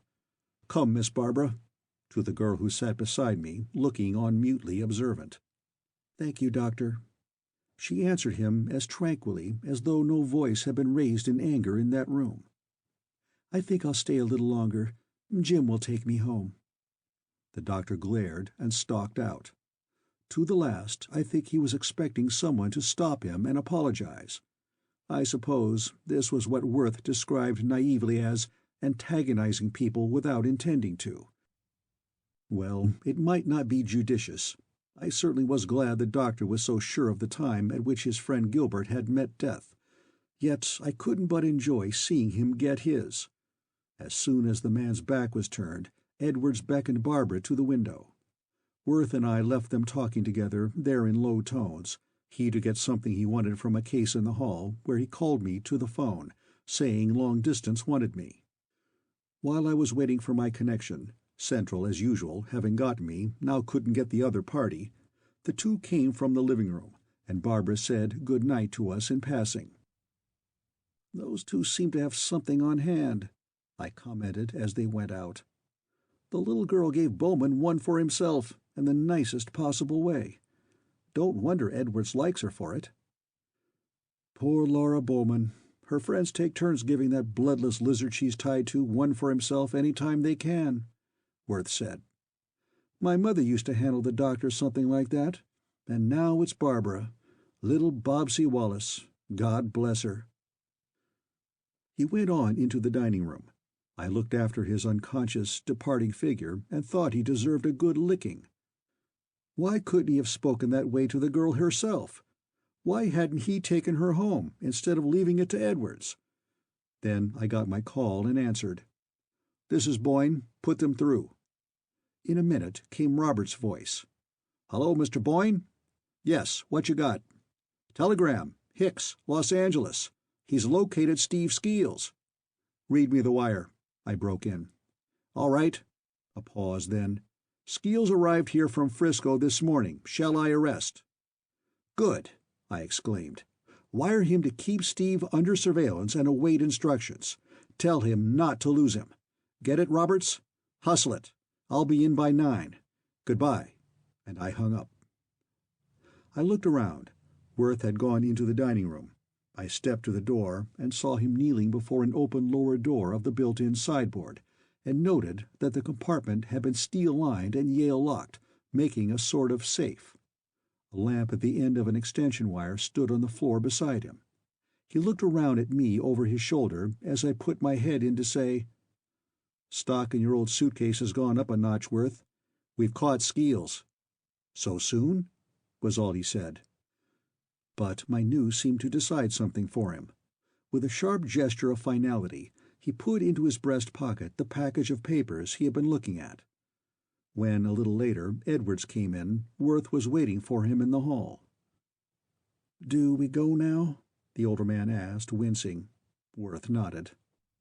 "Take your machine, Jim," he said. "We can park it at Fuller's and walk back from there. Boyne's roadster is in our garage." "Anything wrong with Eddie Hughes?"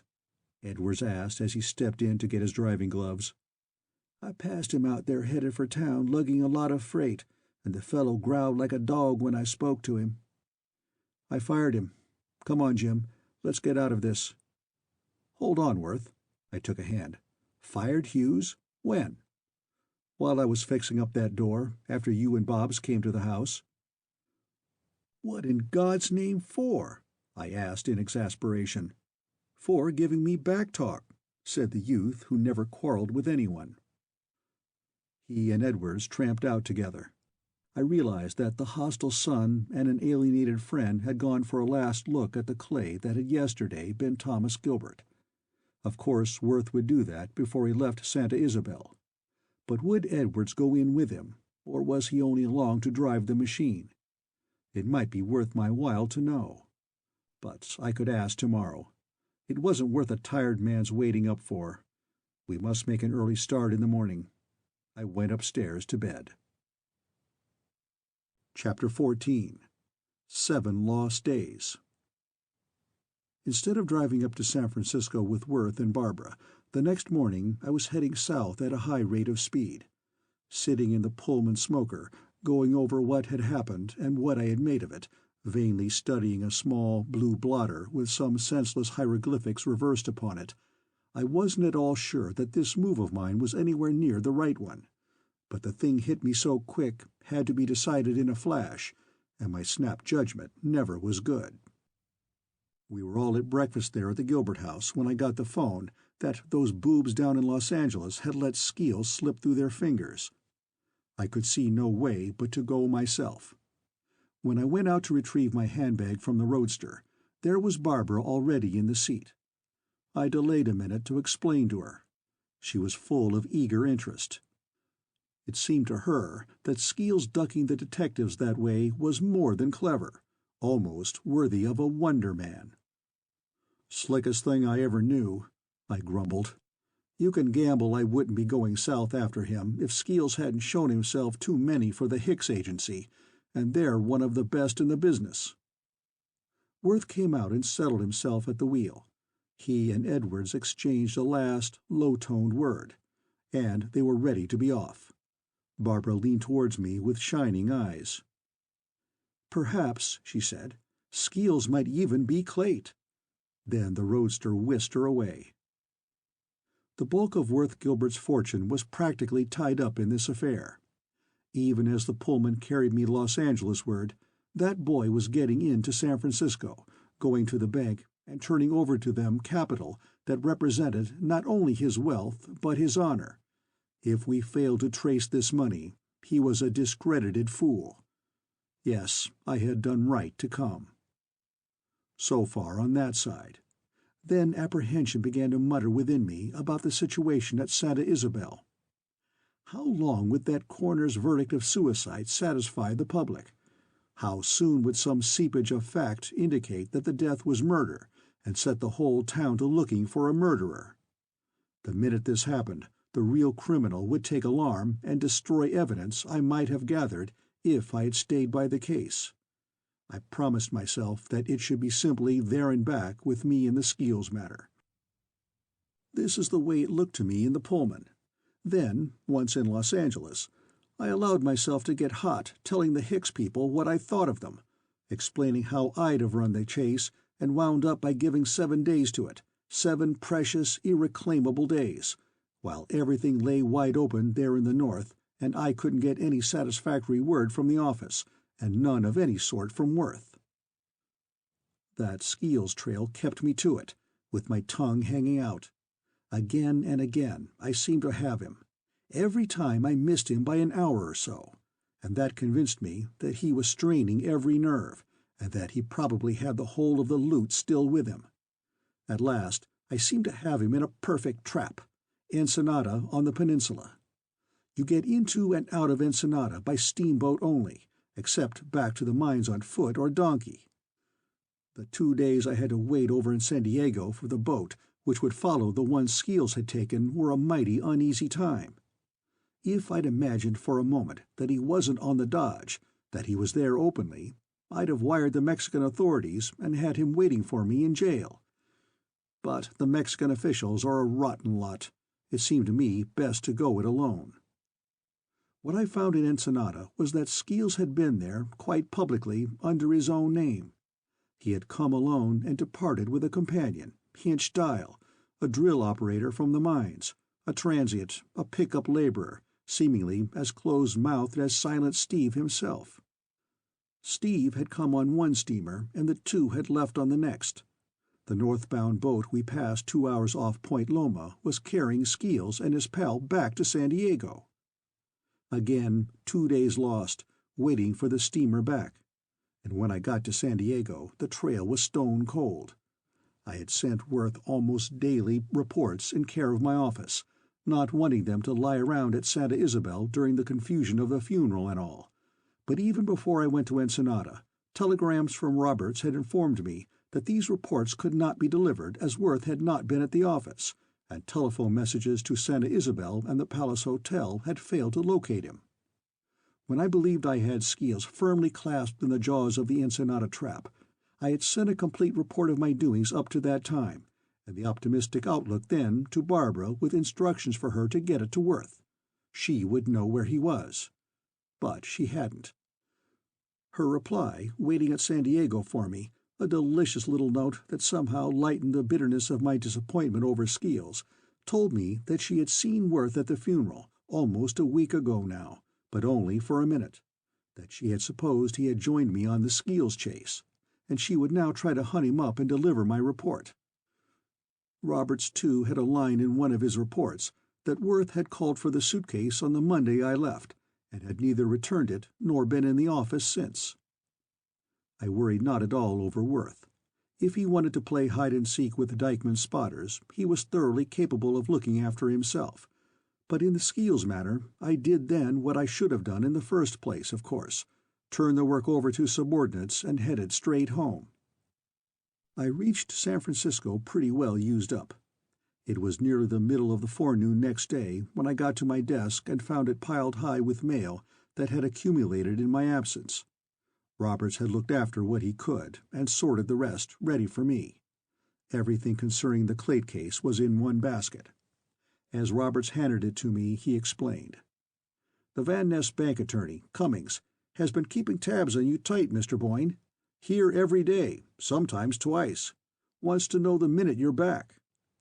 I grunted and dived into the letters. Nothing interesting. Responses acknowledging receipts of my early inquiries. Roberts lingered. "Well?" I shot at him.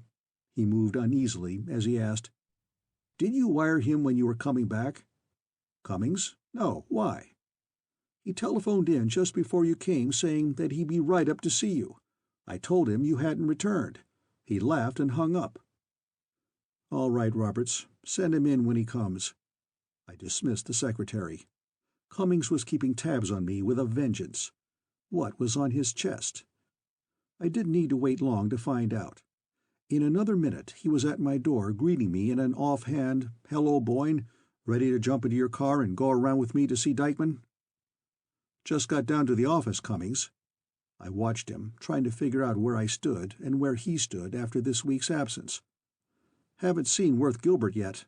What's the rush with Dykman?" "You'll find out when you get there." Not very friendly, seeing that Cummings had been Worth's lawyer in the matter, and aside from that queer scene in my office, there'd been no actual break. He stood now, not really grinning at me, but with an amused look under that bristly mustache, and suggested, "So, you haven't seen young Gilbert?" The tone was so significant that I gave him a quick glance of inquiry as I said, "No, what about him?" "Put your coat on and come along. We can talk on the way," he replied, and I went with him to the street, dug little Pete out of the bootblack stand, and herded him into the roadster to drive us. Cummings gave the order for North Beach, and as we squirmed through and around congested downtown traffic, headed for the Stockton Street tunnel, I waited for the lawyer to begin. When it came, it was another startling question. "Didn't find Skeels in the South, eh?" I hadn't thought they'd carry their watching and trailing of us so far. I answered that question with another. "When did you see or hear from Worth Gilbert last?" "Not since the funeral," he said promptly. "The day before the funeral, a week ago today, to be exact. I ran down to make my inventory then, as administrator, you know." He looked at me so significantly that I echoed, "Yes, I know." "Do you? How much?" His voice was hard and dry. It didn't sound good to me. "See here," I put to him, as my clever little driver dodged in and out through the narrow lanes between pagoda-like shops of Chinatown, avoiding the steep hill streets, by a diagonal through the Italian Quarter on Columbus Avenue. "If there's anything you think I ought to be told, put me wise. I suppose you raised that money for Worth, the $72,000 that was lacking, I mean." I did not. I turned the situation over and over in my mind, and at last asked cautiously, "Worth did get the money to make up the full amount, didn't he?" We had swerved again to the north, where the Powell car line curves into Bay Street, and were headed direct for the wharves. Cummings watched me out of the corners of his eyes, a look that bored in most unpleasantly, while he cross-examined.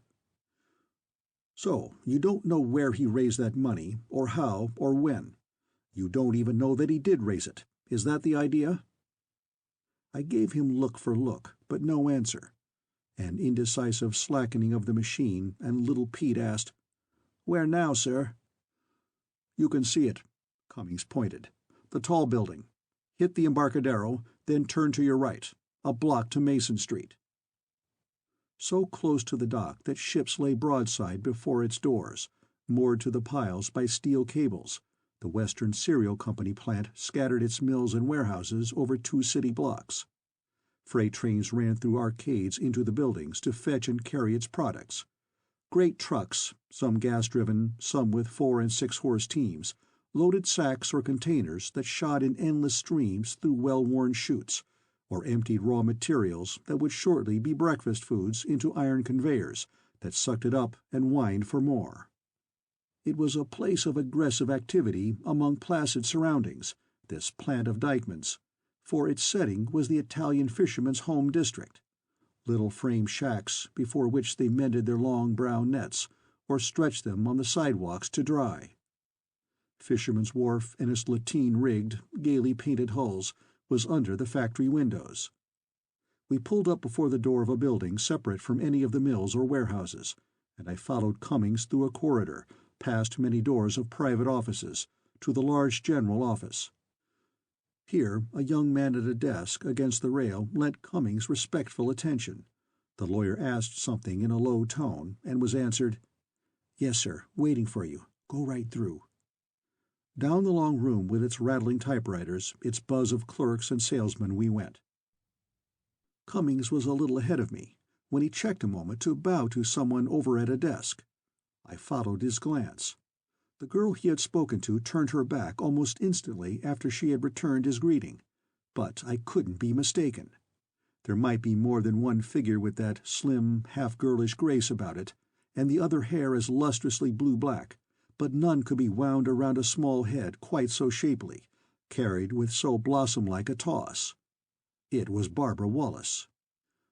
So this was where her job was. Strange I had not known this fact of grave importance.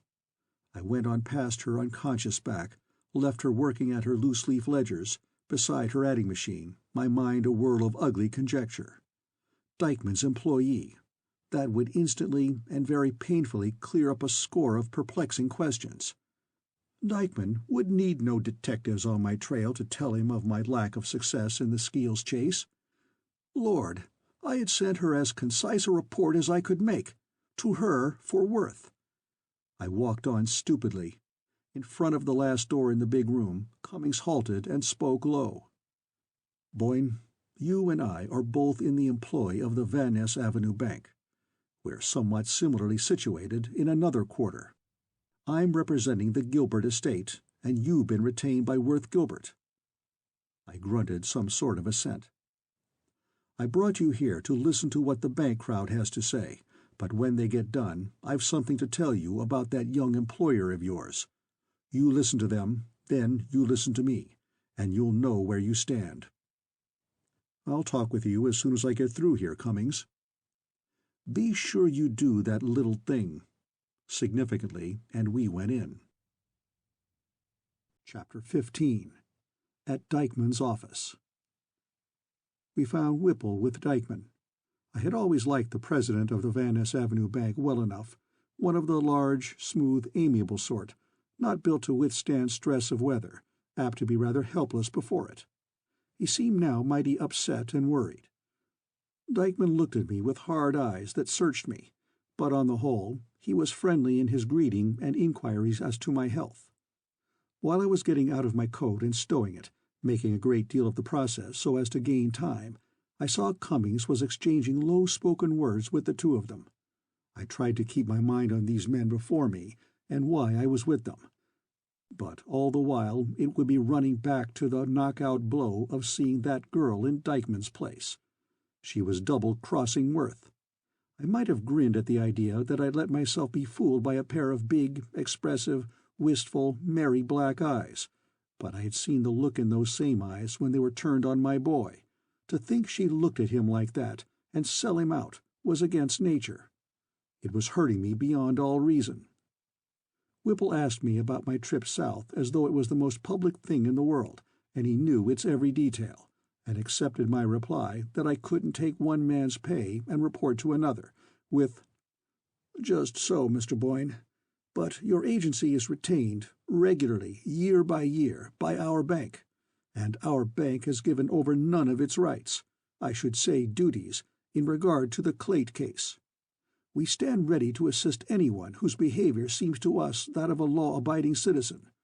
We don't want to advance any criminality. We can't strike hands with outlaws." "Tell him about the suitcase, Whipple," Dykeman broke in impatiently, rather spoiling the president's oratorical effect. "Tell him about the suitcase." The suitcase? Was this one of the things Barbara Wallace had let out to her employer? She could have done so. She knew all about it. "One moment, please," I snapped. "I've been away for a week, Mr. Whipple. I don't know a thing of what you're talking about. Did Captain Gilbert fail to meet his engagement with you Monday morning?" Whipple shook his head. "Mr. Dykeman wants you told about the suitcase," he said. "I'd like to have Knapp here when we go into that." Dykeman picked up the end of a speaking tube and barked into it. "Send those men in." In the moment's delay we all sat uneasily mute. Knapp came in with Anson. As they nodded to us and settled into chairs, 2 or 3 others joined us. Nothing was said about this filling out of the numbers, but to me it meant serious business, with Worth Gilbert its motive. "Get it over, can't you?" I said, looking about from one to the other of the men, all directors in the bank. "I understand that Captain Gilbert met his engagement with you. Was he short of the sum agreed?" Again Whipple shook his head. "Captain Gilbert walked into the bank at exactly 10 o'clock Monday morning. The, unusual arrangement, contract, to call it so, that we made with him concerning the defalcation would have expired in a few seconds, and I think I may say," he looked around at the others, "that we should not have been sorry to have it do so, but he brought the sum agreed on." I drew a great sigh of relief. Worth's bargain was complete. He was done with these men anyhow. I was half out of my chair when Whipple said, sharply for him, "Sit down, Mr. Boyne," and Mr. Dykeman almost drowned it in his, "Wait there, Boyne, we're not through with you." "There's more to tell," Whipple continued. "Captain Gilbert brought that 800,000 cash and securities in a very strange way." "What do you mean, strange way? Airplane or submarine?" I growled. "He brought it," Whipple's words marched out of him like a solemn procession, "in a brown sole-leather suitcase." "With brass trimmings," Dykeman supplemented, and leaned back in his chair with an audible ah of satisfaction. If ever a poor devil was flabbergasted, it was the head of the Boyne agency at that moment. I had a fellow feeling for that Mazeppa party who was tied in his birthday suit to the back of a wild horse. Locoed broncos were more amenable to rain than Worth Gilbert. So that was why he wanted that suitcase. Had a use for it, he'd put it. Insisted on an order to be able to get it if I wasn't at my office. Wanted it to shove back at these scary bank officials, with his own money for the payment inside. No wonder Whipple called him an outlaw. "Get the idea, do you, Boyne?" Anson lunged at me in his ponderous way. "The rest of us thought 'twas a poor joke, but Knapp and Whipple had both seen that suitcase before, and recognized it." "Yes," said Knapp quietly. "It chanced I saw it go through the door that last day, when it had nearly $1 million of our money in it, and here it was." His voice broke off. "Certainly startling." Cummings spoke directly at me. "For them to see it come back in Worth Gilbert's hands, with the same kind of filling, less $187,000. Of course, I didn't know the identity of the suitcase until they'd given Gilbert his receipt and he was gone." "Oh, they accepted his money," I said, and every man in the room looked sheepish, except Cummings, who didn't need to, and Dykeman, who was too mad to. He shouted at me, "Yes, we took it, and you're going to tell us where he got that suitcase." "What have your own detectives, those you hired on the side, to say about it?" I countered on him, and saw instantly that the Whipple end of the crowd hadn't known of Dykeman's spotters and trailers. "Well, why not?" Dykeman shrilled. "Why not?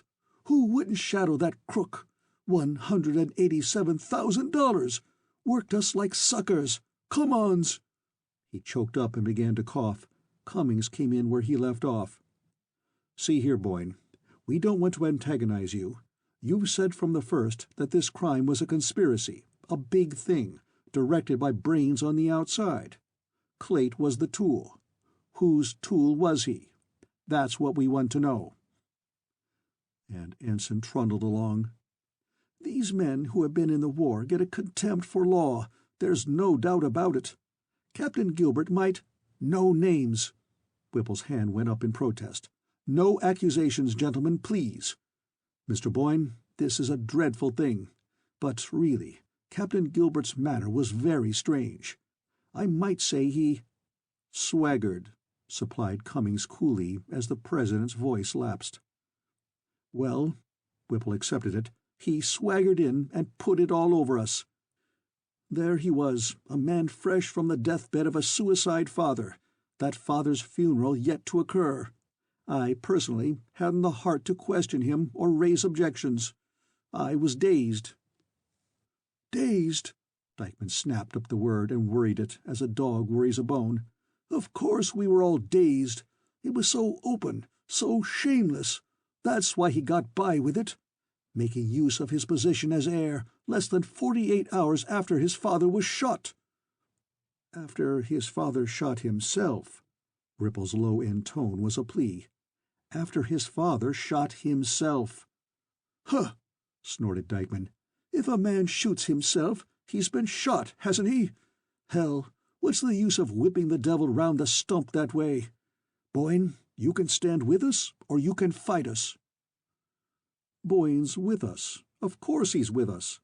Whipple broke in, his words a good deal more confident than his tone or the look of his face. "Well, then," Dykeman ground out, "when our thief of a teller splits that 187,000 with his man Gilbert—" "Shut up, Whipple, shut up! You can't stop me. We're going to know about it. We'll get them both then, and send them across, and we'll recover $187,000 that belongs to the Van Ness Avenue Bank." "Good night." I got to my feet. "This lets me out. I can't deal with men who make a scrap of paper of their contracts as quick as you gentlemen do." "Stop, Boyne. You haven't got it all," Dykeman ordered me. "Yes, wait, Mr. Boyne." Whipple came in. "You haven't a full understanding of the enormity of this young man's action. Mr. Cummings has something to tell you which, I think, will—" "Nothing Mr. Cummings can say," I shut them off, "will alter the fact that I am employed by Captain Worth Gilbert at your recommendation, at your own recommendation, that I have been away more than a week on his business, and have not yet had an opportunity to report to him personally. When I've seen him, I'll be ready to talk to you." "You'll talk now or never!" Dykeman's shrill threat was interrupted by the shriller bell of the telephone. He yanked the instrument to him, and the "Hello!" he cried into it had the snap of an oath. He looked up and shoved the thing in my direction. "Calling for you, Boyne," he snarled. There was deathly stillness in the room, so that the whir of the great stones in the mill came to us instantly. I sat there, they all watching me, and spoke into the transmitter. "This is Boyne." "Hold the receiver close to your ear so it won't leak words." The warning wasn't needed. I thought I knew the voice. "Press the transmitter close to your chest. Listen, don't talk. Don't say a word in reply to me. I'm in the telephone booth outside. I must see you just as soon as I can. I'll be at the Little Italy restaurant, you know, don't you, on Fisherman's Wharf, in 10 minutes. If you can come, and alone, find me there. I'll wait an hour. If you can't come now, you must see me this evening after working hours." "I'll come now," I raised the transmitter to say, and quickly over the wire came the answer. "I told you not to speak in there. This is Barbara Wallace.